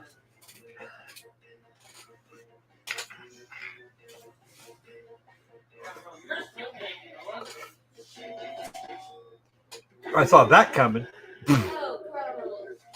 Baby shit brown with My first holographic car was a Toyota Tercel station wagon, and it was called Bronze by Toyota. My dad used to say it was baby shit brown. Just gross. Oh yes, I like that one.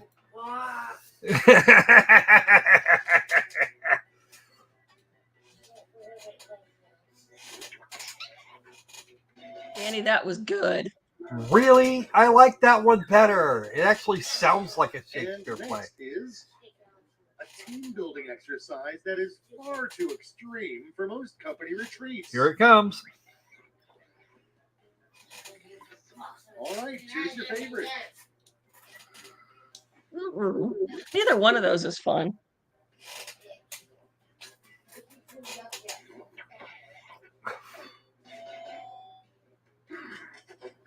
Well, that's a new person walking by my house. Apple, go bark at that guy. What the vision chart spells out when the eye doctor secretly hates you. Run now.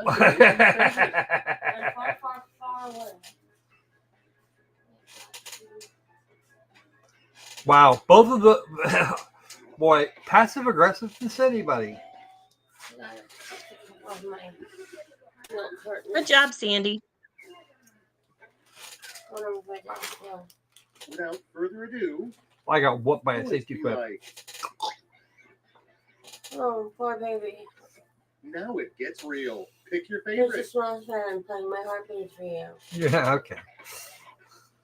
I'm kind of grumpy right now. That's what's supposed to happen to safety whips.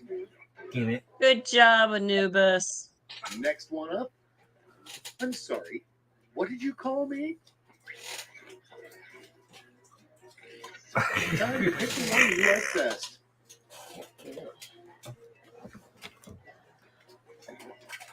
There. Huh? It's cold in here. I'm freezing. The dog is freezing. Yes, freezing. Round 2 is no more, but how did you score? You may not be I'm cold. sorry, that was not I'm intentional. curled up in a blanket over there. Well, then turn up the heat. No, that's your job. Oh, I'm not in last place.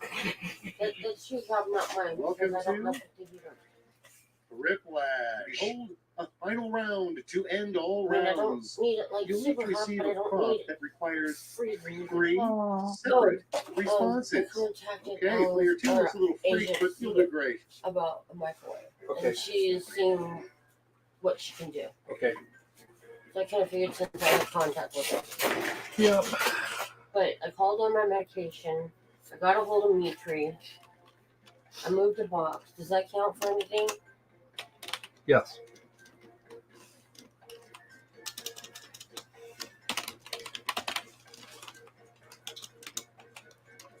I had to move because somebody was trying to push me on the floor. Let me get this crock pot thing.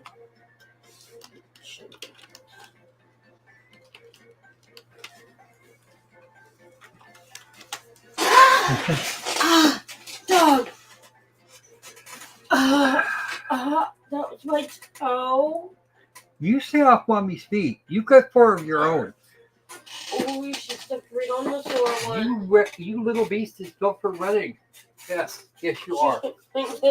You're holding her like that and she looks so little. I know, right? But she's not that little. She's good size for a Boston. She's like, listen to her moan and groan.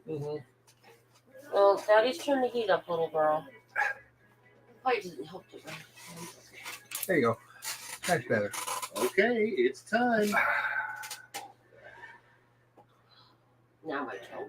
3 weird things to hear a ghost moan in the middle of the night.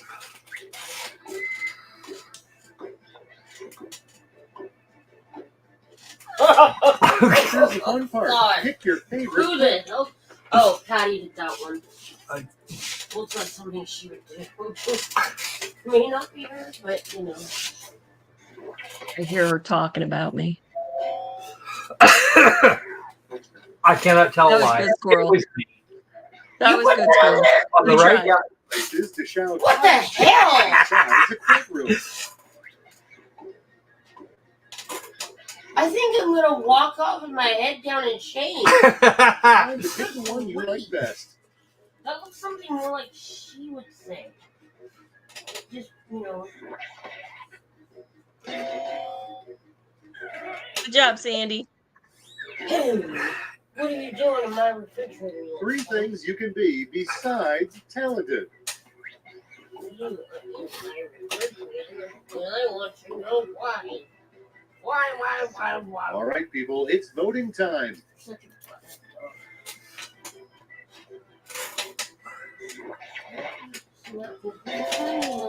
Sorry, Anubis. Not really. You know, that's actually the way all 3 of these have ended. 3 votes to the right, 1 to the left. See the final scores. At least I didn't completely humiliate myself. Oh, I got it to 3rd. I'm good. I'm in the top half. Hey, look. I'm still your goddess of snark. Herder of stupid. So at least I've made an attempt. Yeah. So how much longer we got before court comes back? About 10 minutes or so. I don't have time for another game. Not quite, no. And Loki managed to avoid again. Oh, no, we do have. So my office chair had gotten We have very 20 minutes. We have 20 minutes. Let's do one last. We'll do one game. 1 game of Whiplash because that.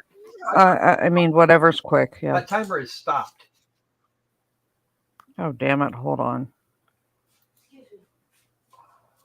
21 minutes, 19 minutes, 9 minutes. 9 minutes. You might So wanna I was going to play tell it. everybody how I solved my chair problem, but never mind. Yeah, no. Tell them how you solved the chair problem. Well, I don't like backs on my chairs because I want to keep my back healthy. So I've been sitting on this really expensive chair that I bought that's a rolly chair. And it's like an office chair, but I took the back off of it because I could. But I've sat on it so much in the last 3 years that the padding's like done. So if you sit on it for 15 minutes, your butt goes numb. So I dug into my pile of stuff from when I was in a wheelchair and I grabbed the medical grade cushion out of the wheelchair and I put it on the chair. Oh, it feels so good.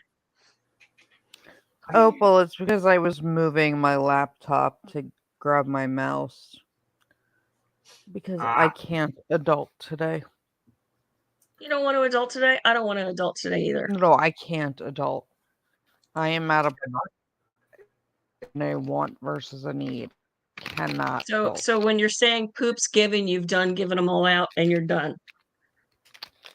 It's time to get the chocolate chips and the Girl Scout trefoil cookies and make your own chocolate cookie covered cookies. No. I was eating frozen caramel eggs from, like, I buy the caramel filled ones at Easter because the ones that look like an actual egg in the middle creep me out. That have that like fondant middle. But Yeah. Cadbury makes one that's just caramel. Yes, yes, So they do. I've been That sounds eating good. those. And my current obsession is Golden Grahams S'mores Remix. And they're like little 100 pouches of Golden Grahams, Cocoa Puffs, and marshmallows. Oof. I'll be back in a minute. For And then somebody they who's have, on a low carb diet, that sounds absolutely delicious and totally cheat worthy. and they also make a Cinnamon Toast Crunch version. And they all have like 3 different flavors and textures in each one of the different things. Just Google Golden Grahams, S'mores Remix or Cinnamon Toast Crunch Remix. And they're called snacking mixes. Those sound really good. I'd probably make my own though. You know what you would really like? What? The brand of energy drink that I drink, the Alani Nu, came out with candy. They came out with gummy bears and gummy rings, and they don't taste like crap. And they're not super high in sugar alcohol like the Haribo ones that are essentially Drano. Yeah, the Alani Nu ones are really good. Like even the little person will eat it. And that's actually where I go. That's the brand that I buy. I don't buy the Haribo. I haven't bought them in forever. You buy the Alani Nu? Mm-hmm. Yep. Yeah, Those are the good ones. They have by far the best protein shakes. Their new line of coffee flavored protein shakes. 2 thumbs up. Only 2? Yeah. Although I just love all the stupid. Although I kind of want another grapefruit, and I'm sitting over here like, you do not need more grapefruit. Your stomach ulcer hates you already. Please stop eating grapefruit. What brand are these? Paul's makes a vitamin C drop, and one of the flavors is pink grapefruit. Mm-hmm. Because I love grapefruit too, but I'm being really, really good about not because it's so much sugar. Grapefruit shouldn't have that much sugar. When you're trying to stay below 50 carbs a day, though, one grapefruit blows it out of the water.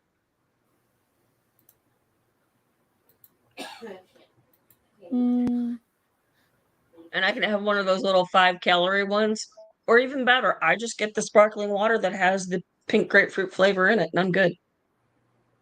Pamplemousse flavor? Yep, that's the one. Actually, Kroger has the Kroger brand.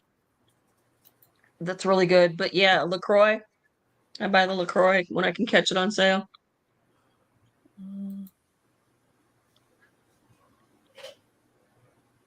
Like, I wouldn't send it to the lady. Really?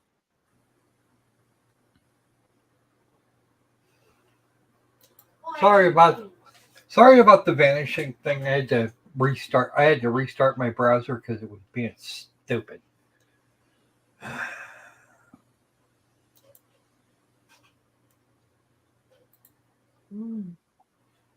There we go. All better now. Hey, Opal. I'm making low carb pizza with bacon and chicken and artichoke and cheese and a buffalo ranch sauce. What, you tossing it all in? You're tossing that all in a pan and cooking it that way? No, I have a recipe for fathead dough, which is mozzarella cheese, cream cheese, and you melt them together in the microwave, and then you add a little bit of either almond flour or coconut flour, and you knead it all together, and then you chill it and make it into a dough, and you pre-bake it, and it makes like a pizza crust. Tastes pretty good. Okay. The Tattooed Chef brand makes a vegan cauliflower crust that even my little will eat. I've got cauliflower in there. I think I'm going to roast it. But And no, then- they say it's like by far the best cauliflower crust pizza dough. I'm the weird gonna roast it. person. I'll take a frying pan, like a non-stick one, dump a bunch of mozzarella in it, put pepperoni on top, and cook it until the cheese is like crunchy and hard on the bottom, and just eat it that way. Yeah, I do that too. Yeah, I'm bad about things like that. I do that too. Yeah, but the amount of lactate I have to consume when I do that is not healthy. Hold on one second.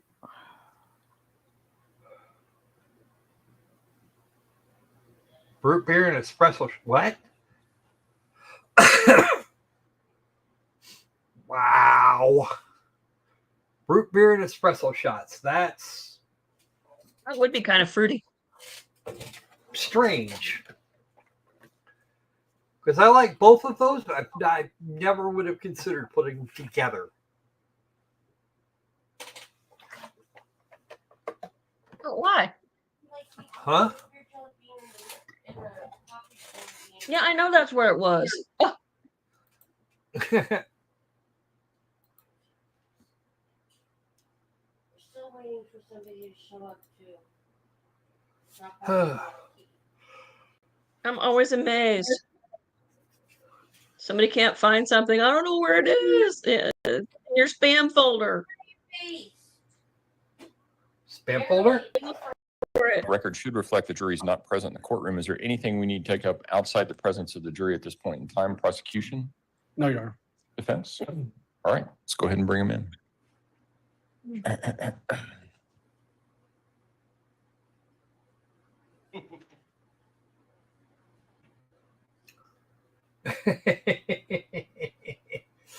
I would have done the same thing, Creek.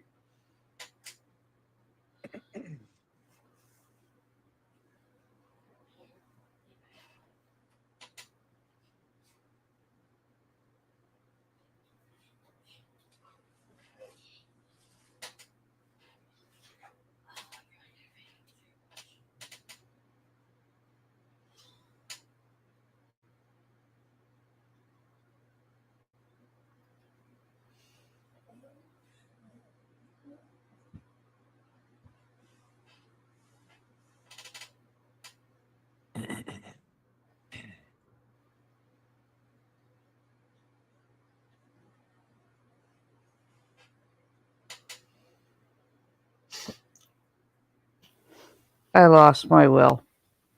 I'm eating the grapefruit. Okay. I gave in. I was like, nope, grapefruit. Some of it is I am so limited fruit-wise because of my allergies. Especially with like times of year. I prefer berries. So do I, but I mean, in the winter.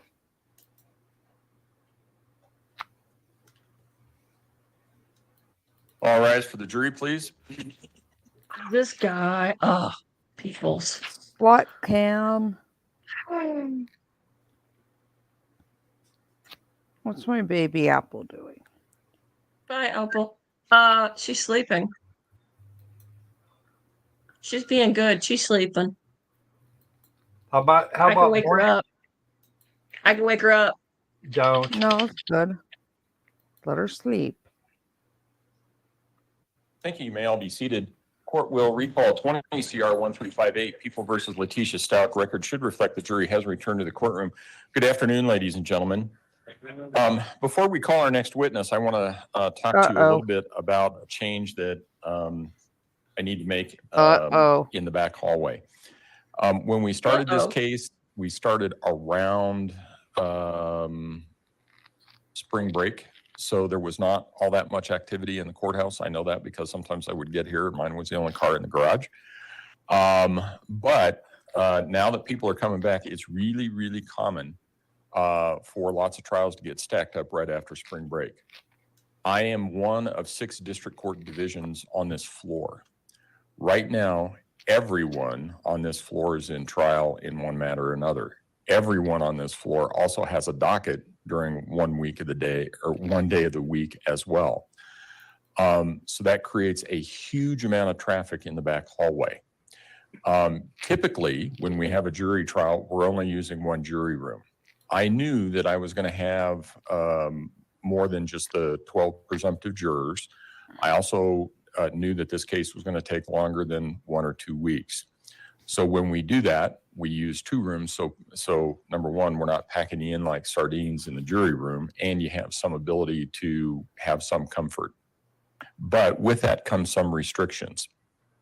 And we need to start implementing those because it's causing problems for other division staff. I'm sure you've seen the door to the holding cell that's right behind your jury box. And deputies will use that for other divisions because you shouldn't see any inmates being transported up and down the hallway because we're trying to keep that hallway clear. But somebody you might see in an orange jumpsuit, that's what that's all about. And that will happen oftentimes in a criminal docket when somebody's being held in custody. You'll see somebody in an orange jumpsuit going back and forth. You'll also see lawyers back there. You'll see deputies going back and forth. Every once in a while, you will hear a commotion out in the hallway. Every once in a while, you will hear somebody running by like a herd of buffalo. So we need to keep that back hallway clear. So a couple of things that I want you to do. You're still free to go between the 2 rooms, okay? But knock before you open the door, and you have to use the restrooms that are associated with the jury room. I don't want anybody going down the hallway anymore. I know that there are 2 restrooms down there, and I know that this puts a burden on you because you sort of have to wait. I get that, and I understand. If we need to take longer during a break, we'll do that. But right now, there is just a huge amount of people in the back hallway. So for your safety, for everybody else's safety, to make sure that there's no confusion as to who's supposed to be where, when, and all of that stuff, please stay in one room or the other and knock before you open the door. Mr. Combs will let you know whether you can come out or not, and we'll leave it at that. So with that, Mr. Allen, call your next witness. We'll call Tom Griffin. All right. Hopefully he's not wandering around in the hall. Mr. Griffin, if you would step forward and raise your right hand, please, sir. Do you swear or affirm the testimony about to give in this matter will be the truth, the whole truth, and nothing but the truth? I do. Go ahead and have a seat in the witness stand. Please watch your step. You got to go around the other way. That's okay. Watch your step as you step into the stand. Thank you. All right. Mr. Allen? Thank you, Your Honor. Good afternoon, Mr. Griffin. Will you please introduce yourself to our jury and then spell your name for the record? Good afternoon, sir. Good afternoon. My name is Tom Thomas, Griffin. come up with a tactical yet tasteful, Mr. jury Griffin, what do you do for work? sequestration device I'm or a something. I private don't know. forensic consultant in bloodstain pattern analysis, crime scene investigation, and reconstruction. What kind of experience This do you have guy in sounds crime like scene an Amish investigation, reconstruction, crypt keeper. and bloodstain pattern analysis? I spent 4 years as a crime scene investigator and forensic chemist with the Greeley, Colorado Police Department. I left there and then spent 29 years at the Colorado Bureau of Investigation Denver office, where I did forensic chemistry, but also headed a crime scene unit and did bloodstain pattern analysis, both on scenes and on evidential material that was submitted to the laboratory. What kind of educational background do you have? I have a bachelor's degree in chemistry and then 4 years of graduate work in chemistry. I left that to into the field of where I've taken numerous courses, particularly in bloodstain pattern analysis, 6 courses over the years of my time in the field. Who are you currently employed by? I'm a private consultant, so I have my own company. I formed after I left the Colorado Bureau of Investigation, and I'm also a partner in a forensic consulting and training company out of Oklahoma City, Bevel, Gardner and Associates. Do you have ongoing training that you participate in to make sure you stay sharp and abreast of any changes in the field? I do. I attend conferences in bloodstain pattern analysis primarily. One is the International Association of Bloodstain Pattern Analysts, meets yearly across the country. Also the International Association for Identification. It meets yearly as well. And I attend workshops there as well as have taught since 2001 approximately 80 workshops in bloodstain pattern analysis for those 2 forensic associations. Do you have certifications in bloodstain pattern analysis? I do. The International Association for Identification began a bloodstain pattern certification program in 1999. I have maintained my certification in that and also served for 14 years on their certification board. What about professional affiliations? Do you have any affiliations that go along or hand in hand with your bloodstain pattern analysis? A current member of the International Association for Bloodstain Pattern Analysts or of Bloodstain Pattern Analysis. Became a distinguished member there in 2011.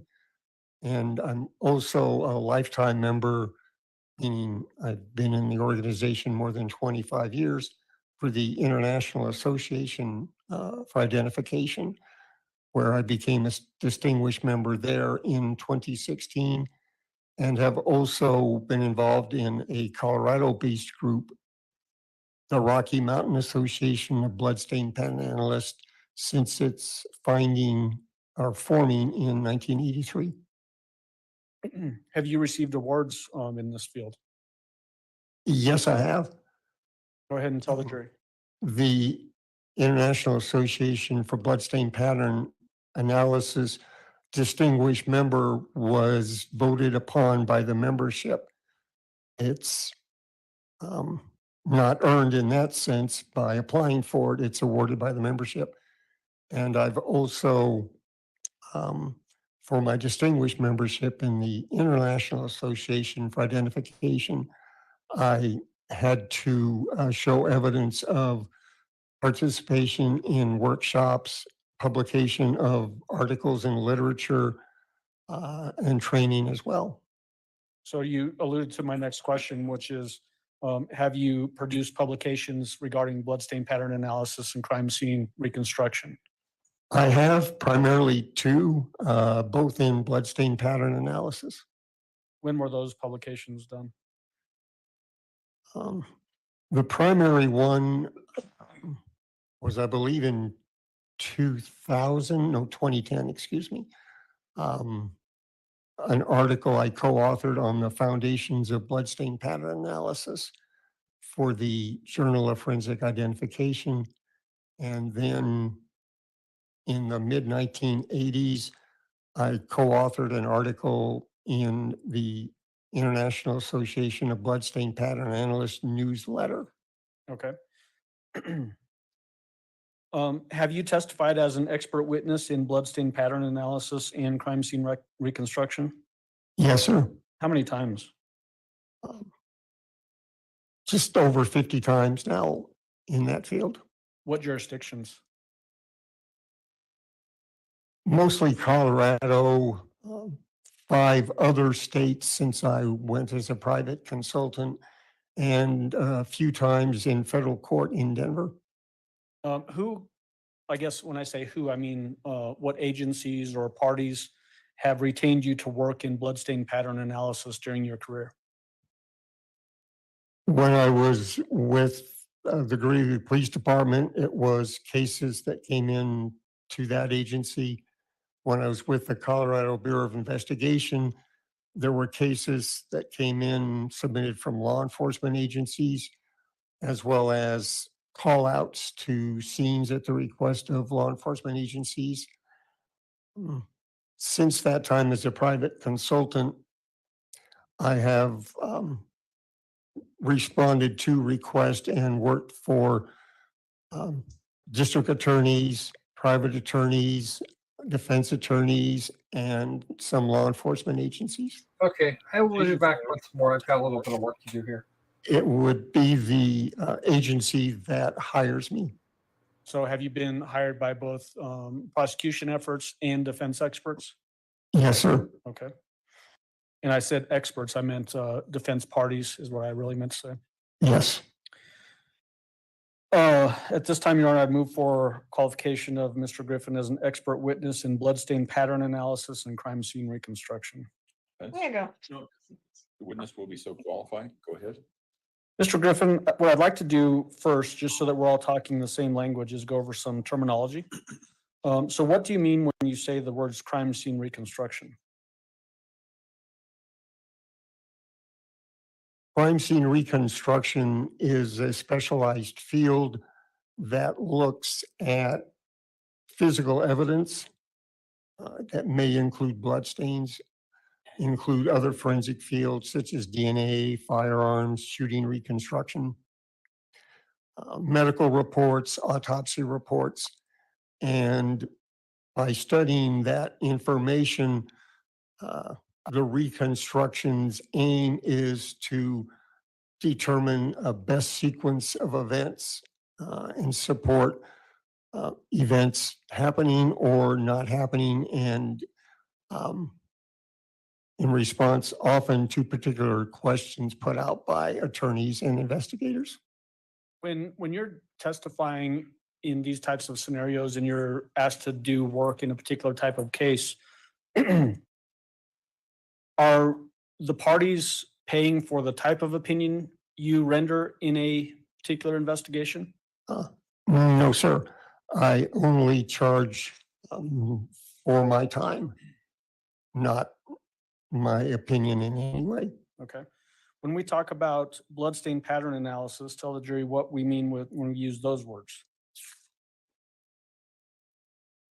Bloodstain pattern analysis is the examination of bloodstains, bloodstain patterns, their size, shape, distribution, location, scene context, and using physical characteristics of those stains and patterns, identify the nature of the pattern, and then possible events that may have produced any given pattern. What is a spatter stain?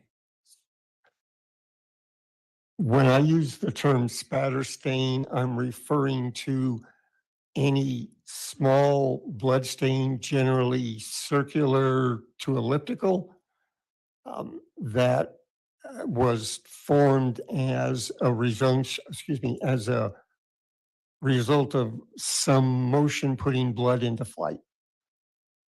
What about a non-spatter stain? What is that? Non-spatter stain is a larger category that includes stains not containing only circles and ellipses, but smeared blood, pools of blood, absorbed blood, any blood or blood stain pattern that has something besides just circles and elliptical blood stains in it. Can you tell a jury about any limitations of bloodstain pattern analysis? It's only as good as the documentation to start with. And its goal is looking at sequence and possible events or mechanisms. It won't tell us whose blood it is, for example. Generally won't tell us how long blood has been on a surface. And the other limitations are what is available on scene, if it's a scene that we go to do the analysis, or what's the nature of the photographs and diagrams that we've had supplied to us, as well as other evidence that may be available for viewing. As far as data that you're using to make your analysis and ultimately reach a conclusion, is best practices to have digital photographs taken and also a scene visit? When possible, yes.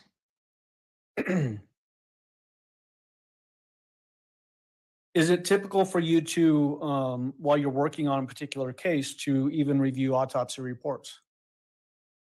Most definitely. I make it a requirement before I'll issue a bloodstain report asking for copies of autopsy reports, since the nature of wounds, particularly bloodletting wounds, is a key component in looking at what possible events may produce stains and patterns. What if there's no body? Can you still do your bloodstain pattern analysis without having access to a body and the evidence it might have, as well as an autopsy report? I can and have. It's limited, or it produces the limitation not having wound information available.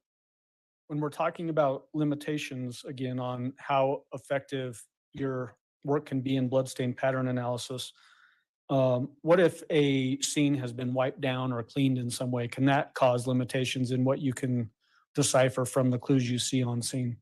Yes. In what way? Anything that removes bloodstains or alters their appearance affects the physical characteristics of those bloodstains and limits perhaps even identifying patterns that are present, and then further limits concluding what type of events may have produced a given pattern or series of stains. Okay. How did you become involved in the investigation of Gannon Stauch's disappearance? On February 18th of 2020, Lieutenant McHollow, Mahalko? thank you. Yep. Called me telling me about the case and asking if I would be available to look at some pictures and possibly help them with a case. Do you remember specifically what question you were asked to look into as it relates to that call on February 18th? Primarily, if examination of photos and eventually the scene would help identify possible events or mechanisms that may have been responsible for producing blood stains on the scene. So essentially, what may have caused these blood stains to be present in this particular bedroom? Yes, sir. What information did you have at that point regarding relevant factors that you may have to consider as you start your analysis? At that point, the information was minimal. I was told that there was no body. Gannon's body was not available, no apparent weapons, and on February 22nd, I received a flash drive that had over 350 digital images of various aspects of the residence, and began looking at those bloodstain pictures. Did you look at all of those images that you got on that flash drive? I did. Did that lead you to any sort of, at least at that stage, any sort of preliminary conclusions as to what you, the scope and what you are dealing with? Very preliminary in that the stains I was seeing in the photographs were very small. So I was primarily seeing spatter stains, and at that point, couldn't say anything more without additional examination or information. Okay. Did you in fact actually end up going out to that particular scene? Yes, I did on February 26th of 2020. Tell the jury what you did on that particular day, and then I'll ask you some follow-up questions about that. I arrived on scene accompanied by FBI Special Agent DeFrance, whom I had met and carpooled with from Denver. And we arrived at the residence approximately 10:10 that day, met with CSI Beresford and then Sergeant Hubble, and we all entered the residence at 10:15. And Sergeant Hubble walked us through preliminarily or showing preliminary aspects of the residence for us. And then my attention was focused in the bedroom that I was told was Gannon's bedroom. In your review prior to getting on scene, did you have a chance to look through Alyssa Beresford's photographs that she took of the scene that included evidence markers that were stuck to the wall in different areas inside that scene? I did have some, yes, sir. Okay. And just so you're aware, there's a binder on the table in front of you. And we're going to be referencing some of those photos. So already admitted in that binder is people's 528 through 678. And I just wanted to orient you to that as well. And when we get to that point, I'll ask you to flip through that and find us some pictures, okay? Okay.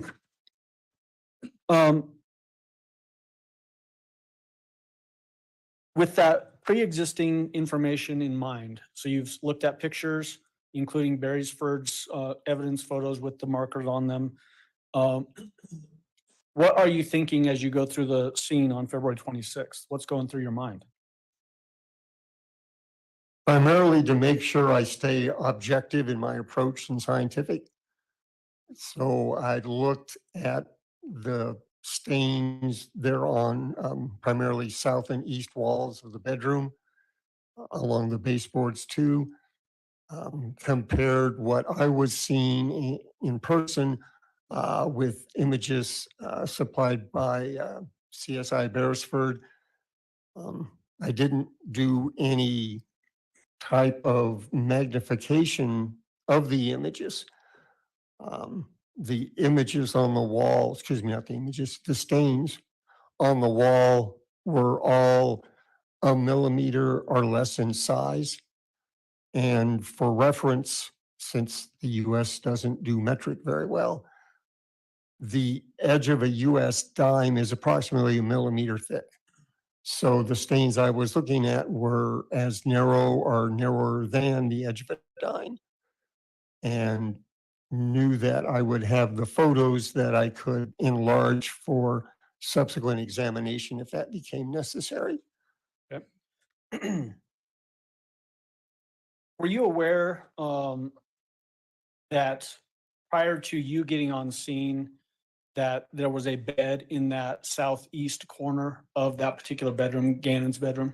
Yes, sir. Had you seen pictures of that, including a picture of Gannon lying in that bed prior to you going out to the scene? Pictures of the bed on scene, yes, I believe so, but of Gannon, no. I didn't see that picture until I was there on February 26th.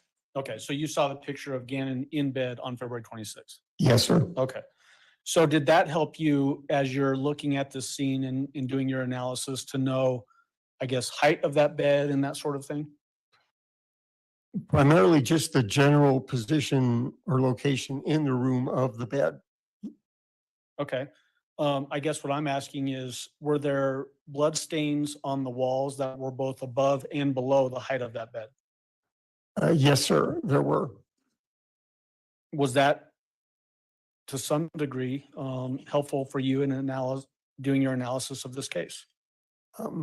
Yes, there were 54 labels that CSI Beresford had put on the the south and east walls, each with a scale and a number.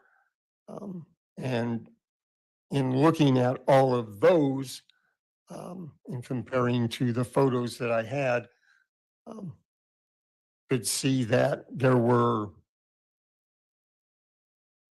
between 2 and 3 dozen stains that were below stains on the walls that were below the reported height of the bed. Do you remember by placard number or sticker number, specifically which items were below the height of the bed? I don't remember. I'd need to refer to my report on that, sir. Okay, perfect. If you refer to your report, would that refresh your memory on that point? It would. Or may he refresh his memory using his report? May, go ahead.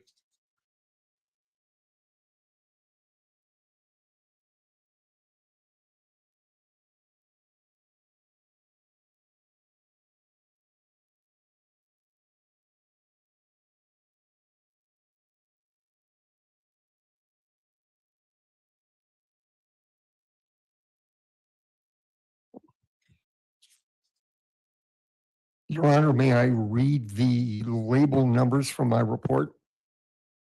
Just the label number so that Yes. the attorneys know what you're referring to. That's okay. Yes.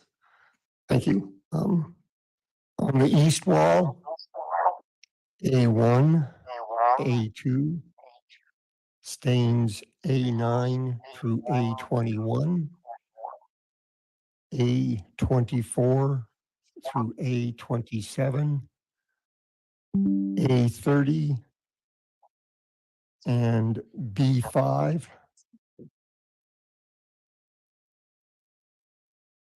And on the other wall, the stains are A34, A36 through A44, and A46.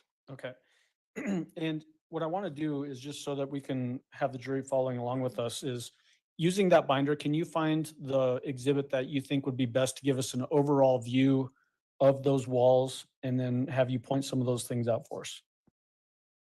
And it's probably going to be more towards the top of that stack as opposed to deep in there because it starts out wide and then gets more narrowed.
The ones I'm finding for the first wall, People's Exhibit 558 and People's Exhibit 563.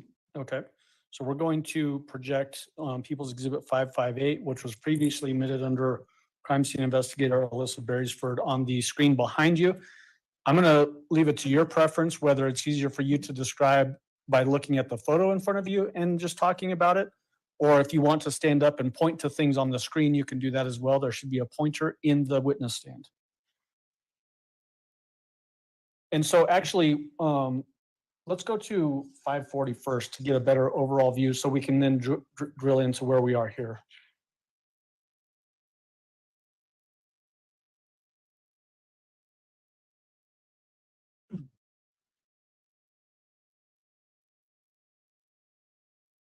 Okay, so we've got 540 on the screen behind you, which is an overview photo of that bedroom, correct? Yes, sir. When we look at 558, point out which wall we're going to be looking at in 558. Nope, I need this picture up. There we go.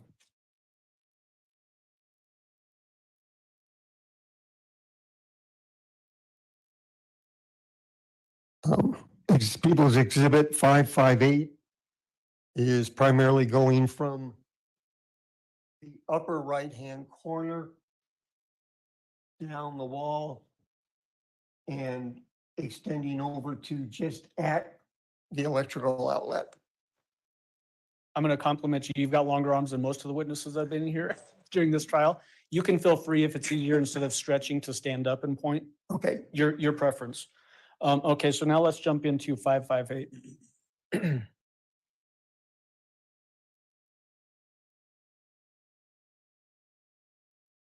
Okay, so describe what we're looking at for the jury as far as generally stains that are above the bed and stains that are below the bed based on what you just gave us.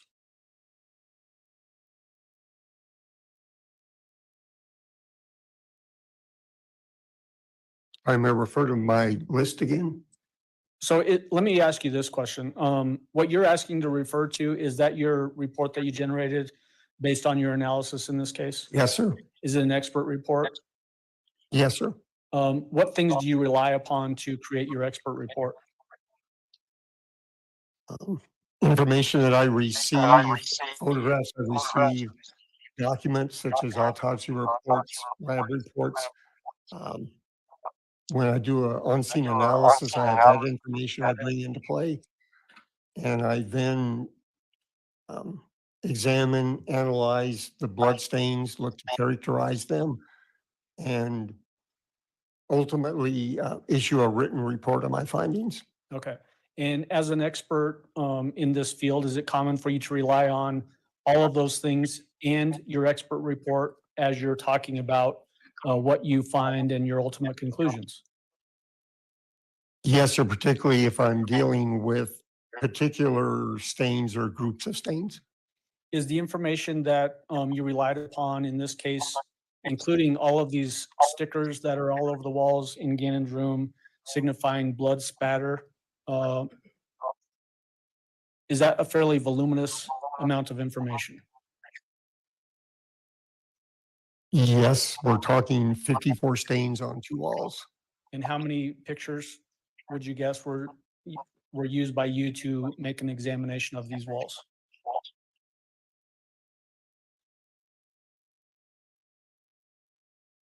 $54 pictures, one of each labeled area on the bedroom walls, and then additional photographs of blood stains on baseboard, the bottom of the walls, and then area of the flooring in that same southeast corner of the bedroom. Each one of those, I'm going to use words that you might Patty, not agree with. you're So if I echoing. use words that you don't agree with, make sure you tell me, okay? Those stickers that are on the walls that look like little rulers, you see what I'm talking about? Yes, sir. Do each one of those stickers have individual numbering sequence to identify separate and distinct blood stain patterns, or blood stains, I should say? I mean, not the arrows, no, but rather the scales adjacent to some of the arrows. It's these individual metric scales that have identifiers for labeling each of those adhesive strips. So when you say there's 54 stains, does that mean there's 54 stickers? One sticker essentially for each one of those stains? Yes, there are 54 stickers, most of them by a single stain, but there are some that were by more than one stain. And then you mentioned the arrow stickers. What are the arrow stickers for? Would have to ask the person taking a photo of that. Okay, so there's 54 stickers for the blood stains on there, and then a number of arrows on the wall that Alyssa Beresford or somebody else might have put there. Yes, sir. The pictures that we're looking at, especially as you look at Alyssa Beresford's photos, do they start out wide like this and then start to drill down in closer focus to finally you get a very up close view of a fixed stain sticker? Yes, sir. So would you say there are hundreds of pictures I'm seeing to get that detail starting out wide and then coming in focus? At least 100, if not more. Yes. Okay. And so when you ask about, can you refer to your expert report? Is it common for you to rely on that to make sure that what you're testifying to is accurate and making sure the jury understands what you're saying? Yes, sir. If I'm getting into detailed information about locations of stains relative to some object or questions about any particular stain. And so, Your Honor, based on that, I would ask that he have freedom to just reference his report, just as long as he tells us that he's referencing his report. That's fine. So when I was asking you before we went on that slight tangent, can you point to us on the wall, this being that eastern wall in Gannon's bedroom, generally which stains are below the bed level in Gannon's room on this eastern wall?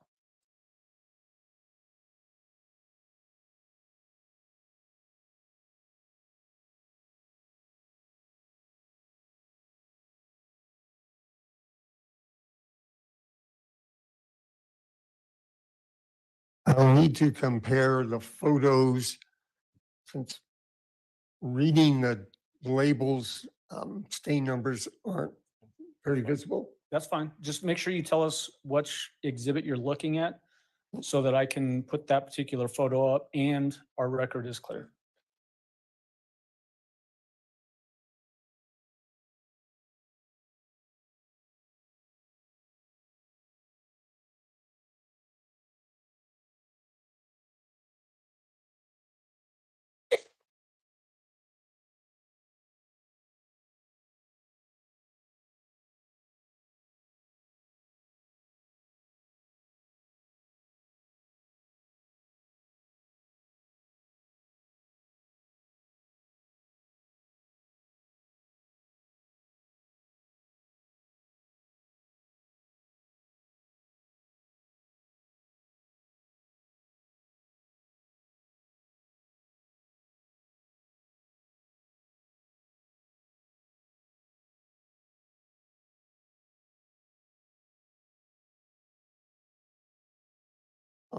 Using People's Exhibit 558.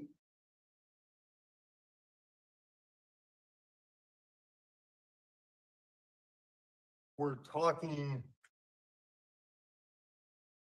I'm using the pointer here, few inches above the electrical outlet. The stains that are at or below the height of the bed extend from a couple of inches above the electrical outlet down. What does that tell you when you're looking at a scene like this, that there's stains both above and below a bed that should have been in place in that corner? That in order to create spatter stains, the blood source has to be, at least for some of the spatter stains, below where the top of the bed would be. Okay. Can you tell the jury what we mean when we use the phrase nonlinear spatter? Looking at physical characteristics, as a scientific approach to bloodstain pattern analysis. After determining if there are just spatter stains present, I then look for one of two physical characteristics. The first is, do any of the stains have a linear or curvilinear relationship? And if I find stains exhibiting that, I then examine them more closely, looking at their shapes in particular. If there is no linearity apparent, the next criteria I use is looking at the presence or absence of a radiating distribution, meaning, do the blood stains originate low at a point and then spread out, similar to what would happen with the axle of a wheel and the spokes of a bike coming out? Or the analogy that seems to work best with classes that I teach is to imagine a triangular slice of pizza, and the blood source is down at the tip, and the radiating pattern is going out along the rest of the pizza slice towards the crust and the edge. And if neither of those criteria are present, then I stop and call the classification as non-linear bloodstains. How did you classify these bloodstains? They were non-linear. What does that tell you as a bloodstain pattern analysis expert? That Thomas, can we somehow market some of these witnesses as a drug-free insomnia the cure? identification of patterns based on the size, shape, and distribution of those stains, keeping in mind any possibility for some type of removal or stains falling off and things like that. When you were out at the scene, and potentially even as you're looking at photos of this particular scene, these walls and the floor and whatnot, baseboards, could you tell whether there had been any cleanup efforts undertaken by someone prior to you being involved in this investigation? Yes, sir. Tell the jury about that, please. No, Creed, that would be her I first phone noticed call to her husband primarily on along repeat. the baseboards, the appearance of diluted blood, some of it flowing along a horizontal surface or edge of a baseboard. That suggests a possibility of some type of diluting action on the blood stains, example of which would be some type of cleanup or removal. I'm going to have you pull up a particular photo here. Let me pull it up here in my list.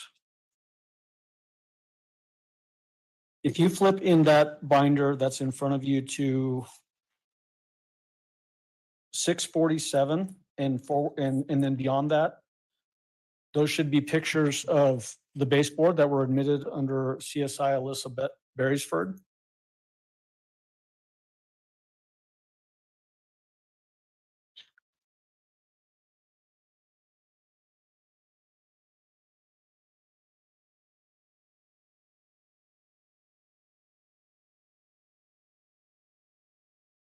Are you at that point? I am, sir. And so what I would like you to do is identify a good picture that we can project up there, and you can describe what you're talking about with the cleanup efforts, the signs of a cleanup effort, I should say.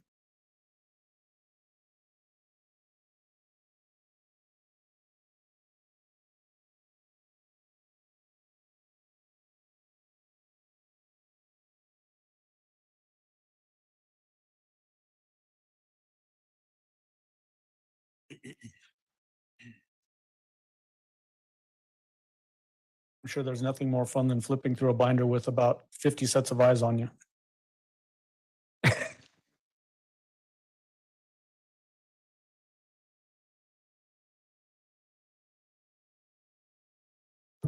A good example would be People's Exhibit 659. Okay, we're going to put that that photograph up on the screen behind you.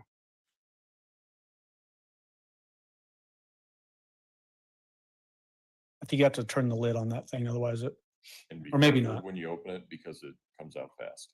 Thank you, Ron.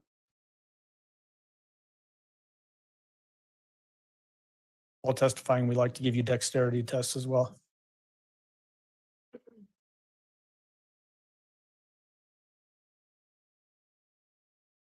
I'll take all the hints. So, Mr. Griffin, we've got 659 on the screen behind you. So please stand up and use that pointer and point out what we're talking about with the signs that you see in this particular photo that signify a cleanup effort had been undertaken. Looking at two aspects primarily. The first is along the top of the baseboard, which I'm using the pointer to show as far as for the record. And then down on the vertical surface of the baseboard, just above the easel, where there appears to be, again, diluted blood across the surface of the baseboard at that part. Are all the jurors able to see with that easel in the way, or do we need to move it for anybody? Everybody's good? Okay. So what about those particular blood stains tell you that there's some cleanup? They appear to be diluted from the dark reddish brown color normally I find for blood on scenes. The other pictures of the baseboard, are they similar to this where they have that potential flow and even potentially some wiped marks? There are a couple, yes. Okay. This is probably the best one. Okay. And all these photos will be available for the jury to look at some point when they get to a deliberation stage. Were any of the blood stains on the walls drip stains? No, if I may explain drip stains. So I was going to ask you to explain drip stains. One of the forces acting on blood drops is gravity. And like blood, water, any other liquid, when a drop is formed, unless there's something other than gravity acting on it, the drop falls straight down. Drip stains are just that, blood stains that are a result of primarily gravity acting on a blood source. So individual blood stains, usually circular on horizontal objects, are shown. You can have drip stains on walls. However, those are characteristic by being long and thin. And there were no such stains on either of these walls. Are you familiar with the phrase distribution cone or cone of distribution? Yes, sir. Tell the jury what we mean when we use those words. I testified earlier about looking at characteristic of radiating bloodstains. We start our examination in 2 dimensions. And a fan-shaped distribution of stains is a radiating distribution back to the pizza slice. Actually, blood travels in 3 dimensions. So blood that's coming out of some blood source, and a blood source is kept generic because it can be many types of objects, not just people. The blood will come out in a cone, and that cone increasing top to bottom, left to right, as the cone goes, the blood goes forward in that cone. Very similar to a megaphone in appearance.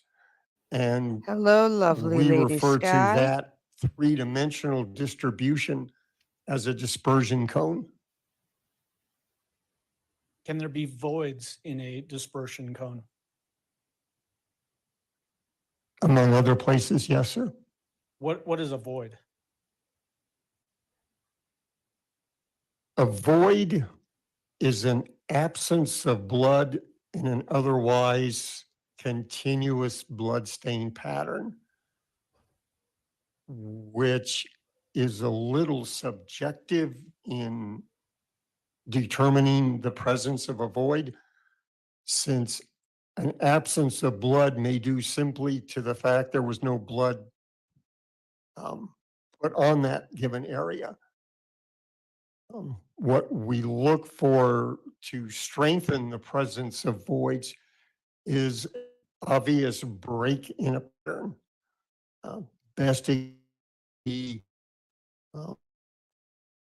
thinking of a shadow effect, where there's a circular object on the wall, a dispersion cone impacts that wall, and that dispersion cone is primarily going to be of blood drops that create spatter stains. If that circular object, clock, or plate is removed, it has blocked blood from going onto the wall. So the spatter stains will stay on the object and leave a clear, unstained, or void area on the wall. Did you have void areas or potential void areas in this particular scene as well? Yes, sir. There was one area I looked at as a potential void. Which area was that? That was on the wall near the window. Okay. And so if we go back to that overall photograph that shows the scene from a wide angle, which I think is 558. Yes. 540 is the number. Thank you.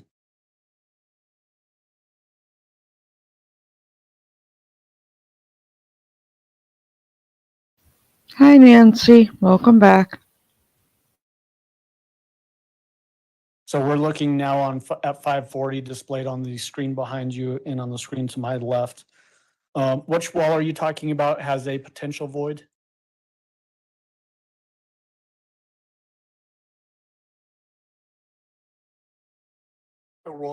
The wall on the right half of the screen. I think that's the south wall. Should be the south wall. And we have a distribution of stains in the southeast corner that has aspects of a dispersion cone, but not enough that I felt comfortable saying was a dispersion cone.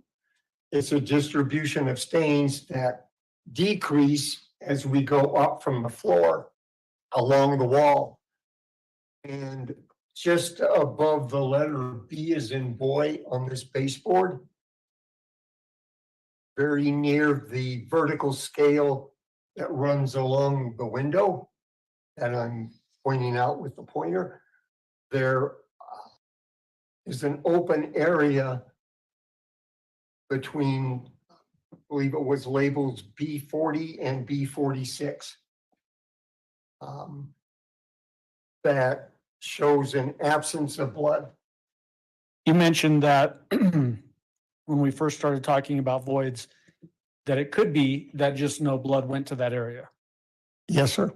Could a person standing between a victim that's expelling blood prevent blood from getting onto that area as well? That's one option. Yes, sir. What other options are there? Some other object that might be present there. And one of the supports for, again, presenting a void going back to the example I presented of the clock or circular plate on a wall, that object, if there, it would have blood stains on it, that the blood landed on that intervening object and not the wall. So I would be looking for spatter stains on any object that may have been what we call an intermediate target. So that can be a person or an inanimate object. Okay. We've talked already that there was a bed in place there. Was there also an absence of blood on the bed frame? Yes, per Sergeant Hubble, there was. Okay.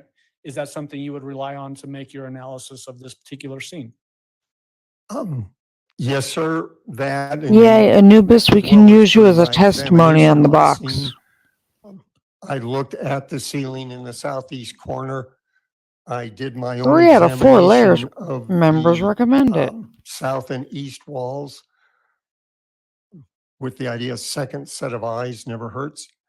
And then on the blue table currently shown in People's Exhibit 540, I examined that and did not find any bloodstains on that table. The fact that there was a bed at some point in that corner, can you tell based on your analysis that some bloodletting occurred with the bed in place, and then somehow the bed is moved and more bloodletting is happening in that scene? That would be a possibility, yes. Every When you time say they that would be a say possibility, what are you basing that your on? analysis, all I hear is The urine presence analysis. of Like someone took a blood piss test. stains on the mattress and the blood stains that are higher up on the wall. Though blood can travel several feet, so there could be an event on or near the floor that causes blood stains to be higher on the wall. But a bed in place as a horizontal surface could certainly be a item upon which the blood source could be present at the time of bloodletting events. Is it clear from your analysis of this scene that for there to be blood below the bed level, that the bed had to have been moved at some point to allow blood to spatter onto those walls at a level lower than the bed? Yes, sir, for at least some of the stains, because in looking at stain shape, if we have an elliptical stain, the tail of that stain points in the direction of travel of the blood drop that created that stain. And there were stains along the wall labeled A in People's Exhibit 540, where I noted that the direction of travel for the blood drops were basically horizontal or parallel to the floor at that point. Okay.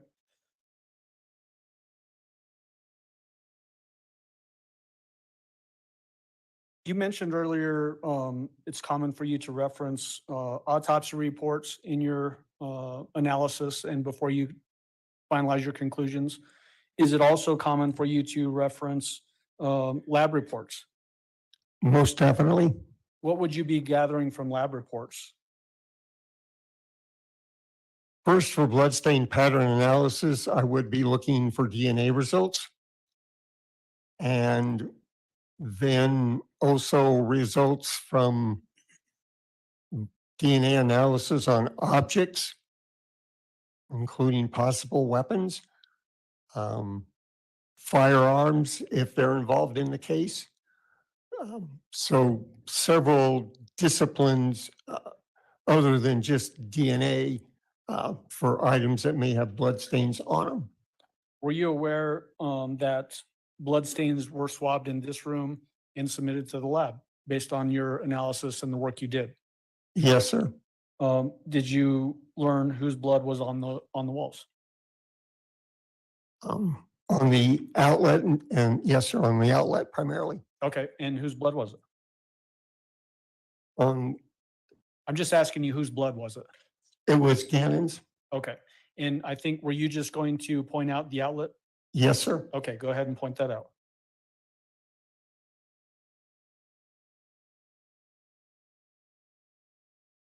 And basically the center of the screen on People's Exhibit 540.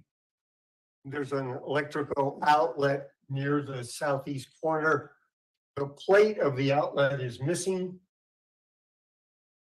But I saw photographs of the plate and the outlet itself showing a reddish substance. And then DNA results reporting that the DNA profile matched Gannon's.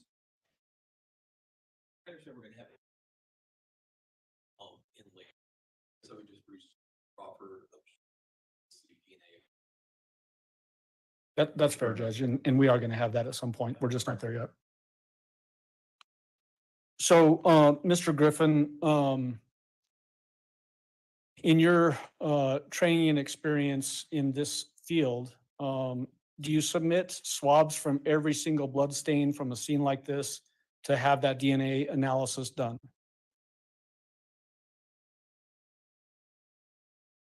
I never have swabbed every stain, and I don't know anyone that has, because not all the swabs will be analyzed. Okay. Is that because of just resources at labs and that sort of thing? With my time at the CBI, yes. Okay. It was primarily a resource and time issue. With the information that you had, that the outlet cover had Gannon's DNA based on the lab report that you were able to look at, in your expert opinion, does that make it likely that the rest of the blood in there is Gannon's blood as well?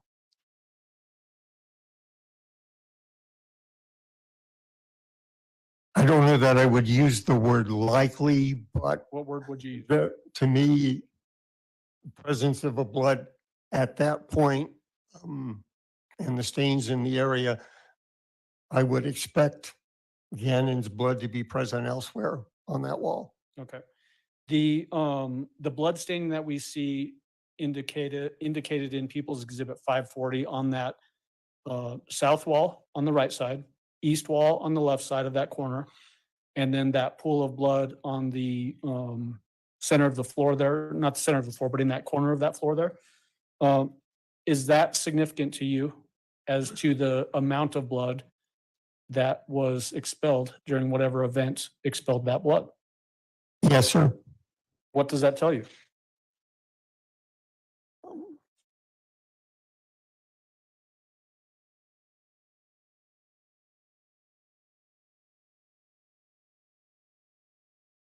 First of all, looking at the southeast corner on the floor, I was shown photographs of the floor with the carpet and the pad in place. Carpet and pad cut up. And told, if not actually in reports I received, that there was saturated blood in the carpet and the pad in that corner. That was identified as the DNA being Gannon's profile. This area measured on the floor under the carpet, the stained area measured approximately 20 inches by 20 inches. So looking at the context of the scene, as we call it, we have a blood source on or near the floor in this corner as blood is coming out of that blood source, and then spatter stains on the wall all in the southeast corner I of the would never, bedroom Thomas. You know I adore that you. are suggestive of some type of spatter producing event. A minimum of one on and near Sandy, the if you floor. were here, I would bake Okay, so we're for going you. to talk about that That's if you what I do when I'm wouldn't mind. frustrated or upset. I Going bake. back, there you go. Did you have a chance to review the autopsy report in this case prior to issuing your final conclusion? Yes, sir. Prior to you issuing your final conclusion and reviewing that autopsy report, based on the work that you had already done in the scene, looking at photographs, visiting it, that sort of thing, did you make a preliminary assessment as to what types of events could have caused this type of blood pattern analysis or blood stain pattern? I did, yes, sir. What was that? On February 26th, between approximately 1:15 when I finished my on-scene examination and after packing up supplies, I met with Sergeant Hubble and Lieutenant Mahalko, and told them I would give them very preliminary result, nothing in writing. It could be subject to change based on additional information. And basically what I told him is, given the pooling and the spatter stains on the two walls and the nature are and that are not, I would one of or a combination of three possible events. One event would be a shooting in which the wound is a penetrating wound, meaning there is no exit since there were no defects that I observed anywhere in the wall or the floor. So one possible wounding mechanism is gunshot. A second possible mechanism would be some type of event that involved creating blunt force trauma, such as beatings and stompings. The third event or mechanism, we use them interchangeably, would be some type of action or energetic activity involving a bladed object. Not necessarily knife, but what I call a bladed object, generically speaking, or a combination of those three. So when you say a bladed object, are you just meaning a sharp object? Sharp object, yes, sir. Okay. You mentioned a penetrating gunshot, but you mentioned no defects were found. Did you not find any bullet holes in the walls or impacts on the floor or anything like that? I did not find any of those. Okay. Once you were able to get the autopsy report, what did that do regarding your preliminary opinion as to what types of events or mechanisms could have caused this bloodstain pattern? In reading Gannon's autopsy report, it noted the pathologist reported blunt force trauma to Gannon's head, a penetrating gunshot wound, I believe, to the jaw, the face area, and then sharp forced injuries, bladed object injuries to the rest of his body, with, I believe, at least half of those being on his hands and his arms. And specifically as it relates to that sharp force injury portion, 18 separate sharp force injuries, is that right? That's right. I'm gonna have you go to flip all the way through to in that binder. We've got 3 exhibits in a section labeled for just you. And those are exhibits 684, 685, and 686.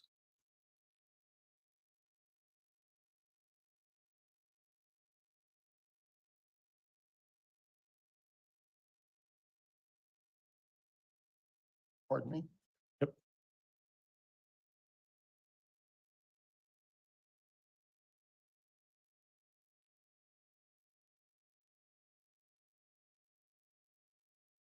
Thank you. Are you to that section there? Yes, sir. Okay. So when we're talking about 684, 685, and 686, do you recognize those photographs? I do. How do you recognize them? People's Exhibit 684 and 685 are among the 360 plus photographs I was given to examine as part of my examination and analysis for bloodstain patterns. People's Exhibit 684 is generally well-lit photo showing the walls in the southeast corner. The carpet and pad at the southeast corner no longer present. And People's Exhibit 685 is a very dark photograph with faint blue coloration showing in the image. Are those sequence of photos, 684, 685, and 686, essentially overlaying 684 and 685 to get to 686? Yes, sir. People's Exhibit 686 is an overlay I created using Photoshop software, which is an overlay is one technique that we use when documenting the effect of the use of Blue Star on scenes, balancing the darkness required for the Blue Star and some well-lit or good lighting to show the overall aspects of the scene. So the locations where there is Blue Star reacting can be seen better in an overlay. Did you do this in this particular case because of the potential significance of this scene having been cleaned up, meaning Blue Star would react to show a greater dispersion than what you're seeing in these bloodstain patterns?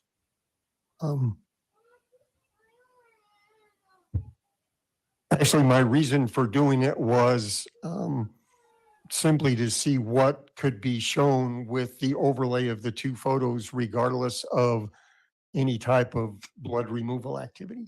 And what did this inform you as to your analysis? The Blue Star showed positive reaction on both the south and the east walls and the southeast corner on the floor beneath where the saturated carpet and pad was. Okay. Are these fair and accurate photos? Yes, sir. You're going to move for admission of 684, 685, and 686. No objection. 684, 85, and 86 will be admitted. Permission to publish, Your Honor. May, go ahead.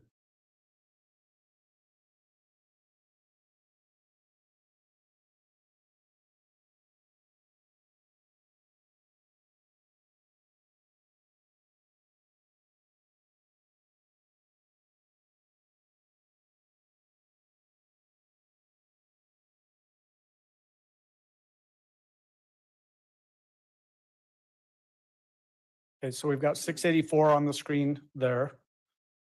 Is this just basically that same southeast corner of Gannon's bedroom with those same blood stain markers on the walls? Yes, sir.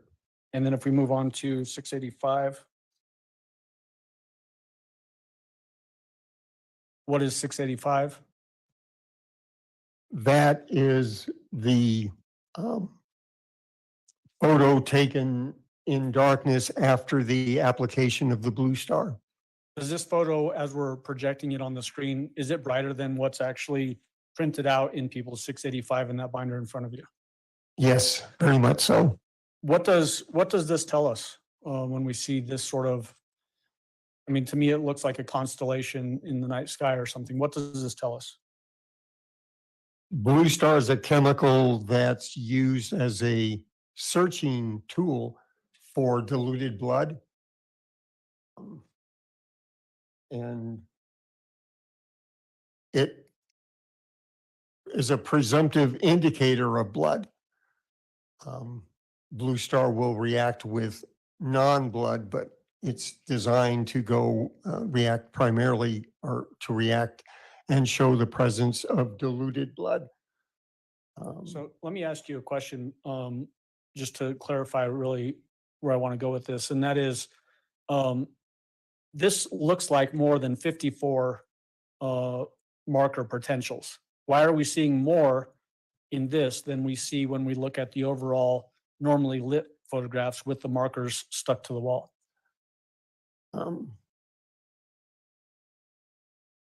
The bright blue color from the Blue Star would indicate areas of possibly diluted blood being present on scene on both the walls and the baseboard and the floor. No way to tell for sure whether that all of those spots would be blood, though, correct? Correct, not without sampling and good luck. Okay. And if we could go on to 686.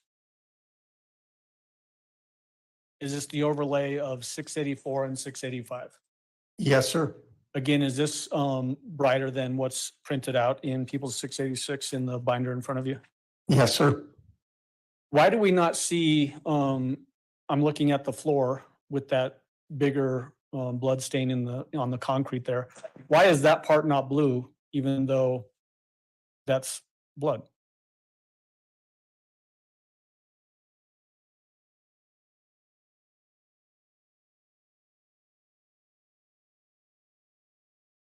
There could be a couple of reasons for it.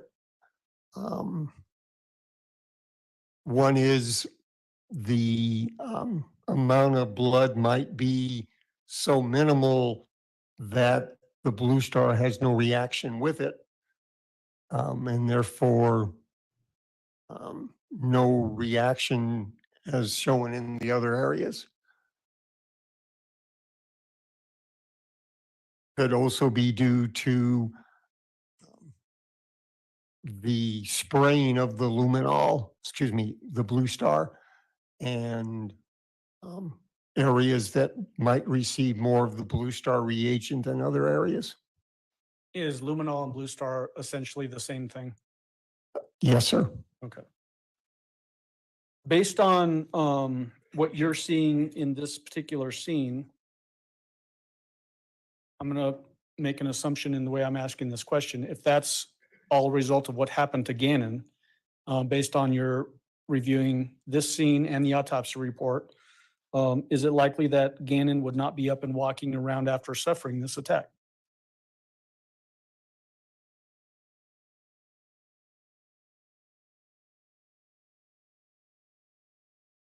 From bloodstain pattern analysis, I can say that with it being Gannon's blood, he's on or near the floor for at least one, or in some cases, a minimum of 2 impact events, spatter producing events. But I'm not able to opine on his mobility in relation to that. Well, you reviewed the autopsy report, correct? Yes, sir. There's 4 blunt force trauma injuries to the head, right? Yes, sir. There's also the gunshot to the left chin / jawline. Yes, sir. In that autopsy report, it has trajectory of the bullet through the head area of Gannon. Yes, sir. Including potentially, according to the doctor, that it severed the spinal column. Yes, sir. So can you not make a likelihood determination based on that information in conjunction with your scene?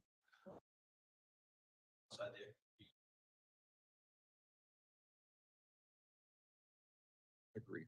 Sustained. Okay. As far as your report, and we can take the photo down. As far as your report, we've already talked about the contents of it being based on lots of different things, right? Yes, sir. Your training and experience goes into producing this report? Yes. Photographs, Yes, sir. access to and review of other expert reports like the autopsy report and crime lab report, including DNA. Yes, sir. Would it be helpful for the jury to have access to your report in some point after you're on the stand? Sustained. Your Honor, at this time, I would move for admission of People's Exhibit 682, which is his report, and that would be pursuant to CRE 1006. I object to the report actually going into evidence, Your Honor. Yeah, well, let me see the report.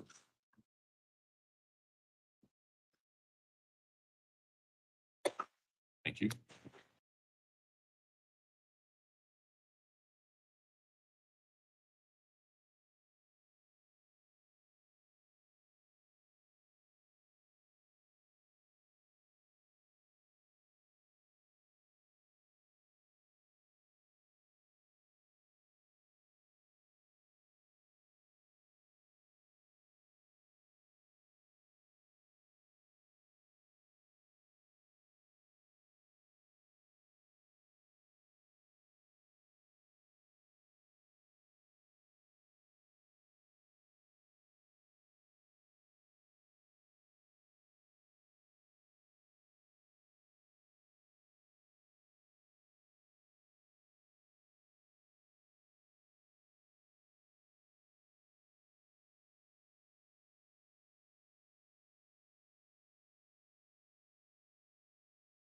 The objection is sustained on a little bit different grounds.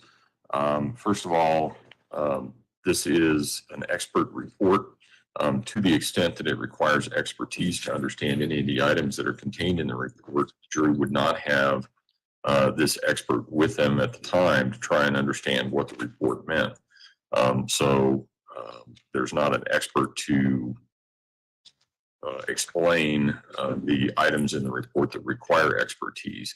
To the extent that the report contains opinions that have already been offered by the expert, the report is cumulative to the expert's testimony. So I will deny admission of Exhibit 683. Okay, thanks, Judge. And yep, I'll retrieve that from you, and then that is the conclusion of my questions. Good afternoon. How are you? Good afternoon, sir. I'm well, thank you. All right. I want to ask some questions, and if I'm incorrect, just let me know. The blood stains, were you able to determine kind of the size of those blood stains?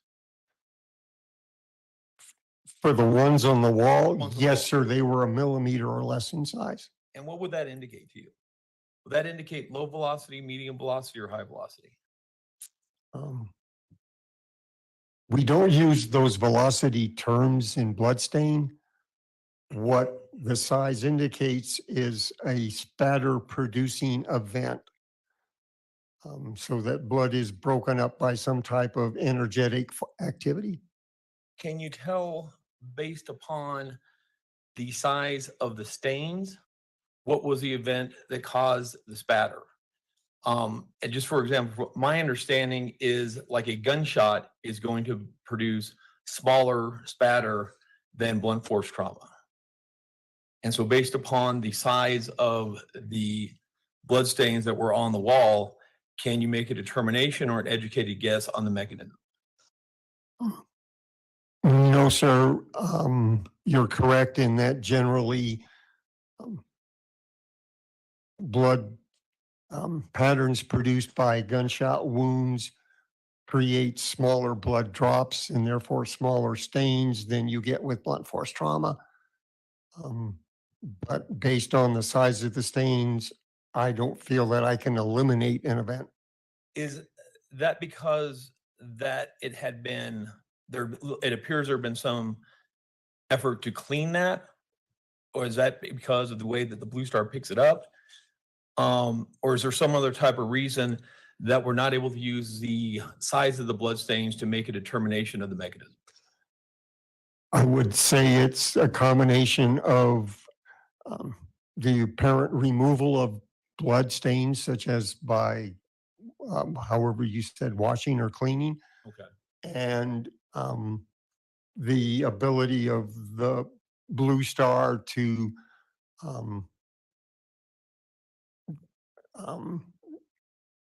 indicate the presence of diluted blood whose stains may be too small to actually see. Okay. The gunshot wound to like the underside of the chin, what type of blood spatter would you expect that to create?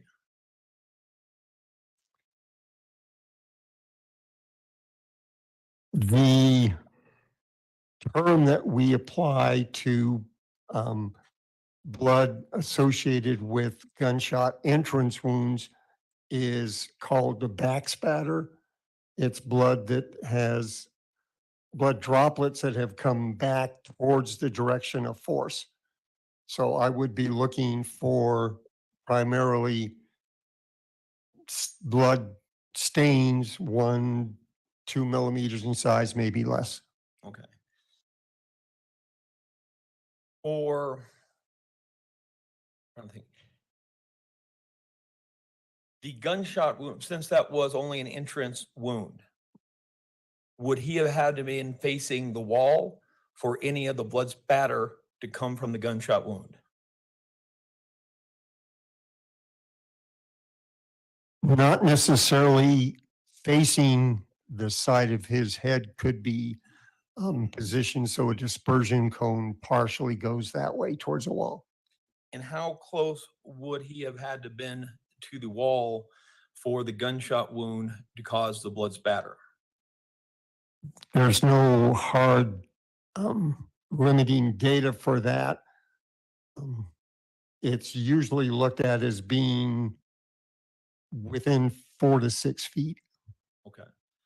And so is the term like low velocity, medium velocity, and high velocity, is that no longer used in your field? That's correct. Okay. Swigstein worked on those terms and replaced them. When did you do that? A while ago? Swigstein, we formed in 2002, so somewhere in the mid 2000s. Okay. But I mean, there still is, my understanding is the mechanism will produce different size droplets of blood to spatter. So something that is contacting at very high velocity will make smaller blood stains. Something at a medium, blunt force trauma used to be referred to as medium velocity because it's kind of a medium speed of the blood flowing out. And then there was low velocity, that can come from like a knife wound or something like that. Is that so generally a premise? It's still generally looking at the preponderance of stain size. Yes, sir. Are you able to make a determination based upon the size of any of the blood spatter that was on either one of the walls, whether they were caused by a sharp object like a knife wound or whether they were caused by something that'd be more akin to what we would call medium velocity in the old days of blunt force trauma? I'm not able to. Can you tell how many events took place to cause that blood spatter? A minimum of 2 based on the dispersion of the blood and the direction blood drops have traveled. So the minimum is the best I can offer. Can you offer a maximum? No, sir. Could it have been many? 10? Again, I can't put a number to it, sir. Okay. Would any of the events had to have occurred above the bed? Because we talked that some of them had to occur below the bed based upon where the spatter was.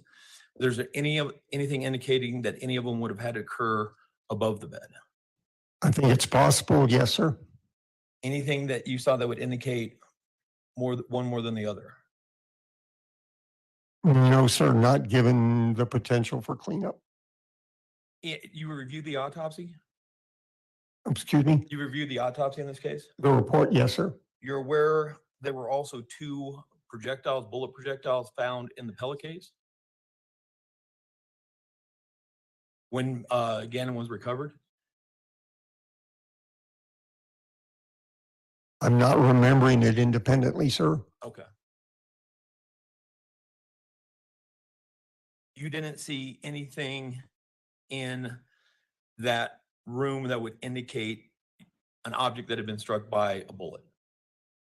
Correct, I did not. And lastly, you're not just here out of the goodness of your heart. No, sir.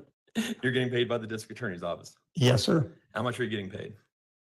Our company rate is $295 an hour. And do you know how many hours you put in on this?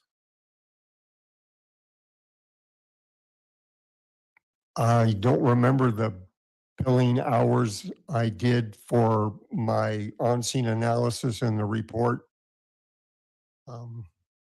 It's more hours than I billed. Okay. All right. Thank you, sir. No further questions. You direct. So we got a discount? Don't tell.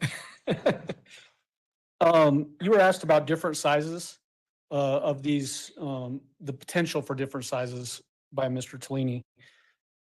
You testified previously, though, that each one of these was 1 millimeter or less. Is that right? Yes, sir. Did the fact that this area appeared to have been cleaned up impair your ability to find bigger and smaller size blood stains on this wall? That's possible, yes. You were asked about the number of events and you said minimum of 2, but you could not give a maximum. That's correct. In reference to that, you obviously saw the autopsy report. Yes, sir. So could it have included enough events to include 4 blunt force trauma injuries, 18 stab wounds, and 1 gunshot wound? Can it go that high?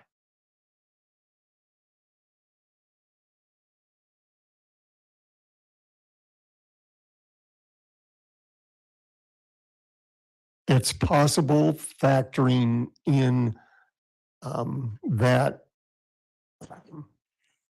incised wounds such as were reported for Gannon's hands and arms, they can act as blood sources as well to produce spatter stains. Meaning, let me break in there. Do you mean that an arm might be moving and causing blood to fly off the arm? Yes, sir. Okay, that's all I have. Do any of the jurors have any questions for Mr. Griffin? No? All right. Thank you, sir. You may step down. Thank you. Council approach, please. Thank you, Your Honor. Thank you, sir.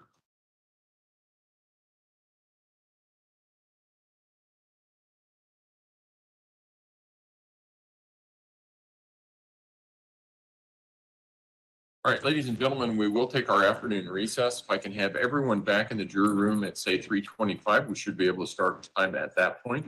Again, don't discuss the case among yourselves. Don't discuss the case with anyone else. Please remember the instructions that I gave you about leaving the jury room. You don't want to cause Mr. Combs to tear out his hair for obvious reasons, you can see. So with that, we will take our break. All rise for the jury, please.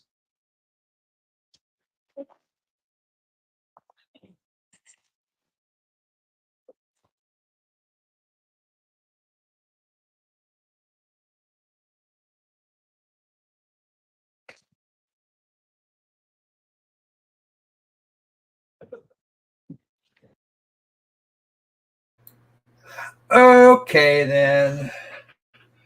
So, sorry I've been quite so quiet. It's been a little rough around here. For Record should reflect the jury has left the courtroom. Is there anything we need to take up outside the presence of the jury at this point in time? Prosecution. It must be in the water. Mercury's in retrograde because, like, it sounds like World War IV at my house right now. Yeah, I know the feeling. Trying not to destroy things. Okay, do we want to try the... Oh no, one of mine has already destroyed things. What? Do not spill that. I don't take a sip and then the lid's going back tight. So what do we want to do, folks? We got 20 minutes-ish. You guys can play whatever you want. I have a couple after-school mom things to do, but I will be sitting right here. Okay. Let's see. Let's see. Let's go for Survivor. There we go.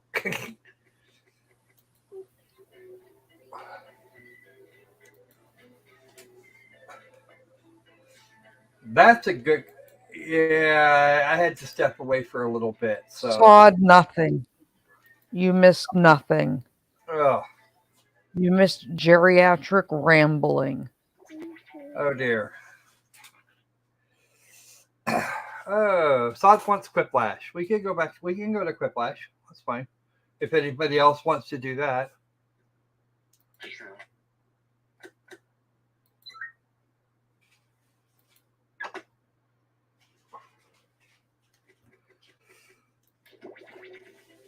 A good nap, huh? Oh boy.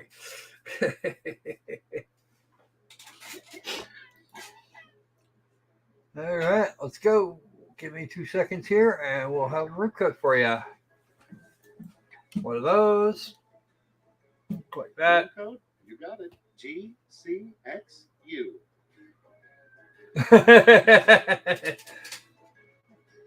I'm not quite that far out yet, so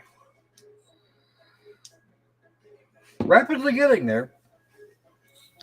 Well, Sod, he did disclose that he's making $290-something an hour. So, Youch. And he was on the stand for what, 2.5 hours, two and a half hours, something like that. yeah, but that doesn't include the probably 100 hours they had to pay him. Well, he analyzed like 900 images.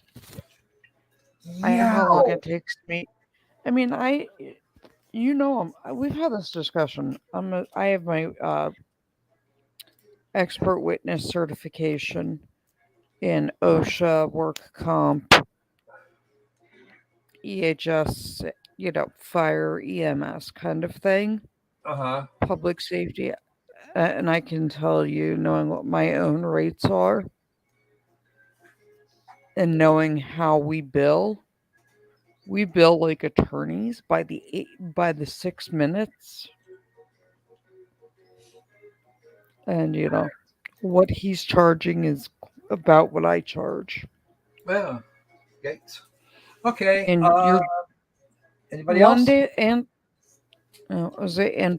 getting on the stand is a different charge. I do have to cover your expenses, but it's usually like 50 or 60 hours just to prep your stuff for trial, plus like 3 12-hour days to bookend the day you're supposed to testify on. Ugh. And that's if you're only testifying for one day. It's time for Quiplash. Yeah, it's painful for the person that has to write that check to me. I'm Schmitty, and I'll take the shaking of your How much fists of as a sign that you want to start the game. that are And if you didn't winding up make with it up into the front? game, it's no big deal. Get in the audience and vote away. You make them pay a retainer. I kick it off with round one. Just like a lawyer, they pay a retainer. Device. Enter your best For a federal criminal matter. and everyone else gets to vote on For their me, favorite. it's generally a 10 grand retainer. Points based on the percentage 10 of to voters. 25 grand, Fair enough. depending. Sure hope so. Let's go. And how much? 300 an hour, and you have to pay 10 to 20 grand as a retainer, because that'll generally cover all of the evidence stuff, trial prep. I can pull, a week's worth of costs out of it if I have to travel.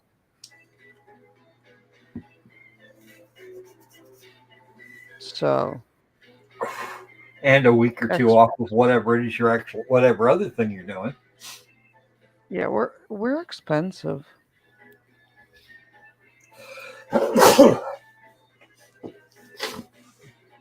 It's good work if you can get it.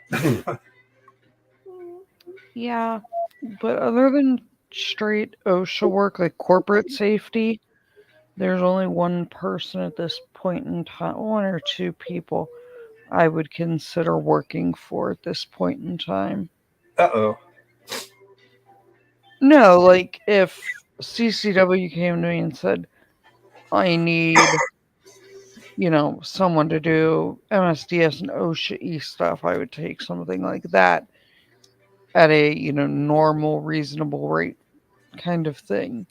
Time's almost up. Hurry. But I'm very picky when it comes to trial work.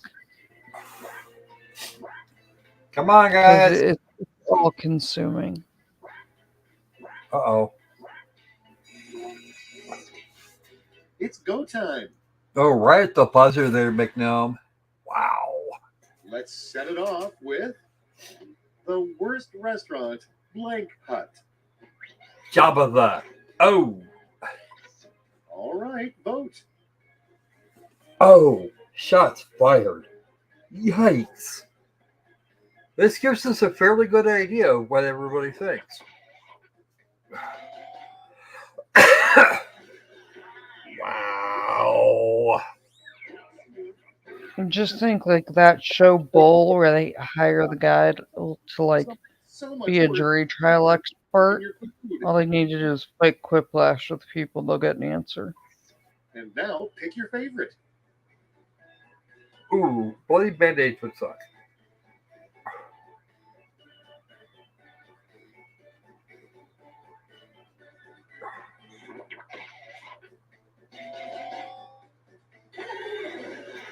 Nancy is not sucking. And next, a deodorant scent designed by a dog. Oh. Oh. Here's the How fun did part. you run Pick on? your Oh, favorite quip. yikes. Okay. Sha.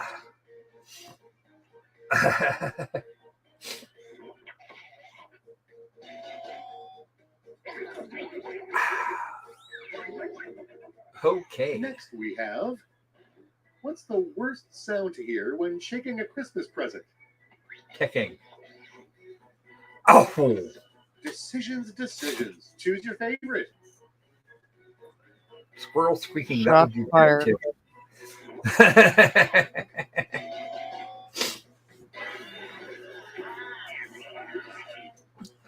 Well, a crocus squirrel was like, ah.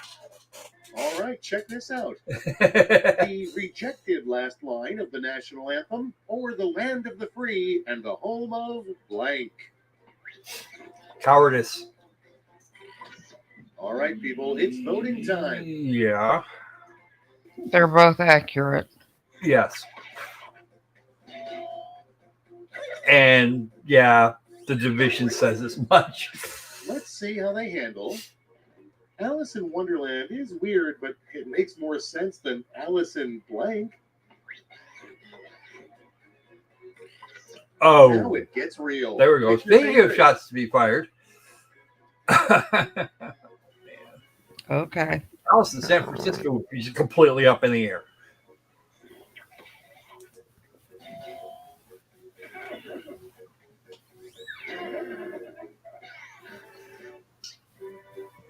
That's a wrap on round one. Let's see those scores. Oh boy. Yeah, no, they won't. That's Bud Light, though. Actually, Anheuser-Busch is having serious problems just Feeling warmed up? all Good, overall because it's now. time for round two, where all points are doubled. Doubled, I say. Can't blame them. Can't blame them. They did it to themselves. Someone signed off on that. Well, I went. Oh, I was over at the. I was over at the grocery store. I was at a week ago, just yesterday. And there are the same. There are the same Bud Light cans and cases there were before. Nothing looks like it. Looks like nothing's been touched. Fastest way to kill your own brand.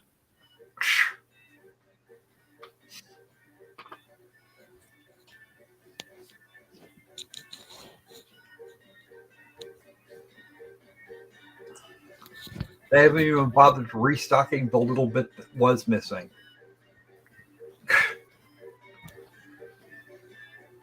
And Bud Light, and Miller all had that big section of that, most of that aisle, and Bud Light's just like nothing now.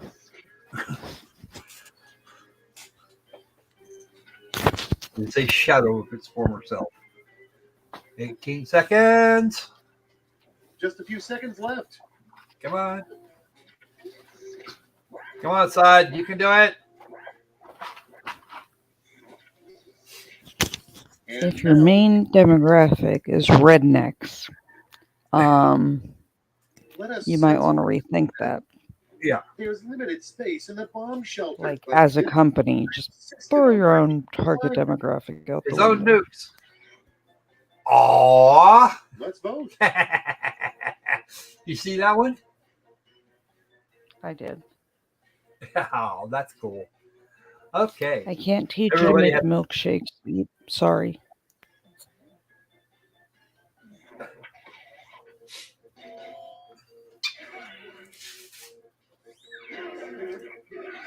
Moving right along. A terrible thing to remember during sex. Nothing, Creed. I was saying, if that's your target demographic for beer, slapping someone who's transgender on everything is going to alienate your core customers.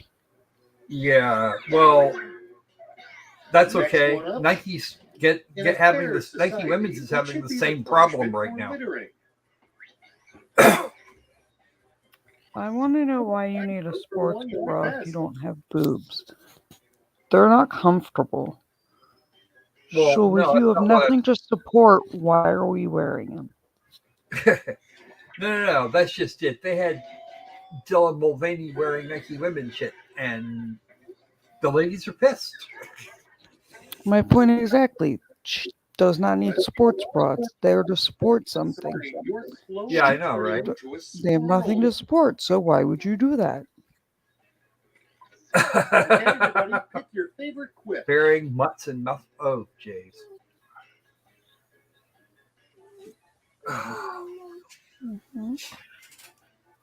Yeah, I can't. I was having a hard time with that too.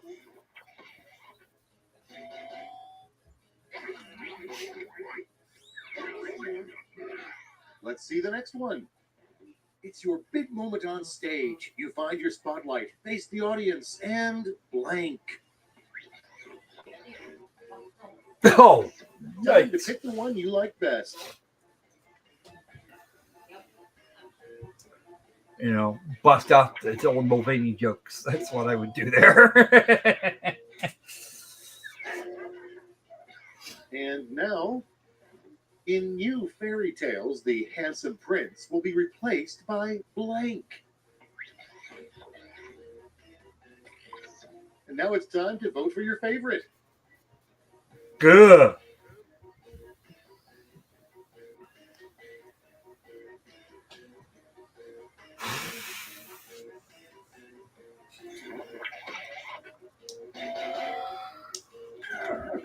I would have said Princess Peach, I think.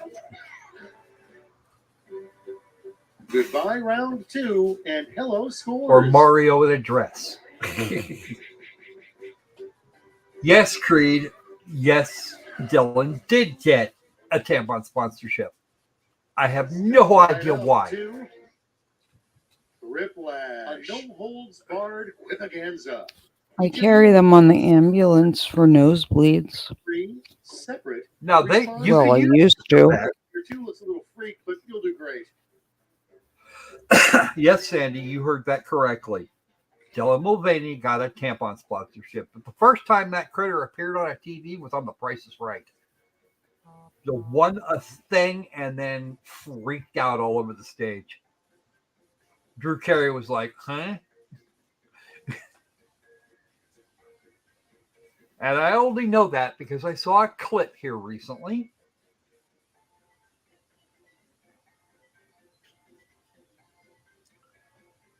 But the person the person whose video I was watching thinks that this thing was a joke / Poe that got out of hand. No, it wasn't. No, you think it was No, really it was just grab? to be inclusive, to be seen as inclusive. Still, we're talking about it. At this point, it's a huge grift. I'm not sure if there's a choice whether or not to go through it now.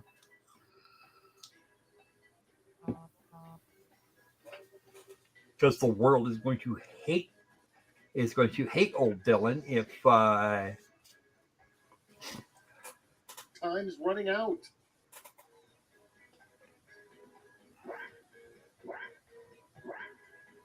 people talking about pizza sauce or ketchup up the backside to simulate that. Hope you got him in on time. Let's see what you've done. It's okay. Okay, Lady Sky. Three All good. About being Mario. Oh boy.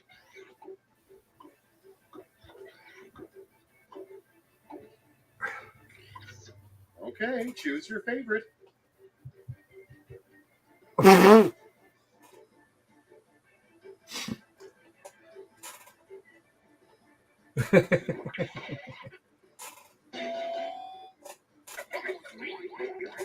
You go, Sod. Yeah, Princess The three Peach. things you have Princess to do Peach as being coy. Darth Vader's intern.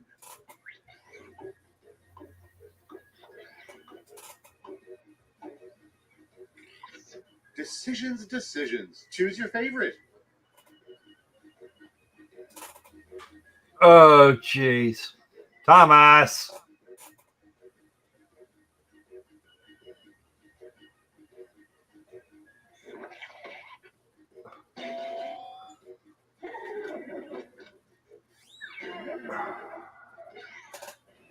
Three words that would make effective Wrinkles, horror yeah. movie titles.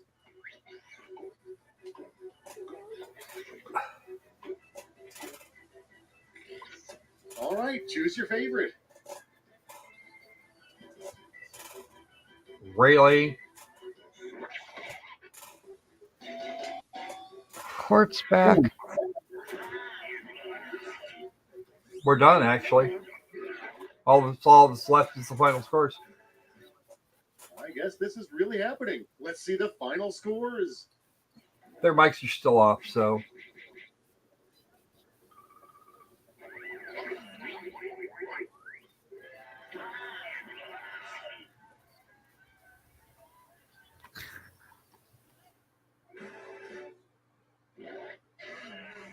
Well done there, Nivis.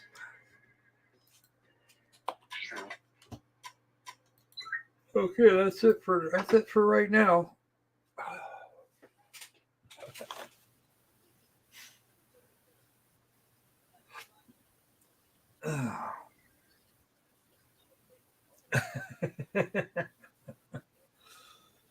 Yes, very well done, Nivis.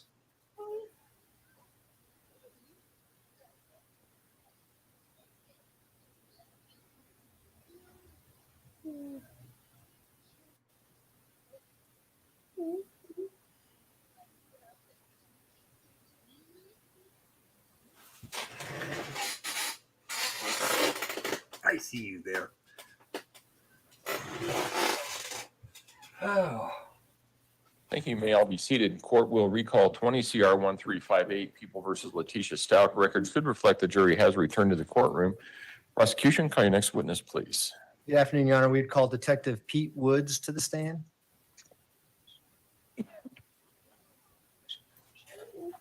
Well, that's a thing. That'll be easy. Step forward and raise your right hand. It'll be up there. Somebody else already did that, so that's okay. Okay, what do you want to eat? Raise your right hand. You swear affirm the testimony back will be the truth, the whole truth, and nothing but the truth. I can't understand See you. the witness stand? You're not the only one that did that either, so. Sure, honey, I'll look for them. Good afternoon, Detective. How are you doing? Good, thank you. Could you Yeah, please I'll introduce look yourself for to them, the baby girl. jury and spell your last name for the record? My name is Peter Andrew Woods. I'm a detective with the Myrtle Beach Police Department. Spelling of my last name is Woods. How long have you been with the Myrtle Beach Police Department?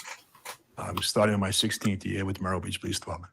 Any prior law enforcement experience? Prior to that, I did 20 years with the New York City Police Department. I would have never guessed that in a million years.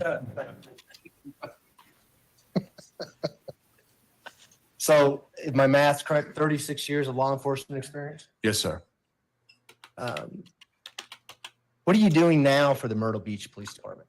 The last 7 years, I've been assigned to the Joint Terrorism Task Force of the FBI as a Myrtle Beach detective representing the interest of Myrtle Beach Police Department in the world of then domestic terrorism and international terrorism. How about in March of 2020? What were you doing for the Myrtle Beach Police Department? I was still assigned to the Joint Terrorism Task Force. We were made aware of a person that was wanted by the municipal El Paso County Sheriff's Office, and I took part in, I gave a briefing for the arrest of a person that was wanted. Would that have been on March 2nd of 2020? The briefing, yes, was conducted at 8 a.m. at the Myrtle Beach Police Annex located in the city of Myrtle Beach at 3340 Mustang Street. I briefed the Myrtle Beach Street Crime Unit and the Myrtle Beach SWAT police officers.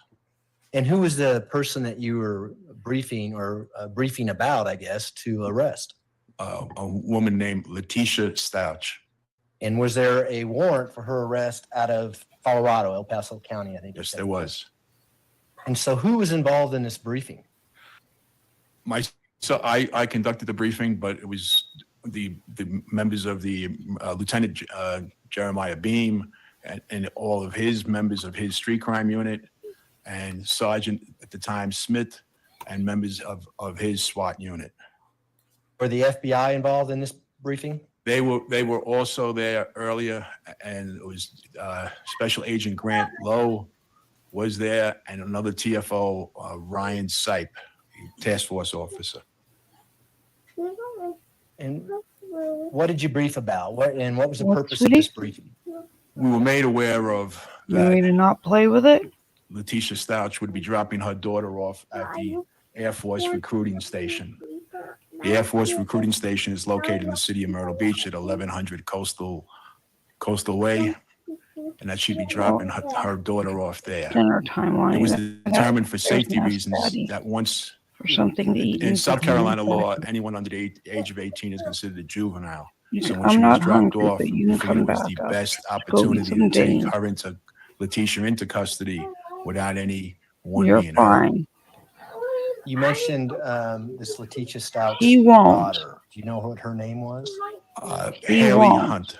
Was it Harley? Harley Hunt. Harley Hunt. And did you have pictures or photographs of these individuals so you know who you're talking about? We had done previous surveillance before leading up to the arrest, so we knew what she looked like and we knew what Leticia looked like. Okay. And do you see this woman named Leticia Stauch in the courtroom today? Yes, I do. Could you point her out and describe what she's wearing? She's wearing a white blouse with patterns of like flowers and other figures on it. Seated to my left here? Yes. May the record reflect identification. The record will so reflect. Go ahead. So how did you get this information that she was going to drop Harley off at a Air Force recruiting station? Special Agent Grant Lowe was in contact with El Paso and also with the FBI folks out here in Denver. So they had gotten us that information. And do you know how long the defendant and her daughter were under surveillance? For me, we had started watching her since the Thursday before. The arrest was taking place on that Monday. So since that Thursday, we watched Thursday, Friday, Saturday, and Sunday. So you had a good idea of their activities, and then you later learned on Monday Harley was going to be dropped off. Yes. And so what was the significance, again, of having the defendant arrested after her daughter was dropped off? The significance was as far as safety for all concerned, because she was in a house with other people, and that was a search warrant was done at that house also, but we wanted the least amount of people at the time when we would take her into custody. And did you have surveillance units out there on March 2nd, 2020, following them and watching all these activities take place? Special Agent Grant Lowe followed them into the city and gave updates to all of the the Myrtle Beach Street Crime Okay, Unit, Gavin, make myself, you matzo ball. and all the other people that were set up at the mall waiting for them. And so was there a point in time where it became safe to make You're this okay. arrest of Leticia Stauch? Yes, once it was seen that the daughter was in with the recruiter and that Leticia was driving the vehicle from the scene, that was the best situation for safety for everyone, and that's when she was arrested. And describe the arrest for the jury. How'd it go down? She is driving away from the recruiting station, and a vehicle from behind and a vehicle from the front turn on the police blue lights and give commands to stop the vehicle. And Sergeant Smith and Police Officer Cooper approach the vehicle, take her out of the vehicle, place her in handcuffs. She subsequently searched, and the arrest took place less than a minute. During this process, were you present? Could you see this happen? Yes, I could. From where I was also sitting, we were all sitting in different places. I witnessed the whole thing. Was the defendant the only one in this vehicle? Yes, she was. And what kind of vehicle was it? It's a minivan. It was dark in color, and it had property in it. So once she was removed from the vehicle was closed. The keys were taken. It was taken to the Myrtle Beach Police Annex, which is located at 3340 Mustang, and it was placed in a secure area for the FBI crime scene people to process it. And we'll get there in just a sec. I want to talk about the actual stop of Miss Stauch. Were these other vehicles that you described, one in front and one behind, were they marked police cars? No, they were unmarked cars, but they had obvious police lights. They had the SWAT officers had uniforms where you could visibly see police written on the uniforms and the police patch of the Myrtle Beach Police Department. Did the defendant stop? Yes, she did. Did she cooperate with the arrest? She complied. She immediately got out of the vehicle and complied with all their requests. She didn't try to run or didn't try to do anything like that? She did not. What were the individuals, well, where were you at during this arrest? Approximately 25 yards away. Did she seem to understand that those were police officers who were stopping her and complying with their orders? Yes, she did. Now, you talked about the van being taken to a secure facility to be searched. Were you present when that van was searched? Later that night, yes, I was present for when actually people, Special Agent Debbie Gordon of the FBI, when she went to process the van, had me walk around the van with her from the outside. She took photographs of it, and the van was secure, wasn't unlocked yet. And when we did that walk around, more correct, she noticed the suitcase, and she requested me to obtain a search warrant for the suitcase that was in the van. Your Honor, with that, there is a stipulation to the admission of People's Exhibit 355 through 370. I assume they're photographs. 3 items are not photographs. Okay. But there is a stipulation to 355 to 370. All right. Exhibits 355 through 370 will be admitted. Go ahead.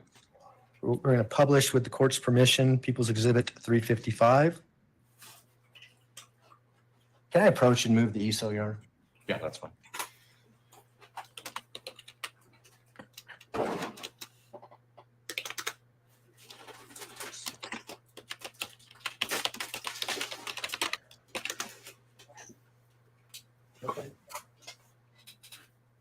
What do we see in People's Exhibit 355, Detective Woods? That is the van that Leticia was driving that day, and that is the Myrtle Beach Police Annex, where the vehicle was towed to from the scene of Coastal Mall. We can go to 356 now. What do we see in People's Exhibit 356? 356 is now, we've already obtained the warrant to search the suitcase. And now Special Agent Gordon has opened the doors and has started taking pictures of the property that's in the van. And I want to turn your attention to what appears to be an envelope in the center dash there. Do you see that? Yes. Did you know who that envelope was addressed to? When it was taken out, I could see it was addressed to Leticia Stauch. Okay, we'll go to 357. Is that the envelope we're talking about? Yes. And is the defendant's name on there? Yes, it is. We can go to 358 now. What do we see in People's Exhibit 358? The largest thing is the suitcase, which is pink with polka dots, pink and white polka dots. Is that the suitcase you alluded to earlier where you had to get a warrant for? Yes. We see a placard 1 in the driver's seat there. Do you know what was in that item? There was his cell phone in that area. Okay. We can now go to People's Exhibit 359. Pretty sure that's What do we see in 359? That was the suitcase that I had Detective Daniel Eddy of the Myrtle Beach Police Department go to the magistrate's office to get a warrant just to search that. He brought it down to me, and I delivered that to Special Agent Debbie Gordon of the crime scene unit of the FBI. And this suitcase, is that the position it was in prior to anyone going into this van? Yes. We go to People's Exhibit 360. What do we see in People's Exhibit 360? The suitcase is now taken out of the van and is being processed by Agent Gordon. There's some gloves and some scissors to your right on a table. And to your left, there's a box that is People's Exhibit 361. If you wouldn't mind, I'm going to ask you to cut that box open on the red tape on the top of it. And let's see what's inside.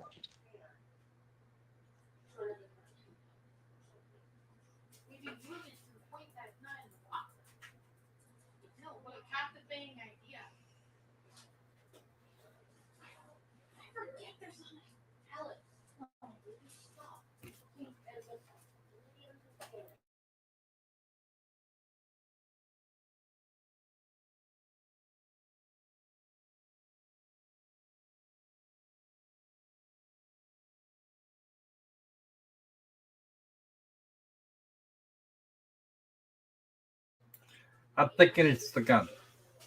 Oh, nope, that's the suitcase. The suitcase itself. So the record's clear. Detective Woods has just pulled what appears to be a suitcase out of the box. Is that the suitcase that you found in the van back on March 2nd, 21? This is it. If you could possibly hold that up and just kind of display it to the jury, I'll move this box out of your way.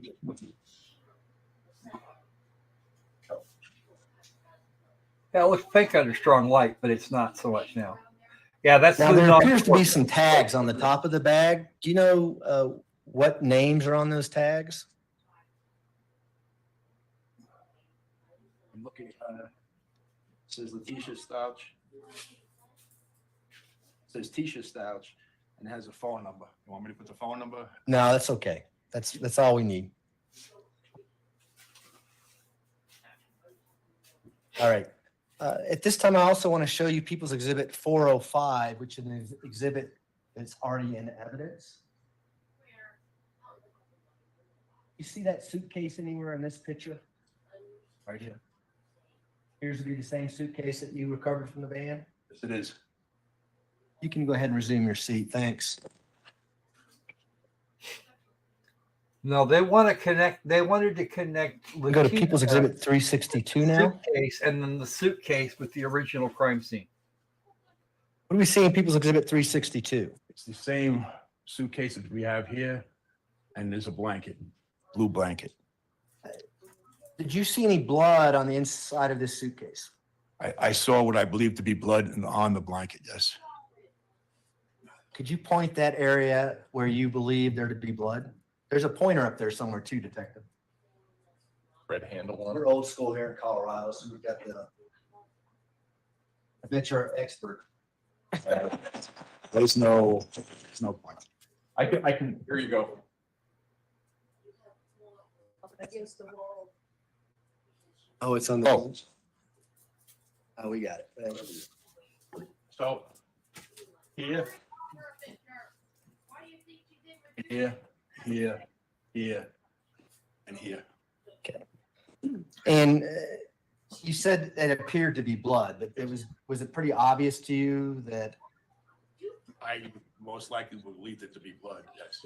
Did you guys note that when you opened the suitcase up? I mean, you didn't say it's ketchup or anything like that, right? Okay. You can go ahead and resume your seat.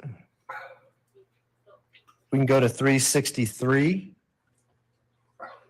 What do we see in People's Exhibit 363? The blanket is laid out.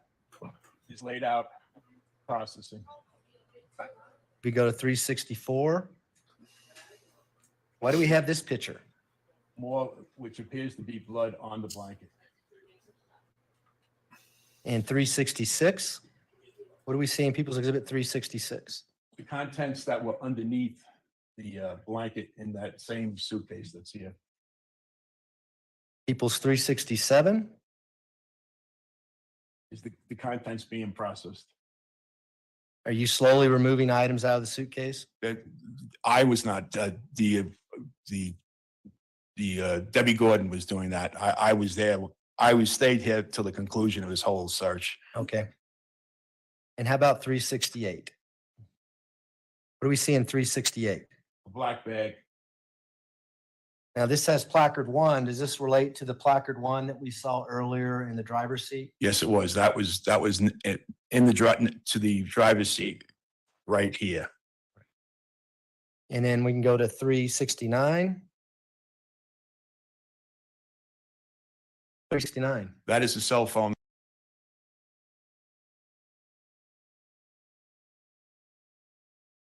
That was in that bag. And do you see any names on this screenshot of the cell phone? I see Tisha again, and that is the same spelling as is what's on the suitcase. And then 370 should be there in front of you. It's a physical exhibit. Already in the evidence. But what is 370? This is that phone that is being shown in that picture. That's the phone that we see in the picture. Yes, it is. Did you or your agency eventually ship these items or have them shipped back to El Paso County, Colorado? The phone was taken for processing, and everything was sent back to El Paso. And were you aware what Ms. Stauch was doing after she was arrested? She was taken also to 3340 Mustang for processing. And are you aware of any medical concerns that she was claiming at that time? I'm just asking if he's aware at this time. Yeah, I'm going to sustain it unless he heard it from the defendant. Did you have any contact with the defendant? Not about medical issues, no. Did you watch any of her interview? Yes, I did. Did you hear her address any medical issues? None. Okay, we won't ask you that question then. Fair enough. Those are my questions, John. Thanks. Cross-examination. That exhibit up. Sure. That. Which name is the same name as the name on the suitcase? One says Tisha. Is it Tisha or Tila? I have to look close.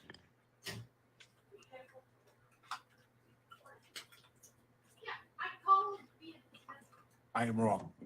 That's not Tisha. Okay, it's Tila. Yes. No further questions. I'm sorry, redirect. No, thanks, John. Do any of the jurors have any questions for Detective Woods? No? All right. All right. Thank you, Detective. You may step down. Watch your step. I can just have a second to retrieve the exhibit, Sean. Yes. For the record, Your Honor, since this item is already admitted, it's okay, but I just publish it. You need to identify it first. This is going to be.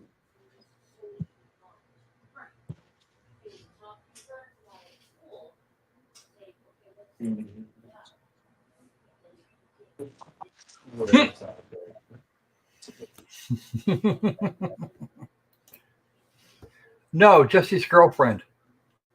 365. Right, 365's been admitted, you can't publish it. The newer He-Man show ever existed.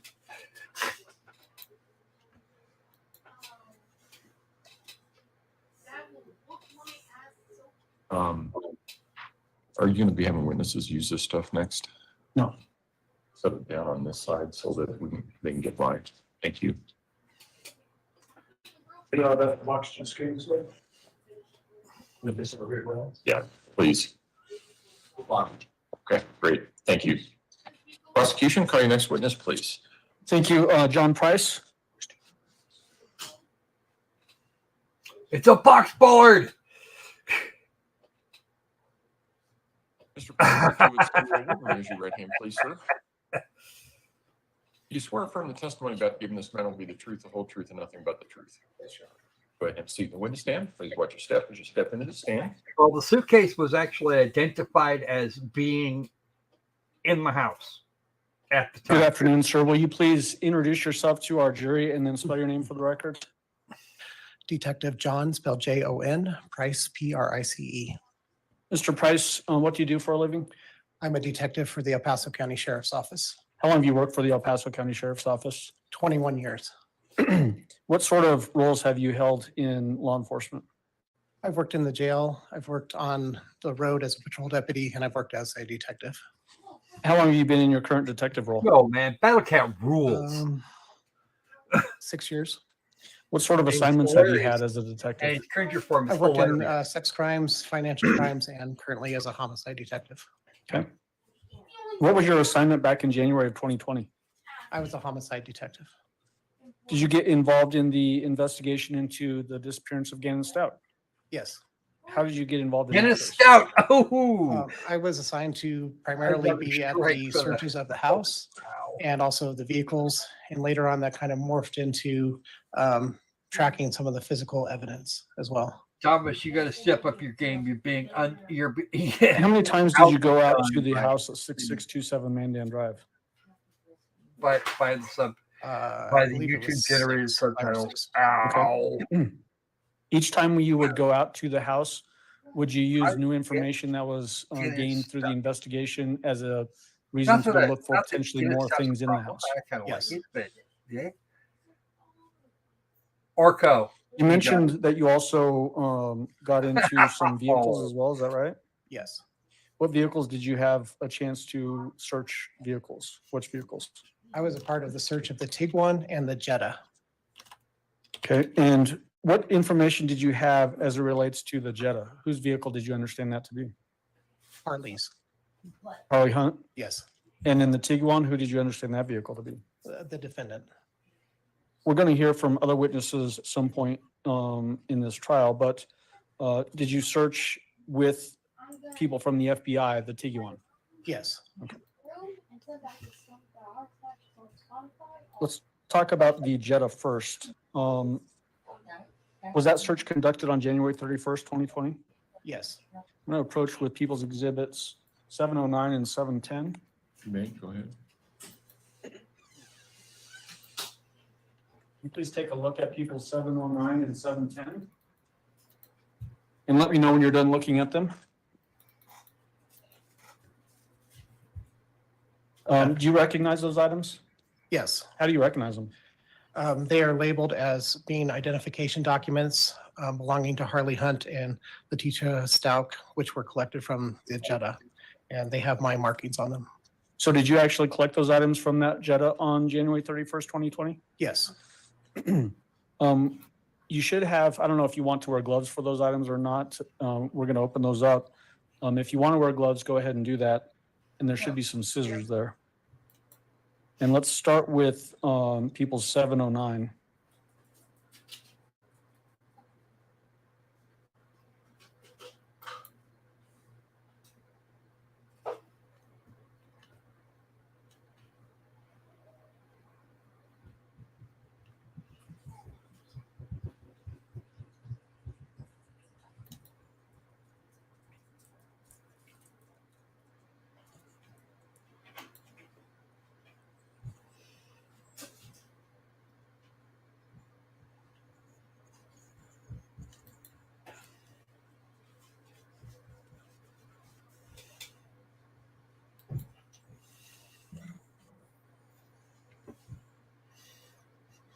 So you've got the items out of People 709 now? Yes. Do you recognize those items specifically? Yes. Are they in the same condition today or roughly the same condition today as when you collected them back on January 31st? Yes. At this time, I'd move for admission of People's Exhibit 709. Exhibit 709 will be admitted. Go ahead. What documents do we have in People 709? And just explain that to the jury, please. 709 has Harley Hunt's passport. It has her social security card, has a passport photo, and a South Carolina school document pertaining to Harley Hunt. Okay. Are you familiar with passports? Yes. Are you familiar with how sometimes passports will get stamps in them if you visit foreign countries? Yes. Can you look through Harley Hunt's passport and tell us if there are any stamps in there for any visits to foreign countries?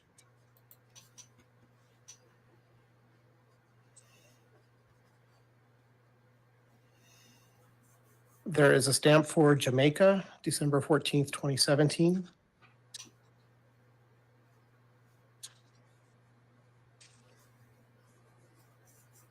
And that's the only stamp I see. And that's it. Okay. Go ahead and remove the, or I'm sorry, replace those documents back into the evidence envelope. And then I'm going to get those off your desk there. While I'm doing that, if you could go ahead and open up 710.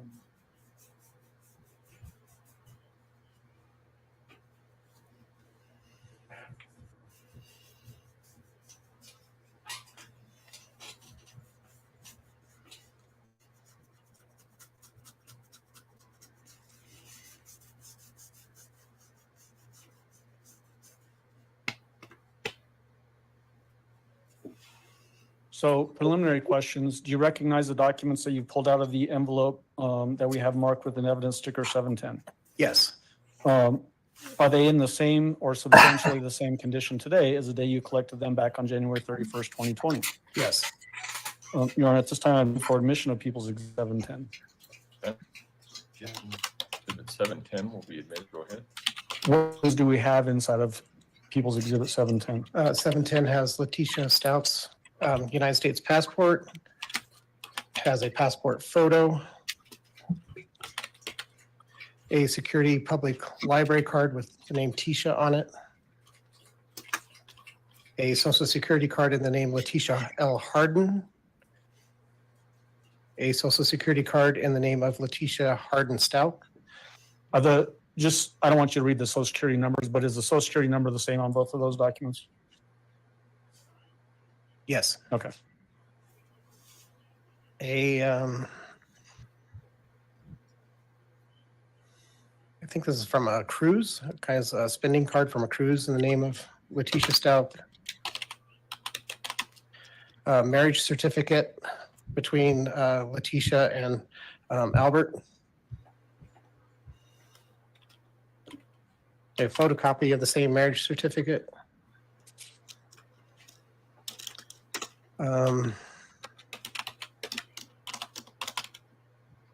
This is a printout of an email. No, that's okay. Photocopies of a South Carolina driver's license and the 2 social security cards. What are the names on those documents of that photocopy? Leticia Stauch and Leticia Harden, respectively. And a photocopy of the passport. What's the name on the passport? Leticia Stauch. Are there, in any of those documents that we just looked at, any documents with any other names for a first name and then Stauch? Any Taylor Stauch or anything like that? No. Okay.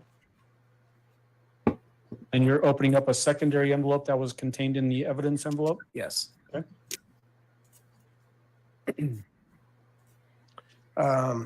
Just a general email. A letter from the Federal Bureau of Investigation to Leticia Stauch. A North Carolina birth certificate for Leticia Stauch. A verification of K-12 educator experience form. What is there a name on that one? It's difficult to read. or it's Harry County Schools. Is it Horry County Schools? Horry HOR? County, yeah. That does have the name Leticia Stauch on it. Okay. A infant child CPR certificate in the name of Eugene Stauch. Okay. A behavioral health consultation information form. Okay. An appointment reminder form for Leticia Stauch. A American Red Cross infant child CPR form for Tisha Stauch. A medical report for Leticia Stauch, and a second page of that. Okay. Go ahead and put those items back in that secondary envelope, and then I'll ask you some follow-up questions.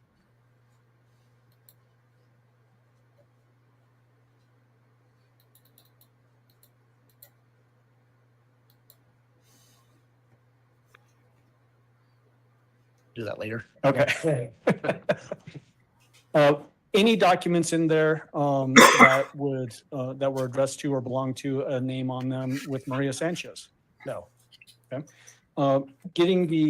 Accessing the passport that you have there for Leticia Stauch. Okay. Again, looking for stamps for visits to foreign countries. Are there any stamps in Leticia Stauch's passport for visits to foreign countries?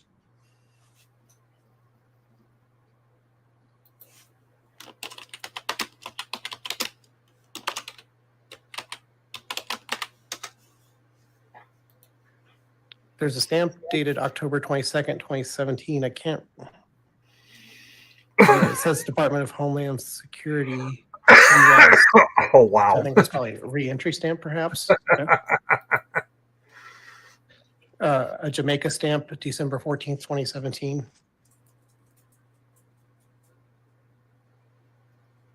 A Mexico stamp, July 24th, 2018.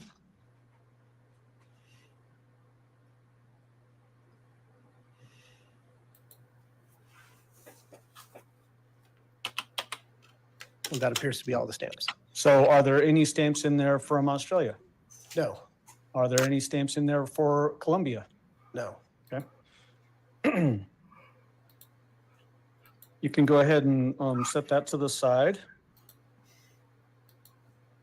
And then as it relates to the Tiguan, I mentioned that we're going to get into a more extensive search through some FBI agents later on in this trial. But did you do a search of that particular vehicle on February 1st of 2020? Yes. Or may I approach with People's Exhibit 325? You may.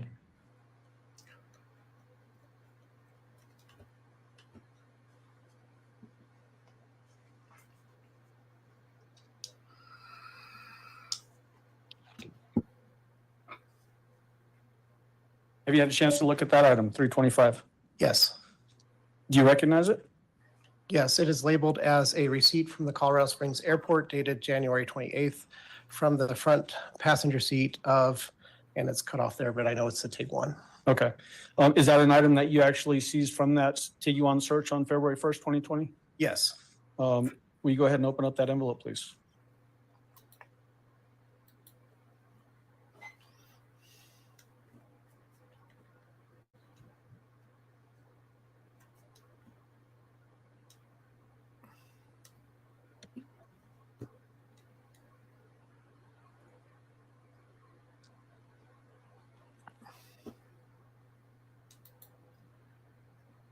Do you recognize the item that's inside of People's Exhibit 325? Yes. Is it in fact that parking receipt from the Colorado Springs Airport? Yes. Is it in the same or substantially the same condition today as the day that you recovered it? Yes. All right, move for admission of 325. No objection. All right, Exhibit 325 will be admitted. Is there printing on that, automated printing from the Colorado Springs Airport? Yes. Are you familiar with the parking arrangements at the Colorado Springs Airport? Yes. Have you gone there both professionally and personally? Yes. Okay. So to obtain that type of a receipt from the Colorado Springs Airport, what do you have to do? When you enter in a vehicle, you get a parking voucher ticket. And then as you exit, you would pay for the amount of time that you've been parked in that parking lot. And you would get a receipt like this as you exited. Does it stamp on their time stamps to understand when somebody potentially entered or exited that parking area? Yes, the entry time is January 28th, 2020 at 8:30 a.m. And the exit time is January 28th, 2020 at 7:02 p.m. That type of evidence, parking receipts from an airport like that where there's stamping time stamps on there, does that help determine movement? Yes. Somebody? Yes. Okay. And is that why this particular item was seized in this investigation? Yes. Were there other things that you collected from vehicles that ended up not necessarily being helpful to the investigation? Sure. Things like dirt samples or vegetation samples from the undercarriage, that kind of thing? Yes. Did that lead to any sort of investigative leads that allowed you to pursue what might have happened with Gannon? They did not lead very far, no. Okay.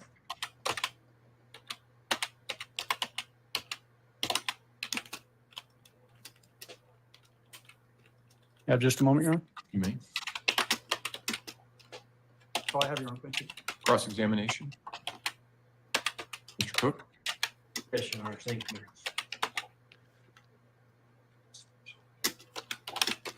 Detective Price, hi.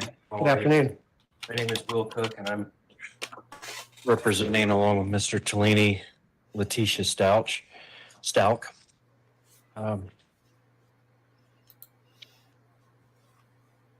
Do you remember writing a report on February the 18th of 2020, and you requested a laboratory examination of quite a few different items?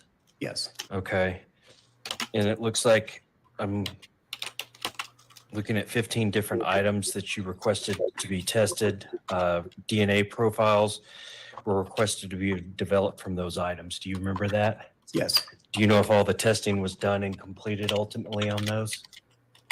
I believe sometimes the lab omits certain items based on their own judgment of the best use of resources.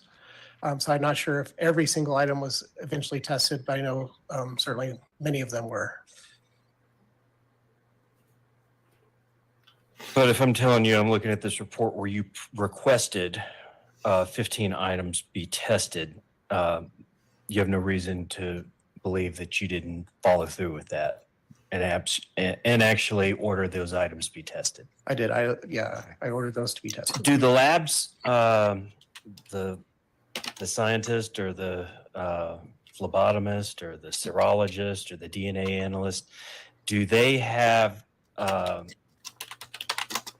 the ability to reject a request for a test? Can they say, I'm going to override you, detective, I'm not testing this, and this is why? Or I'm sorry, They do have discretion as to what they test. Okay. Do they usually get back and say, hey, I don't think we need to test this, detective, and this is why, and you all agree? Sometimes. Or will they just unilaterally not test something? It depends on the circumstance, specific. Okay. Yeah. So in this investigation, this was a huge investigation, correct? Yes. You've had several, there's been several other deputies that have come up and testified that this was the biggest one they'd ever seen. It was quite large, yes. This between the search and the multi-state nature of this investigation, this is the biggest thing by far they had ever been involved in. That's a fair statement, sure. Okay. And in fact, you collected air filters from a Kia Rio, cabin air filters from a Kia Rio, and soil debris from the wheel well of the Kia Rio. Is Yes. that correct? And ultimately, the soil debris was sent up to a scientist or an expert in Fort Collins, and they couldn't make heads or tails of anything, correct? Correct. Okay. What specifically are you looking for, though, when you're collecting soil debris from the wheel well of a car? At the point that those items were collected, we had not yet located Gannon. And so we were looking for different soil and different vegetation, which might give us a clue where those vehicles had traveled to, and thus give us an idea of the travel patterns or where he might be located at. Okay. At that time, did you believe that the Kia Rio had been used to dispose of Gannon's body, or did law enforcement believe that? It was a possibility. It was a possibility. Okay. So yeah, I mean, it looks like no stone was left unturned. I mean, the engine air filter from the Tiguan, swabs of the undercarriage of the Tiguan, the Jetta that was driven by Harley. I mean, everything was swabbed, air filters were examined, everything was done. It was a very thorough investigation.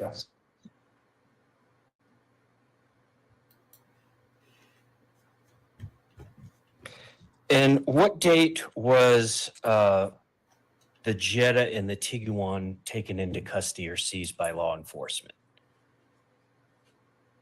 Don't know that off the top of my head. I'm sorry.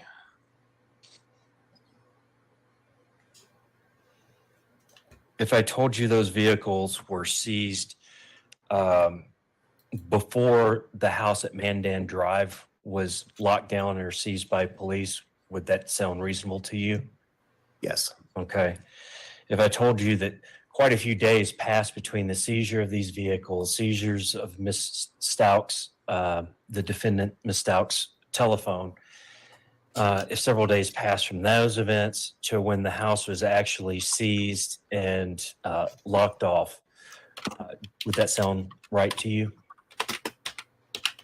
No, we searched the house on January 28th, which was fairly early on. Okay, but I'm saying when the house was actually seized The on actual February seizure? 7th, like nobody coming in going, we're putting up the tape. Okay, I agree with you on that. Yes. Okay.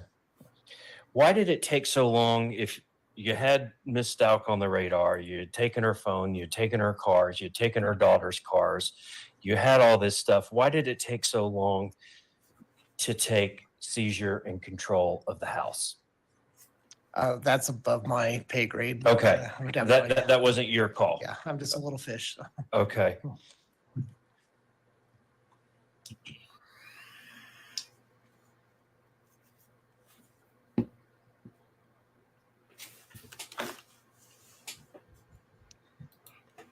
I even saw in one of the vehicles there were insects collected in the vehicle to have them tested to figure out where that car had been. Is that correct? Yes. Okay.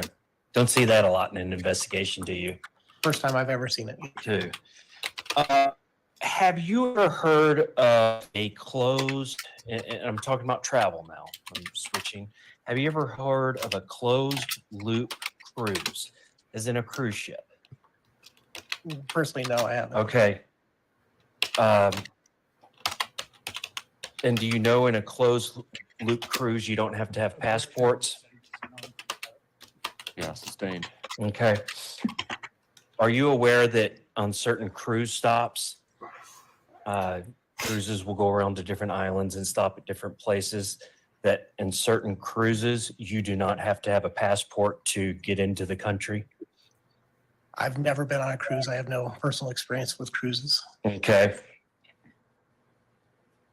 And did you know that there were cruise lines that will travel the Caribbean, the Bahamas, Jamaica? Judge objection. He's already said he doesn't know anything about cruises. Yeah. I can, Sustained. If he doesn't know anything about cruises, he doesn't know anything about cruises.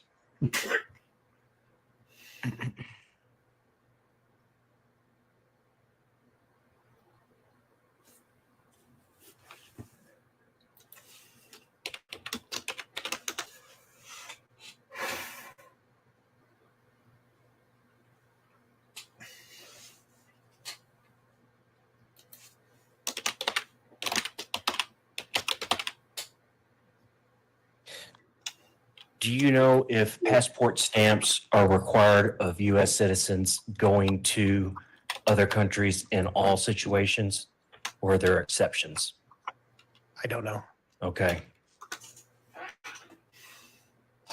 And again, you don't have any idea about closed loop cruises. No, I don't.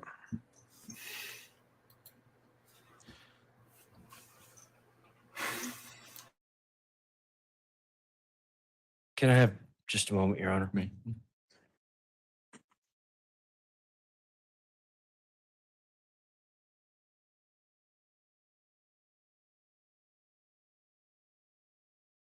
That's all I have. Thank you, Detective. Have a good day. You too, sir. You direct? No, Your Honor, thank you.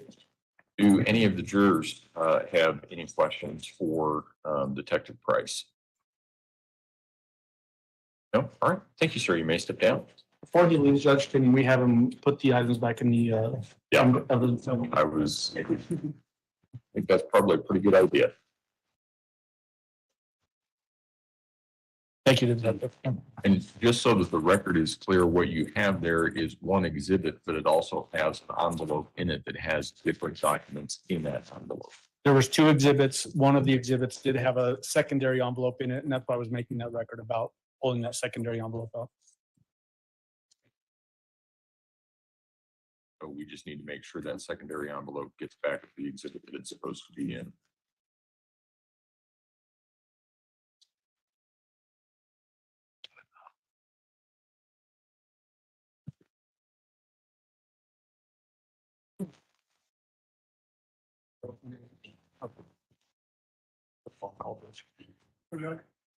Put it on the table. Places he just taken. Arson. Right. Prosecution, call your next witness, please. We would call Amber Cronin. And Judge, while we're bringing Ms. Cronin into the to testify, we're going to be playing some more of these recorded phone calls that we did earlier in the trial. There's I think 4 total, and I can tell you the length of them if you'd like me to. Please.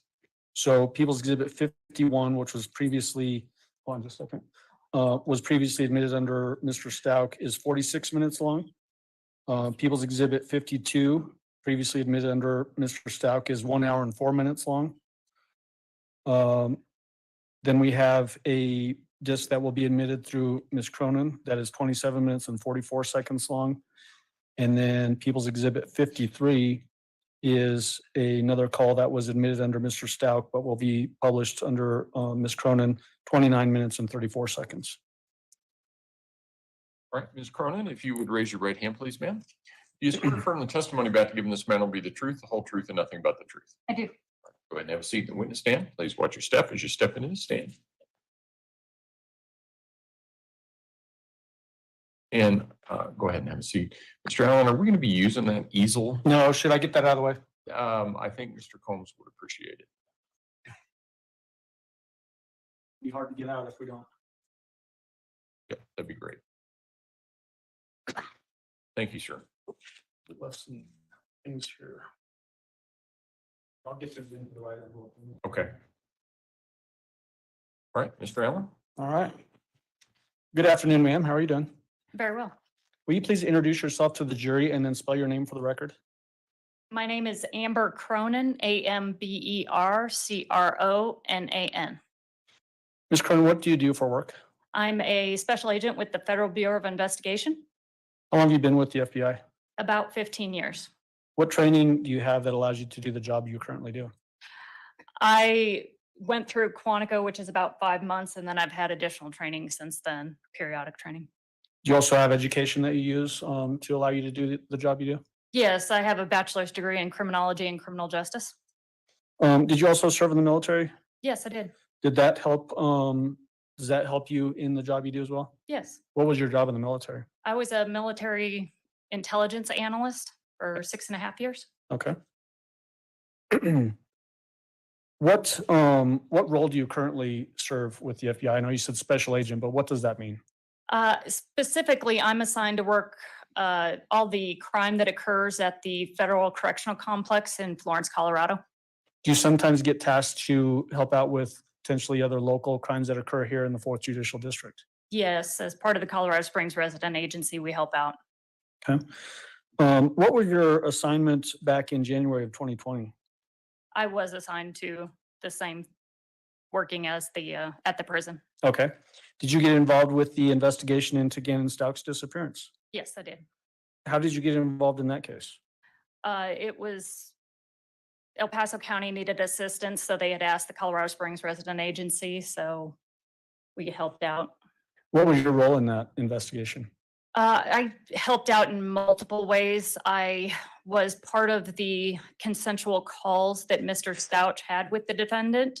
I am also a member of the FBI's evidence response team, so I assisted on processing a couple of the vehicles.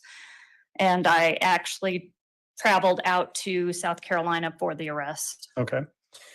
During the time that this case was being heavily investigated, were there daily meetings, investigative driven meetings to just update everybody involved in the case? Yes, Did you attend those meetings? I did.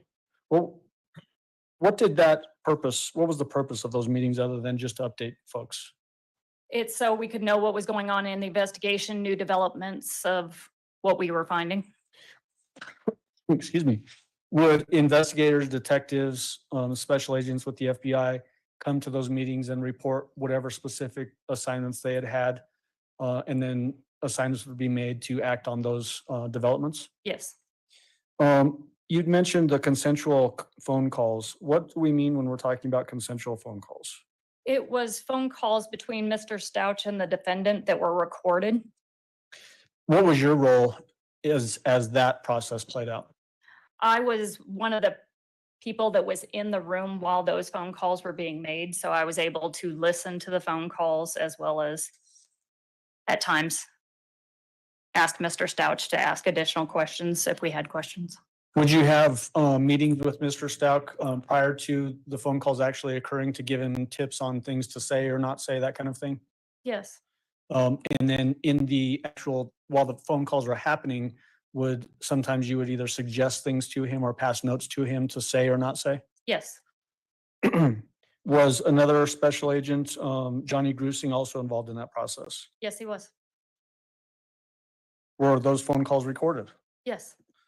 Your Honor, at this time, I would request permission to publish People's Exhibit 51. And I doubt we'll be able to get all the way through this. This is previously admitted under Mr. Stauch, and it's 46 minutes long. Okay. And Agent Cronin, you can go ahead and step. What are you? Do you have any?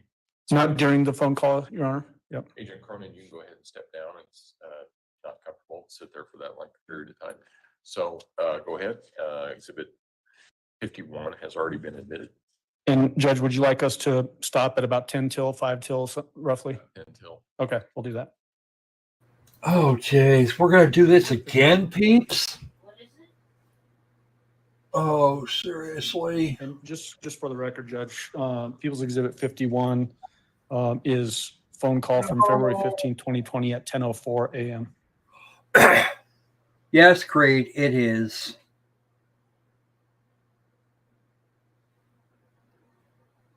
I had a feeling this was going to happen. To be able to see what she needs to click on, Judge. Oh, so this has video with it? No, there's no video, but like the other ones, the player actually pops up on that screen. Oh, I got it. Okay.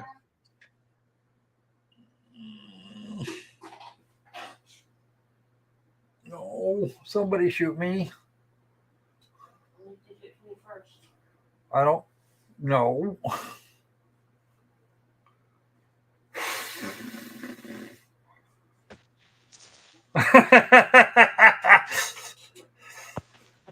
Oh no. Yeah, it's pretty much my thought, Phil. Sorry, Phil. I knew this was coming. I just didn't know when. Fortunately, the other two calls are short.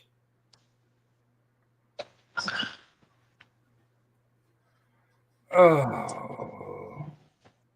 Wow. This has been painful for the last hour, and oh wait, it's been painful for 10 days. Yeah, 10 court days. Because you've got stupid people.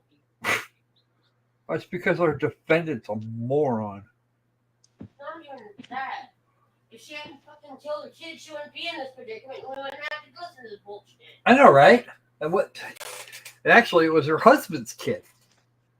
Yeah, that's what makes it worse. Yeah, you go, son. Just unbelievable. I don't know what number to call it on. I told her to call. Guess I can try this one. She's texting. Oh, wait, this might be something else. This might be comments. This might be the other side of it.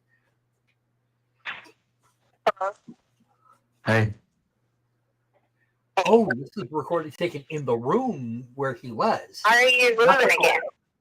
Why do you think? I mean, it's like a week by week thing. I told you that. You do what? I'm like week by week in these hotels. Why can't you live in the house? I don't know. There you go. I Patty. can't even like go in without an escort at this point. So I think we're going to be okay for some extra commentary here, Patty, because, well, yeah, the B-side. Yeah. How are you paying for hotels? I just paid a little bit week by week, and Uncle Jeff paid for this past week. So I told you that already. That yes. Did you spend last night by yourself? Yes. Why? Who else would I be with? Should have been with you, Albert. You think I wasn't lonely on freaking Valentine's Day?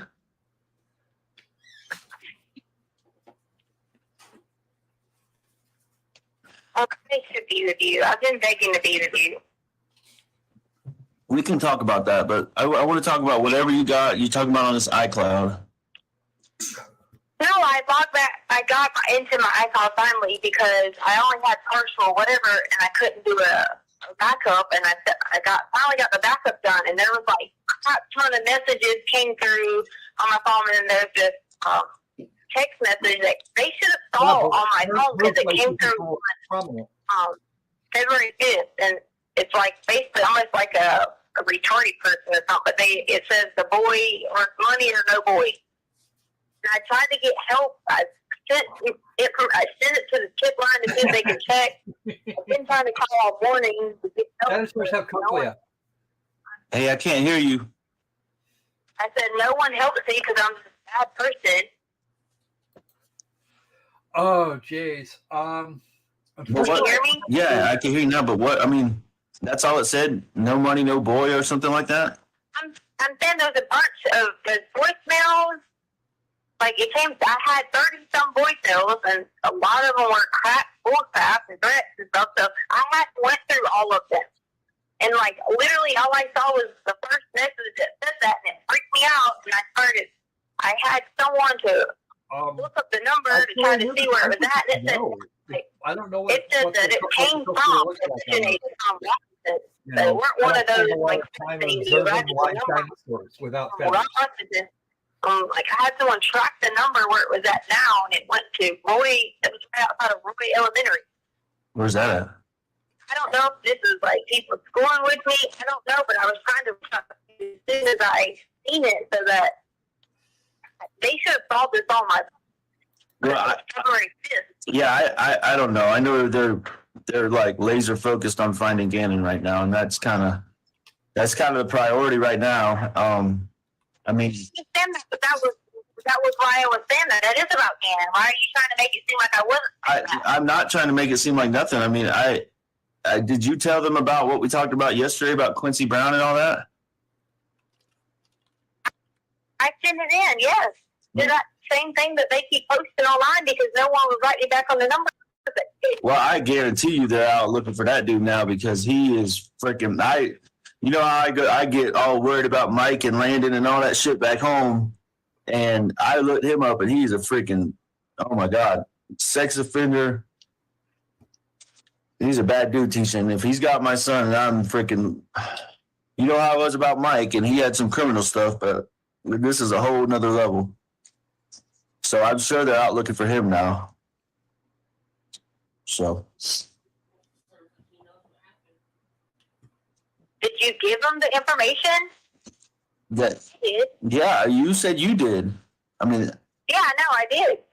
Right, you said you were talking to Bethel, right?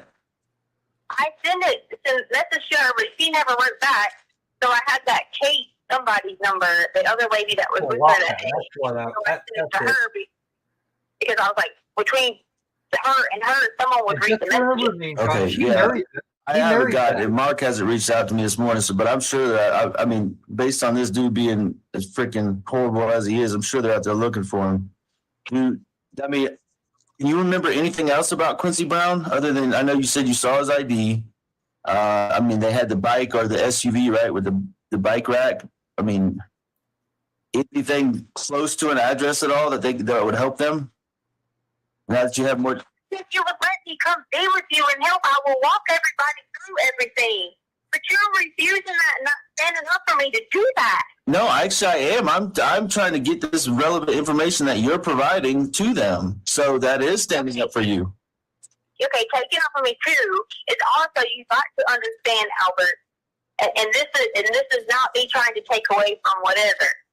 Unless I'm like protected completely, this is it's just a whole crazy thing you got to understand, Albert. Well, help me understand. Begging you to tell you that I begged you to come stay with you. I've been like, hey, let me just stay with you spend the night, please. I will talk to you, please. Everything. I tried everything. They just keep telling me no, and I hate them lonely, and I hate all this because I'm not a bad person. I'm innocent.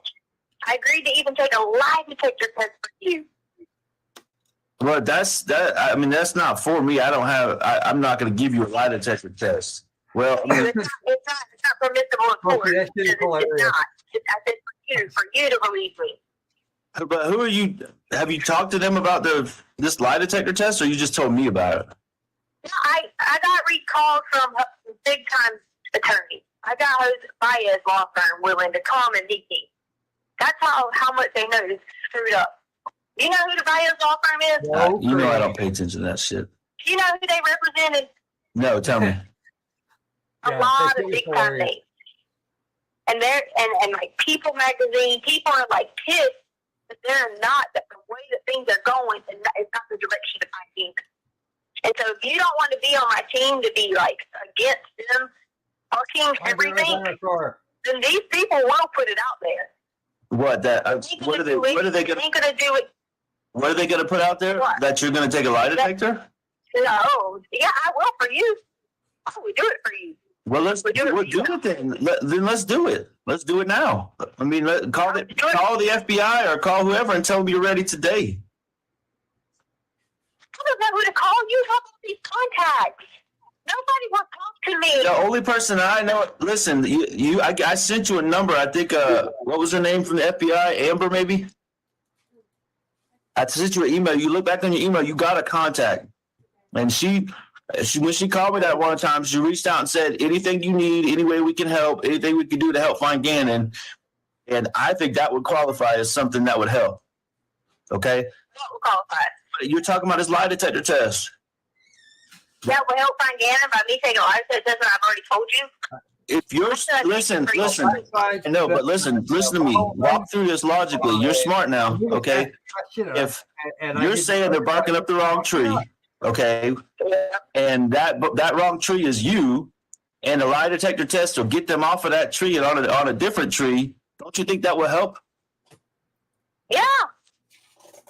I mean, it'll, back to what we talked about yesterday, it'll show your innocence. It'll show you didn't do it. It'll show you don't even need immunity. Okay? You don't, I mean, it'll prove all those things. You have to because lie detector tests are not permissible in court. Okay, but I'm just trying to, you said you'll do that for me. What lie detector test does is what a person's saying to someone they're trying to prove to. Like people go to Dr. Phil and do it, places like that. Okay, all right. Hey, Tisha, listen. I'm willing to take the lie detector test. You brought it up. I mean, I'm willing to work with you or whatever. You can contact the FBI and do it. I'm willing to take that result for my peace of mind. But if you're going to sit here and tell me it's not worthwhile, then why even talk about it? I said for you. I said I wanted to do it for you. You're focusing on doing it for someone else. I'm trying to tell you I wanted No.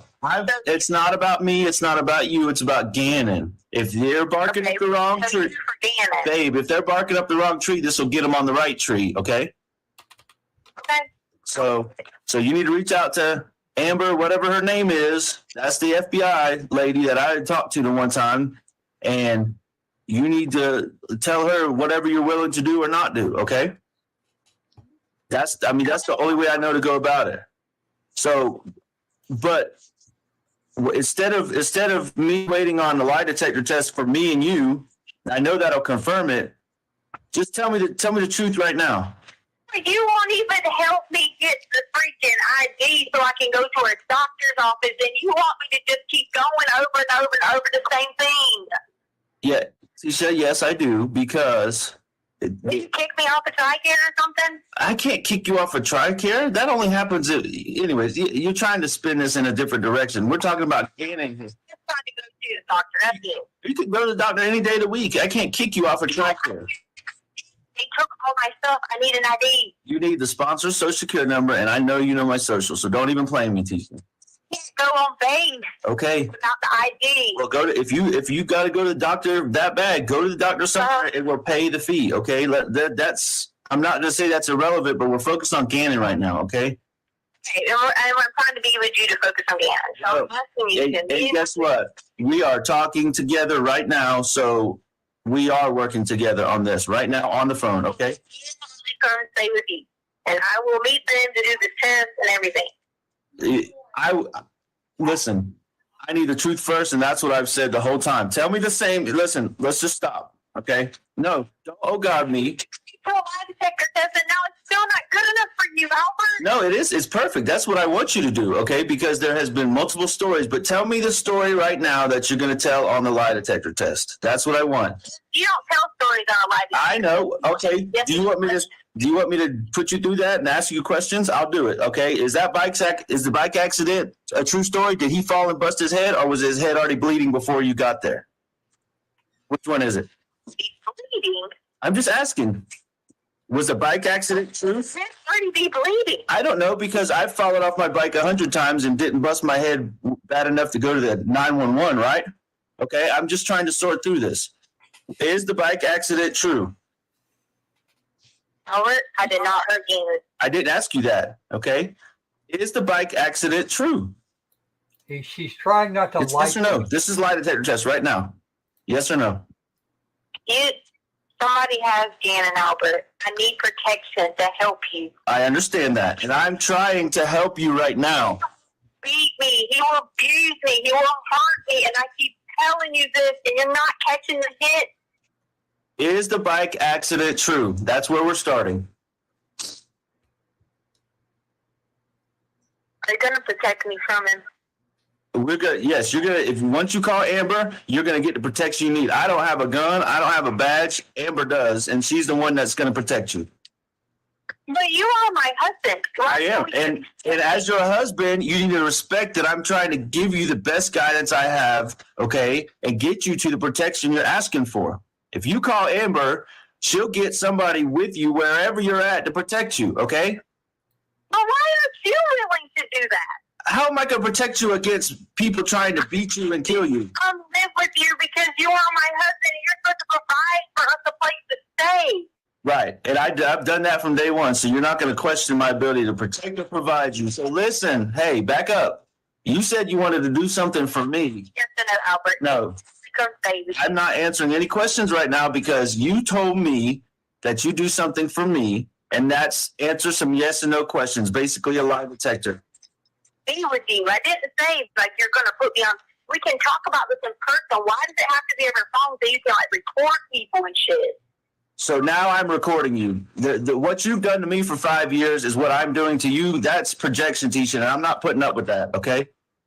All right? Did you record me yesterday? No, why would I record you? I haven't recorded anything. What are you talking about?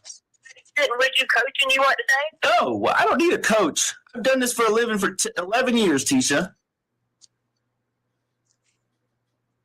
I said I want to talk to you in person. All right, well, guess what? Your freaking sister's calling me. Tell her to leave me alone. Who? What sister? Amy, whatever her name is. She shouldn't be calling you. Don't even talk to them. Well, I've been getting calls and texts from all your people, and I'm sick of it. Listen, you know what? If meeting is what it takes to get to the truth, I'll meet with you. But you need to answer some questions first. That is your way of proving to me that a meeting is worthwhile. Okay?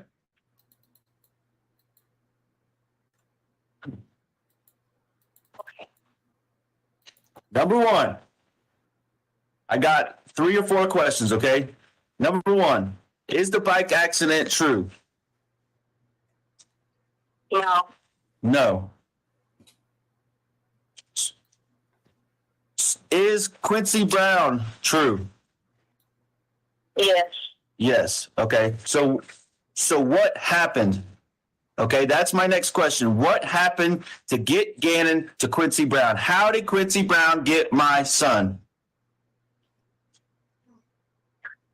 It doesn't matter how many times I tell you, you're still going to call me a liar. No, You're not going to take that's the time not true now. to help me. That's not true. I've given you every opportunity to trying tell to the buy truth, time just to like make I'm doing now. Okay.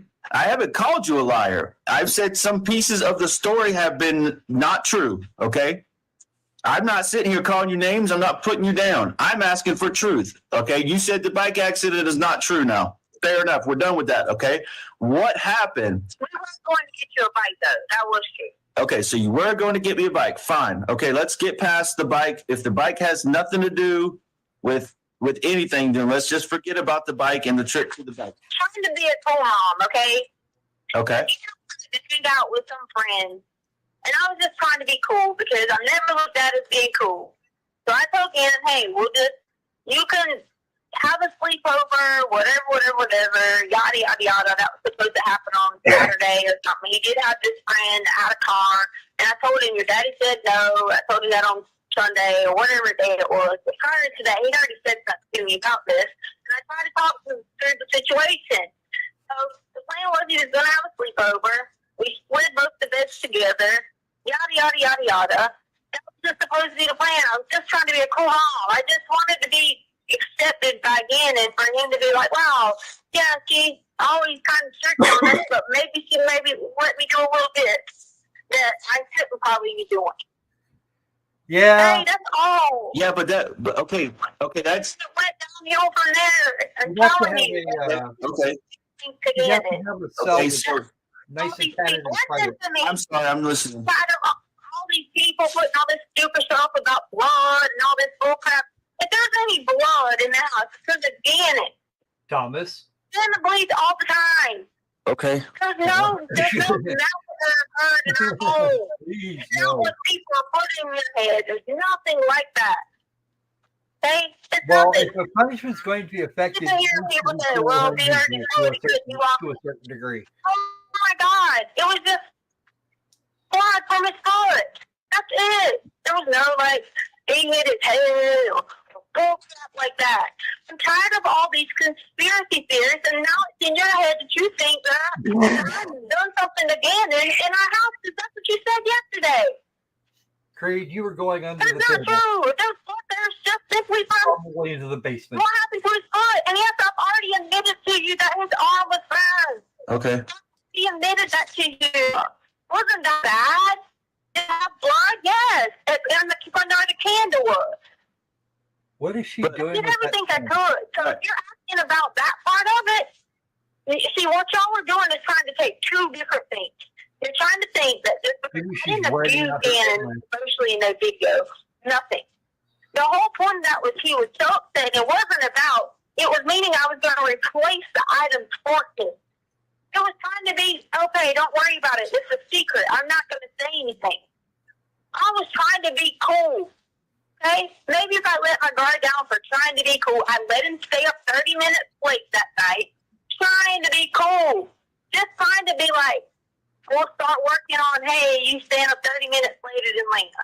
So any of that you got from some mind that people were trying to say I was abusing him on some video shit, Yeah, no taking the hemlock. I was sitting there holding him, and everybody saying something about whatever. I assessed the situation. It wasn't a lot of tons and tons of blood. We got it up. It was on his wall a little bit.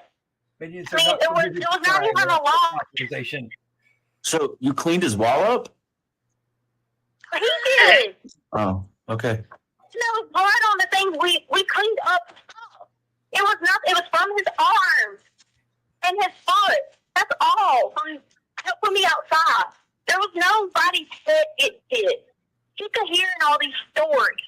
Cannon's head was hit. He was doing this. No.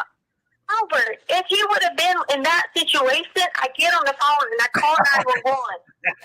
I'm not stupid. Do you think I'm not trying to be sitting here with someone saying that I was being irresponsible or whatever, and someone accusing me of hurting a child? Do you think that? That's the way I panic at the sight of blood. You are like freaked out. I'm like, oh my God, stop peeling it. He peeled it and peeled it and peeled it. If I yell at him for peeling it, it's going to look like I'm mad at This is him. actually before You her don't arrest. understand. They want to know where she's at. Okay. In Myrtle Beach. It's a true story, but what they're doing is they're coming in there and trying to say just because some lady who thinks she's hot shit that's been talking to you, apparently she posts online all this bullshit. Who? What lady? I don't know, trivia, somebody. Who? She's fucking stupid. I haven't talked to nobody. Okay, well, she's online saying she's talking to you and Landon, and you and Landon was saying there was blood all over Anna's room. Blood everywhere in the house. Blood on the stairs. Who is this now? That is not true. If it was anything, it was from the foot, and I stepped outside. I stepped in it on the carpet when I freaking took the carpet up that we walk outside on.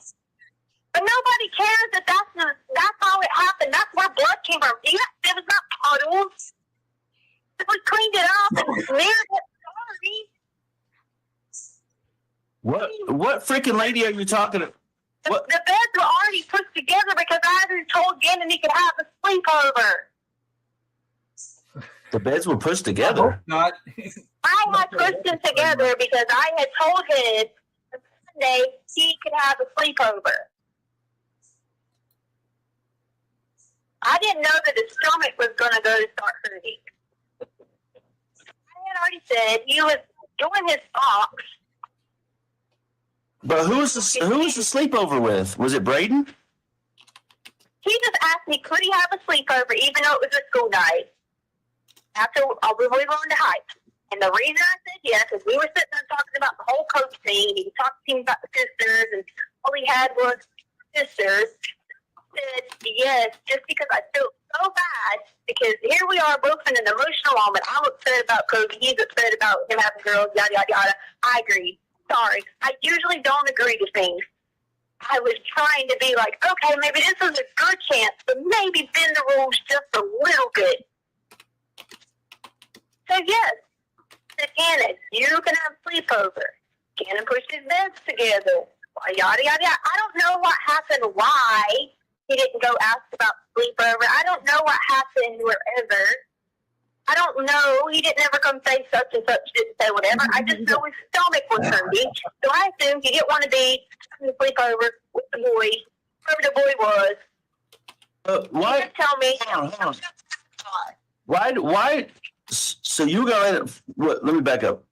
I was going to let the boy, but he said his brother had a call. Right. Okay. Fine. But he's never pushed the beds together for a sleepover before. Where did that come from? What do you mean? I do.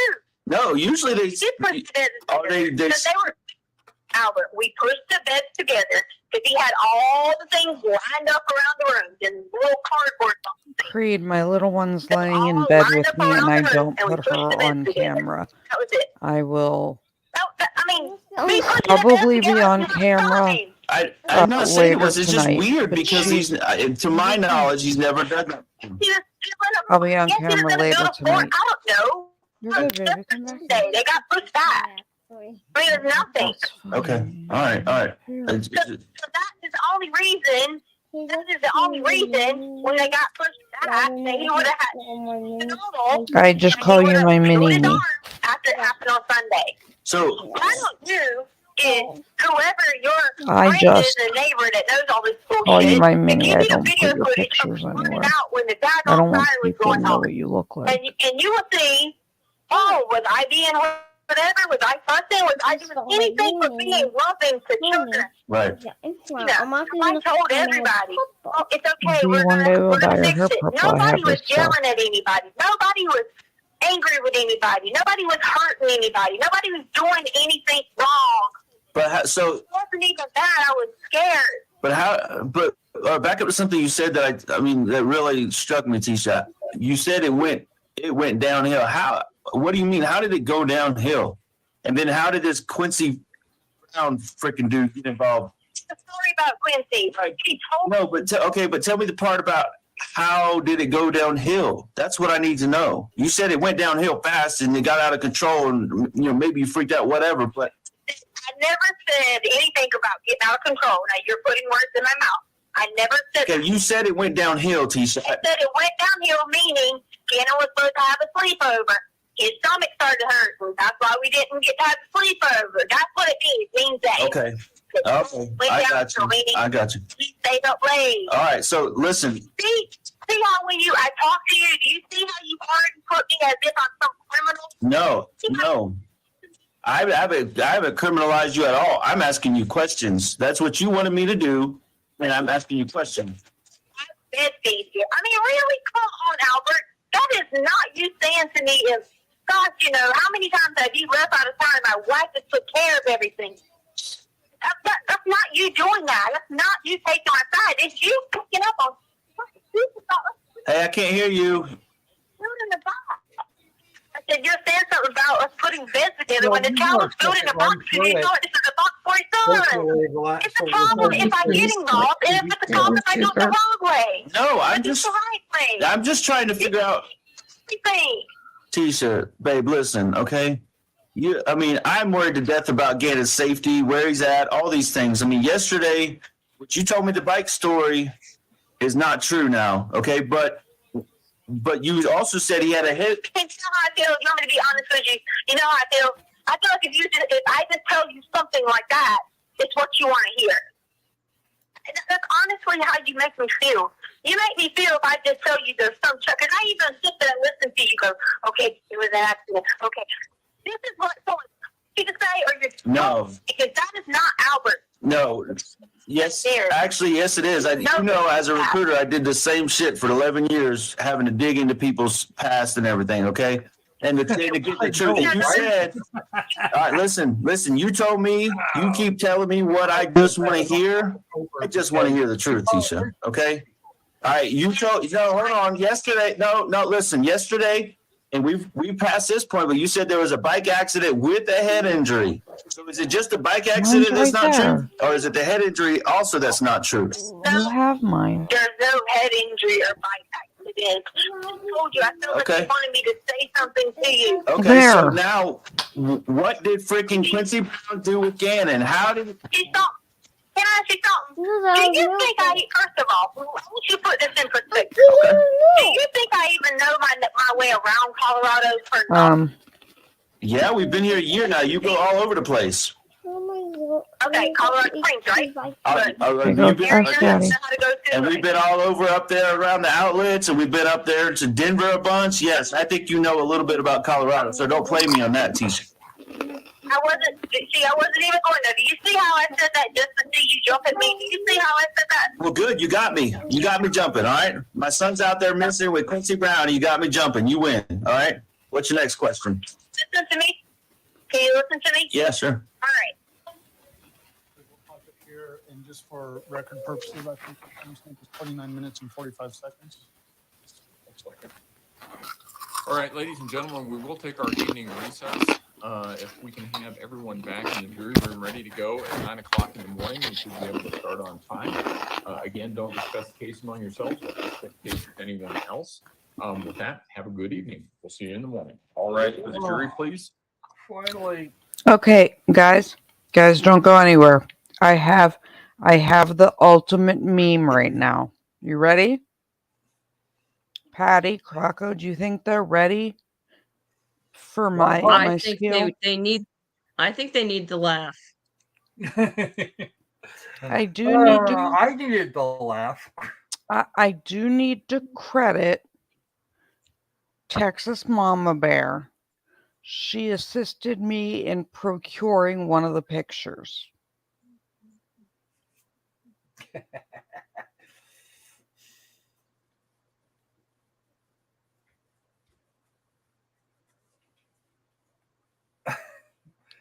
Judge, we're dumbasses.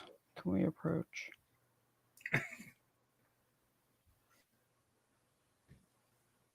Revenge of the Stupid Head.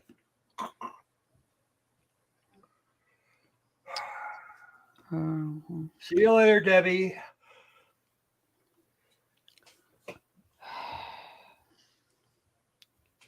1 second to pull it up. Nobody go anywhere.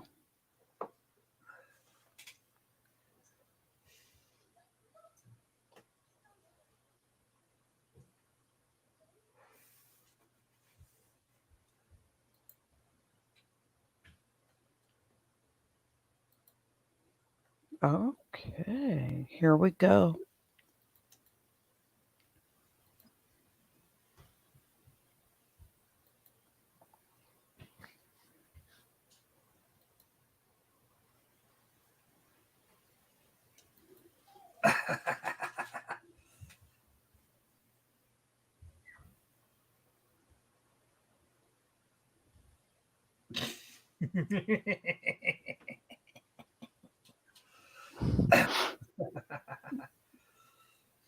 What can I say? Okay, Creed.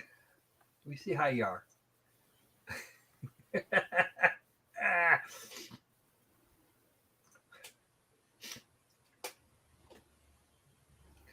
We should drop this on the Gannon Stauch Reddit or subreddit. You can. I sent it to you. You have my permission. Just put a watermark somewhere and credit the channel so people see where it came from. Croc. Will Yeah, do. Croc just watermark it and put the channel name. All But, right, but I'll I have to- thought you can download it in the Discord. Oh no, I've already got it. I know, I'm just saying. Yeah. I thought it was a good one. It's awesome. Yes, there's a subreddit about this. Where do you think we've been getting our links for the WebEx? I know, I'm just saying.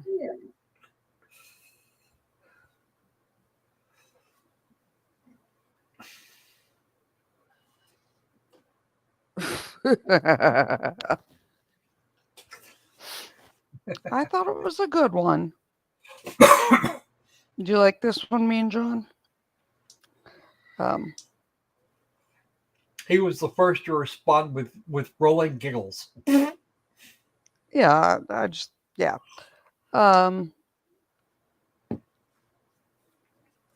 Yeah, and me and John.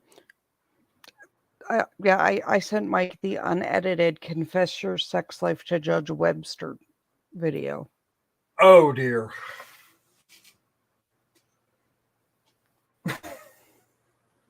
So, there's that. But there you guys go. I thought it was good. I thought it was a mood for the trial. But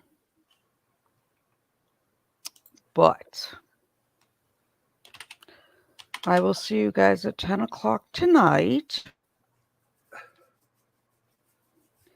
Be safe. Eat some dinner. Ugh. Remove the pencils from your ears.